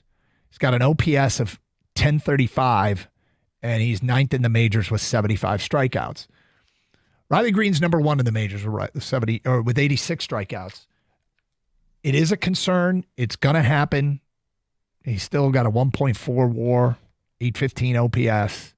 It'd be nice to see him cut down. I guess, look, it's your vote. But I wouldn't say that his performance this weekend was chump-worthy. Looking at the situations when Riley strikes out. Yep. When there's nobody on base, he has struck out 50 times out of 130 at-bats. It's a lot. Yep. When there are runners on base, he has struck out 36 times in 120 at-bats. So that number drops a little bit. When there are runners in scoring position, he has struck out 19 times in 71 at-bats. And I think that number has improved again. So it's improved depending on if there's runners on base. So as the situation gets more clutch or dire, however you want to look at it, he has performed better. To the point where on the season, his OPS is over 800. It's 815. It's really good. And he's got 44 runs driven in this year. We'll take it. A lot of strikeouts. 86 strikeouts and 250 at-bats is not ideal. And he would like to see him cut down on that. But the guy's delivering. So you put up with it for now. This text is interesting. I want to get your take on this. The park should be sold out every game. This is nothing to celebrate. Let's have a higher standard. I want to get your take on that text from an unnamed texter. We will get to that today at 11:30. I don't mind getting everybody's take on this. The park should be sold out every game. This is nothing to celebrate. Let's have a higher standard. 248-539-9797. It's Carson Anderson, 97.1 The Ticket. Hey, sports fans, I'd like to talk to you for a minute about the best restaurant in the state to catch a game. It's Twin Peaks. With a restaurant experience that really, most places, seems like it's taken a nosedive and service really missing the mark, Twin Peaks is up their game. It starts with their culture. Employees that believe in the brand and just flat out produce a better product. It starts with the cooks coming in every day at 7 a.m. to begin preparing those dynamite dishes you crave. I went there Friday, got the Chipotle chicken. Absolutely freaking love it. It is outstanding, and you can tell this isn't just like heat and serve. There's, of course, the beautiful Twin Peaks girls, hospitable. They'll talk to you. They're on the floor, and they deliver an experience no guest can live without, from food and beverage recommendations, just cheering you up when you've had a bad day. No one does it better. And, of course, what brings it all together is sports. They boast wall-to-wall TVs, some as big as 98 inches, that brings all the action that you crave. Your baseball team's playing the best baseball in years, We're in the middle of hockey and basketball finals. Football's just around the corner. Don't be afraid to stop in because it's not all about sports. Again, sports, the Scratch Kitchen is awesome. The smoked chicken wings, the thighs, the ribs, even hand-cut New York strip steaks, and the bar. They got the coldest draft beer in the state. Had the summer shandy poured in an ice-cold mug. They've been freezing for 6 hours at 29 degrees. Loved it. Tomorrow night, be a great opportunity to see for yourself as all the lodges will be broadcasting the Miss Twin Peaks International Contest live from Miami. Show starts at 8:30. You won't want to miss it. Twin Peaks, eats, drinks, scenic views.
All right, Gator. I knew we were up against a break. And I find this to be just a peculiar text. It's an exciting weekend at Comerica Park. It was sold out. It's the best weather we had. People are out of school. And I do think it's something to be fired up about. I'm fired up from a standpoint of we got an engaged baseball town that is believing in their team and supporting their team. I mean, the Tigers' record at home is 23-9, the best record in the American League at home. And we get an unnamed texter that texts, "The park should be sold out every game. This is nothing to celebrate. Let's have a higher standard." What do you make of that text? I think it's a tool bag for saying something like that. It's don't tell people how to spend their money. First of all, right? Would it be nice if we could get sellouts every night to see this first place baseball team play? Of course it would. Let's put some things in perspective. How crappy was the month of May weather-wise? It was terrible. It was terrible. Was April much better? I think it was the not. worst month of my life in terms of below expectation weather. So when the weather sucks, and there you go. That's a stat. when the weather sucks and you still have school for the kids and all that, it plays a role. This is how it's always been. Mm-hmm. You know, the Tigers, it's not Tampa, where regardless, nobody shows up. It's not Miami, where regardless, nobody shows up. You've got good teams in Cleveland, Kansas City, and Minnesota, right? All those teams are like 500 or better, and they're competing here. Those teams rank 23, 24, and 25 in all of baseball in attendance. The Tigers are 19th. It's about to change, right? Because the weather is turning. Yep. And if you're just looking at this year and you're making your judgment right now and taking Mr. Captain Hot Take over here, nice job. You way to jump in here. Look at what's gone on in the past. It always takes a while before it happens. Once June hits, usually the attendance figures go up. Particularly if the team is good, it'll go up significantly. And this is a great baseball team right now. Yeah, and we're talking about, too, the sort of that undercurrent of people being a little afraid the floor is going to drop out because they're not accustomed to seeing their players perform the way that they are, but they're being used in situations that are advantageous by the manager, that they're starting to do star player things, even though you don't see a lot of star player. They don't get superstar recognition. If this keeps up, they will, but people are getting on board, and that's okay. I think it is something to celebrate. But, I mean, I do say that sports talk radio sometimes gets devolved into who's got a higher standard, and obviously this listener thinks our standards are too low to be celebrating a sold-out park. Might be a crazy pivot here, but guys, this is another unnamed texter. Might be a crazy pivot here, but guys, how sad is it that the crowd was packed, but when you watch on TV, all you see are the empty luxury seats behind home plate? I know it brought money to the club, but I hate it. It's a bad look because that whole section really wasn't ready for the start of the season, but they wanted to push it through. And yeah, you can buy seats for there, but you don't get the full experience that you will months down the road when they have all the facilities behind that are underneath the stands that you don't see. When all that's ready and built out, I imagine you'll see more people behind there. In the meantime, and I think they do this to an extent once the game goes on, trying to get people to, if you're going to usher some people down to, hey, would you like to improve your seats? Why don't we get you over here? Maybe they can do more of that or do that earlier in the games or maybe discount the prices on those tickets, because it is a bad look to see that whole section there and it's sparsely filled when the rest of the ballpark is jam-packed. Yesterday it was pretty full. That area behind home plate was pretty full. One of the challenges is if you have entertainment underneath, there is something that pulls people away from being in the seat. So when the entertainment is going on and you're back there taking advantage of the buffet, you got the game on TV, you're having a cocktail or two, and, it's a different experience. Personally, I don't need that. Every once in a while, it's kind of nice. But, those seats are almost set up in such a way that it'll keep you from sitting in the seat. So I don't know what they do. You have seat fillers. You have seat fillers that just sit there when people aren't watching the game. I don't know. I did make note of it yesterday that area was as full yesterday as I've seen it. 248-539-9797. Phone calls, feedback. Here's more. My favorite moment was when the series was over. That was way too nerve-wracking for early June baseball. Give me back to the easy series. I don't know, man. There's something about the intensity. Yeah, it's playoff baseball, not even halfway through the season. Champ, Brad Marchand, huge game 2 from him. Chump, DC United lost 7-1 on Saturday to the Chicago Fire. That's from Connor in Livonia. How'd you feel about that Marchand goal? What I keep thinking, and I think it's factual, I keep watching Brad Marchand score the last big goal of his career. You do not like Brad Marchand. No, I do not. Nobody really does. No. Unless you were a fan of Boston and now Florida. Yeah, well. You like your own guy, but nobody else likes him. Champ, Flaherty for really controlling the Cubs. Chump, the umpire crew the entire series. That's from Steve in Livonia. Well, we've had a lot of umpire mentions today. Well, they were inconsistent. Yeah. When it came to balls and strikes. As far as Flaherty is concerned, yeah. Yeah, that was awesome. Kristen in Lake Orion, best moment of the Tiger Weekend Series, Javi's leaping catch at shortstop. It was nice. It was. Now, was that let me go back and look. Was that a bases empty, nobody out catch? I can't remember. Just remember he skied up in the air and snagged it. And I think it was bases empty. Next, was at the game yesterday for the series finale against the Cubs. The huge turnout in the crowd was electric. Every out up until the final pitch. Good mix of Tiger and Cubs fans, and everyone was respectful. That's from Ken and Ipsy. Baseball fans are different than football fans.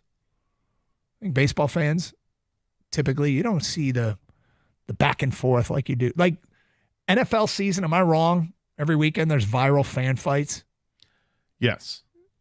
Doesn't happen as much in Major League season, does it? No, two totally different sports. I mean, in football, every play means something, and not that every pitch doesn't mean something, but, you got pitches that result in ball, ball, strike, ball. So it's different. Baseball I always thought it was just a sport of leisure. Yeah. You're enjoying the afternoon, and there's a game being played in front of you, and you're polite about it. And then when the moments get big, you can rise up to that moment. Football, it's like you're at 10 from the moment. Yeah, the game football's starts. like lifting weights and working out. Baseball's like laying in a hammock. Kind of. Yeah. Alex from Royal Oak. I was at the game on Saturday, and there was a Cubs fan standing up, turned around during the game, and was heckling us. It was weird behavior. We had to keep yelling at him to sit down. 248-539-9797. Probably just should have been ejected from the stadium. Would have been best. Gator doesn't like Cubs fans. Richard is next on 97.1 The Ticket. What's up, Richard? Morning, guys. Hey, 2 questions to like your observation. Riley Green, as you said, strikes out a lot, taking that big swing all the time, even with 2 strikes. I wonder, Sunday hit that ball to left center, went with the pitch and knocked in key runs. I wonder if he won better off with 2 strikes, trying to use the whole field like McKinstry does a lot. Wonder your thoughts about that. And secondly, I've noticed more frequently Javi Baez takes the first pitch every time, and the pitchers have gotten in the habit of throwing a fastball down the middle, which he takes. And then, of course, after that, he swings at everything. But curious about your thoughts on those 2. Well, I'm not worried about Riley Green. I think it's a lot of strikeouts. Maybe he can start to pay more attention to that, maybe be a little more selective. But I don't think he's going to change the trajectory of his swing, which is, with the big uppercut, because he's been successful with it. I mean, he's got an 815 OPS. He's hitting 276 on the season. He's driving in runs. He's doing all-star things.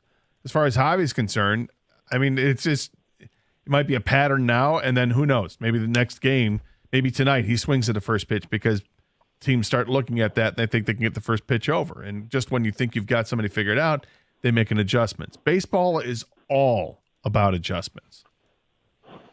Yeah. Could be. Just wanted your thoughts. Can I share one other quick question? Sure. A little different topic on NIL. I understand the new rule with the court settlement, $20 million each university can dish out to athletes. My question is, can the NIL people also pay money to kids beyond the $20 million, or is the $20 million an absolute cap from any source? I think the $20 million is what the schools can pay, and they can Right, still I do knew that. outside. They can still do outside NIL deals. Like, the $20 million is not necessarily NIL. That's money that. I understand $20 million's like at Michigan, my school, they're going to pay $20 million to the kids, but I wasn't sure they were trying to stop the other NIL money beyond that to try to equalize competition among schools, or whether Right. that was, or whether it's still the Wild West, and I just wasn't sure. Yeah, again, it is the $20 million, Doug, if I'm not mistaken. That's not NIL money. That's No. just money from. Right, I understand. Yeah. Okay, so NIL is separate from that. yeah, it's weird. Just a quick take on this topic. I think for years there was perceived abuse of the student athlete for not getting compensated enough. As a parent who's written tuition checks, I thought the scholarship was quite a nice compensation. But okay, let's say it wasn't enough. So we're ending that abuse. Here's what I'm afraid of. It's being replaced by abuse of the fan. That the fan is the one that is going to be lost here because of all this. Now, does it really make that much of a difference? I would argue that it shouldn't. I think the negative impact it's having on the people that love the sport is something that is something to watch and pay attention to. I know you've lost a bit of your love, and I don't want that to be. I desperately don't want that to be the case. Well, I've lost it in different areas. For me, it's the off season, or it's really recruiting. I don't really care about the high school recruiting anymore, because those guys aren't playing as freshmen typically anyway. And really what matters is the guys that are playing. So it's the transfer portal that matters. Or it's hey, is this guy actually going to stay for a couple of years so you actually get to see him play? Because so many guys they're just chasing the money, which I don't blame them. You know, you're able to chase money as an 18, 19-year-old, go do it. They're paying you ridiculous sums of money to go ahead and do that. But I mean, it does bum me out a little bit, but I've lost a lot of love for the recruiting aspect. The charm of the game is it feels like it's in jeopardy here, and we'll see if it has long-term consequences. I'm not predicting that it will or it won't. I'm just seeing a lot of negative feelings towards college athletics right now from the fans. Yeah, like Michigan State, for instance, I think they closed on 3 recruits over the weekend for the 2026 class. Okay, I mean, are they going to stay Are they going to stay committed? Don't know. I mean, kids always change their commitments anyway. But in today's NIL world, it feels like if I get a commitment from somebody in June, it's so tough to hang on to that commitment now because of the money aspect of it. All right, 248-539-9797. Champ and Chump votes. We'll get back to that. Coming up next hour, mandatory mini camp starts tomorrow. So we'll get into a little bit with the Lions and what we'll be watching. That at 12:30. 97.1 The Ticket. Hey, do you need a new garage door right now? Well, Precision Garage Door Service can get you one in as little as 24 hours. How do they do that? Well, they're the only company with new garage doors in stock at their local warehouse. Nobody does it faster. Nobody does it better. So if your garage door is broken or just broken down, you don't want to be in that situation. There's only one place to call. It's Precision Garage Door Service. I know this personally. I had problems with my garage doors. They eventually had to get replaced. I called them. They came out. They went through all the different options. We picked out the perfect doors that work for me. I couldn't be happier, and I think you're going to be happy as well. Give them a call today, 1-800-DOOR-REPAIR, or visit them online at precisiondoormi.com.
Doug Carr, Scott Anderson, 97.1 The Ticket. Open lines, 248-539-9797.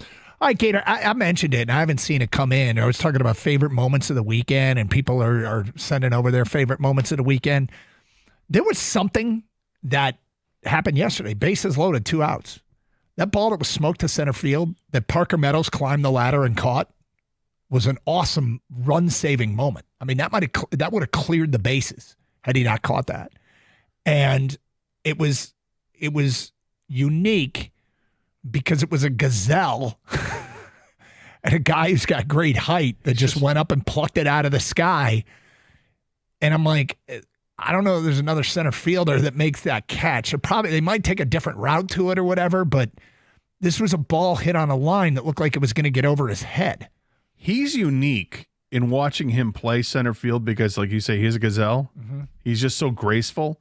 We've seen great center fielders play at Comerica Park and certainly at Tiger Stadium before that. But at Comerica Park, we've seen the guys like Austin Jackson played a great center field. Curtis Granderson made some great plays in center field.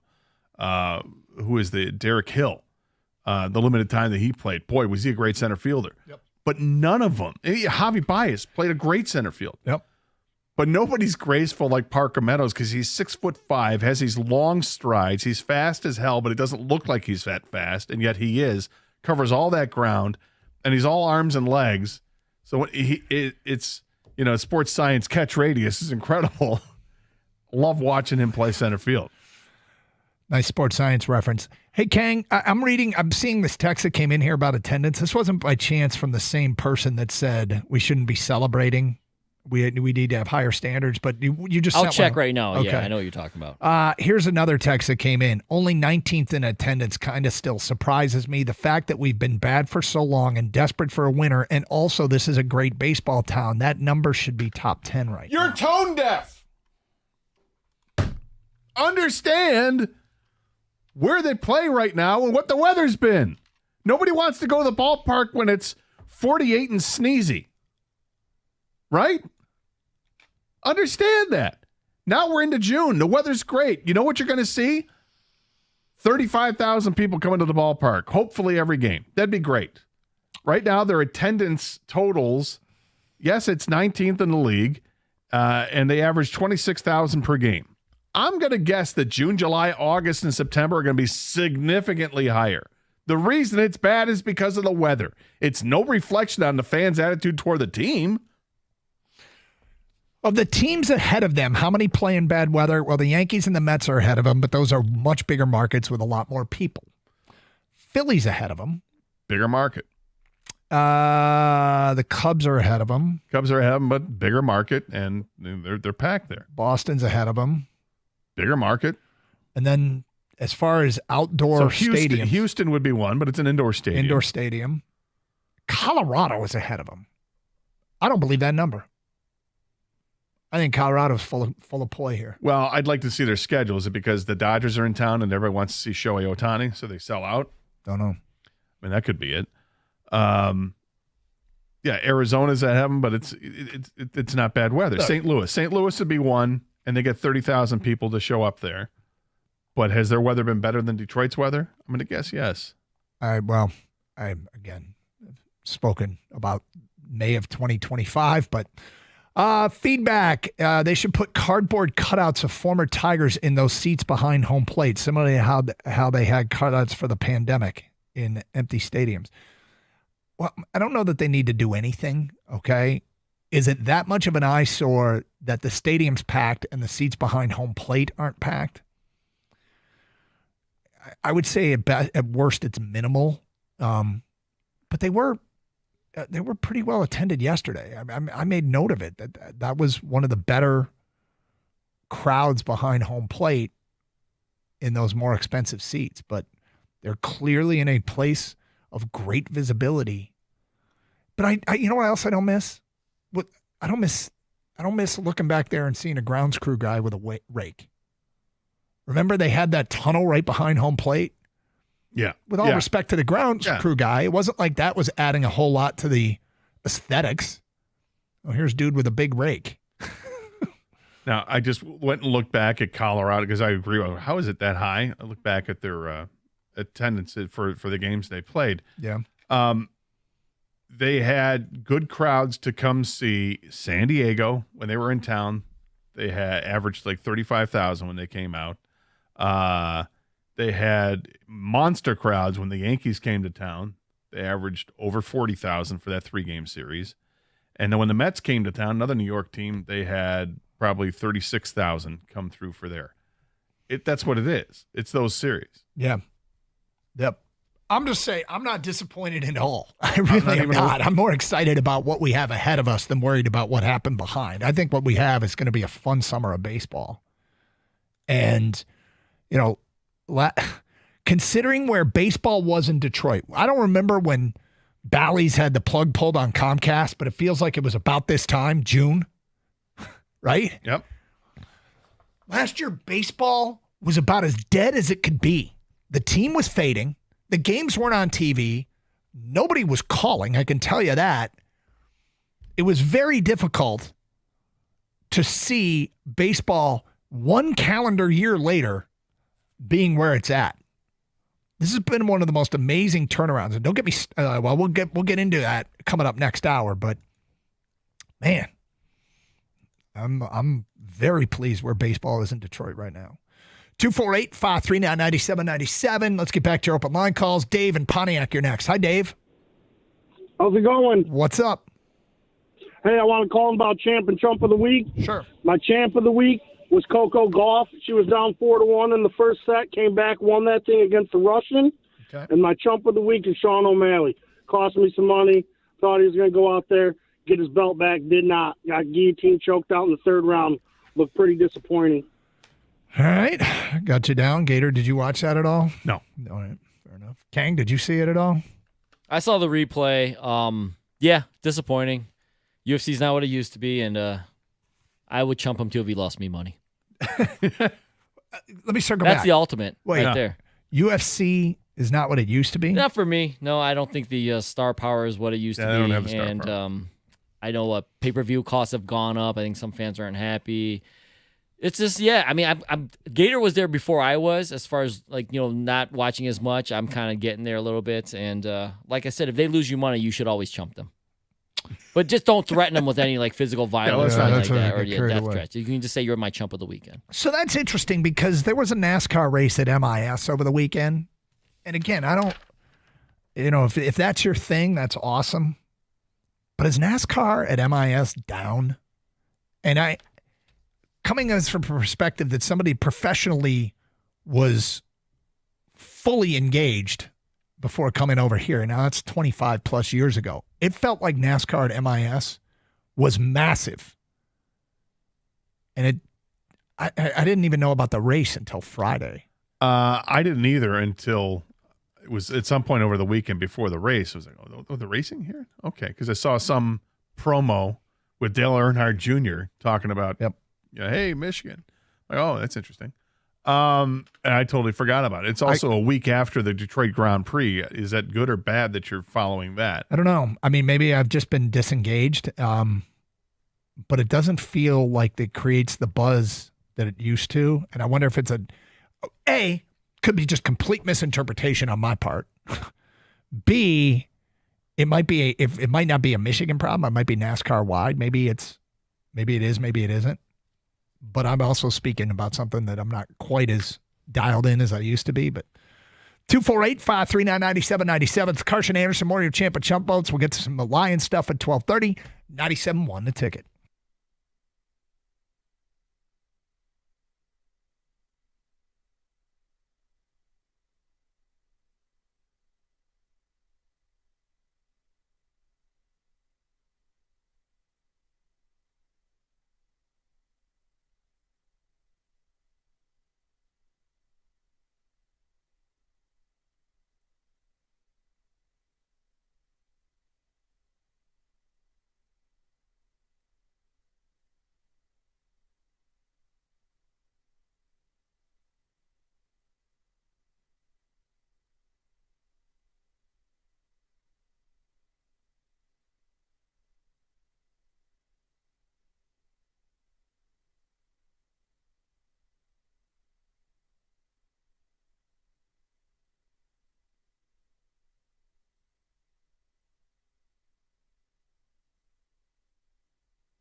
Doug Carr, Scott Anderson, 97.1 The Ticket. Hope you're doing well. We are glad to be with you on a Monday that saw the Tigers win the series. Now I want to address something right out of the gate. Chicago was in town, best team in the National League, record-wise. MLB.com updated standings, the number 2 team in baseball behind the Detroit Tigers. Now I'll get this out of the way right away. I was wrong on my prediction. The Tigers did not sweep the Cubs. Made the prediction because I've been really impressed with the resiliency, and I love the pitching matchups, and the questionable game was Saturday's game, and it turned out the pitching chaos struggled again, and it might be something that maybe gets put on the back burner here for a while. I mean, it comes down to the A.J. Hinch has done a great job manipulating matchups, and that's another example of it. It just hasn't had the results that it did last year, and what happened last year might be the most sort of I don't want to say unreliable, but that might have been their biggest smoke and mirrors trick, was pitching chaos that carried them into the playoffs. Now they've got something that's not smoke and mirrors at all. They got a 1-2 punch of Skubal and Flaherty that were dominant this weekend. And if you look at the Tigers' resume and you start talking about, can this team win a World Series? That's bullet point 1. Skubal and a version of Jack Flaherty that is also dominant. And if those guys are on and you get to the postseason and they're pitching like this, Tigers are going to be a problem. They're going to be a problem for everybody in Major League Baseball. They could win the whole thing if those guys are on. Now, when you hand them the baseball, it doesn't guarantee anything. It doesn't guarantee that you're going to get a win. All you got to do is look to the deciding Game 5 last year against Cleveland when the Tigers handed the ball to Skubal and it didn't work out. I'm not mad at Tarek Skubal. It's just realistically, no matter how good you are, doesn't mean you're going to win every game. That's just baseball. And it's one hell of a team right now. They got a shot. Something caught me off guard, though, today, Gator, and that is we spent a ton of time excited about the crowd and people showing up, and a little bit of pushback, like that people need to get more on board, that this is a team that ranks 20th and 19th in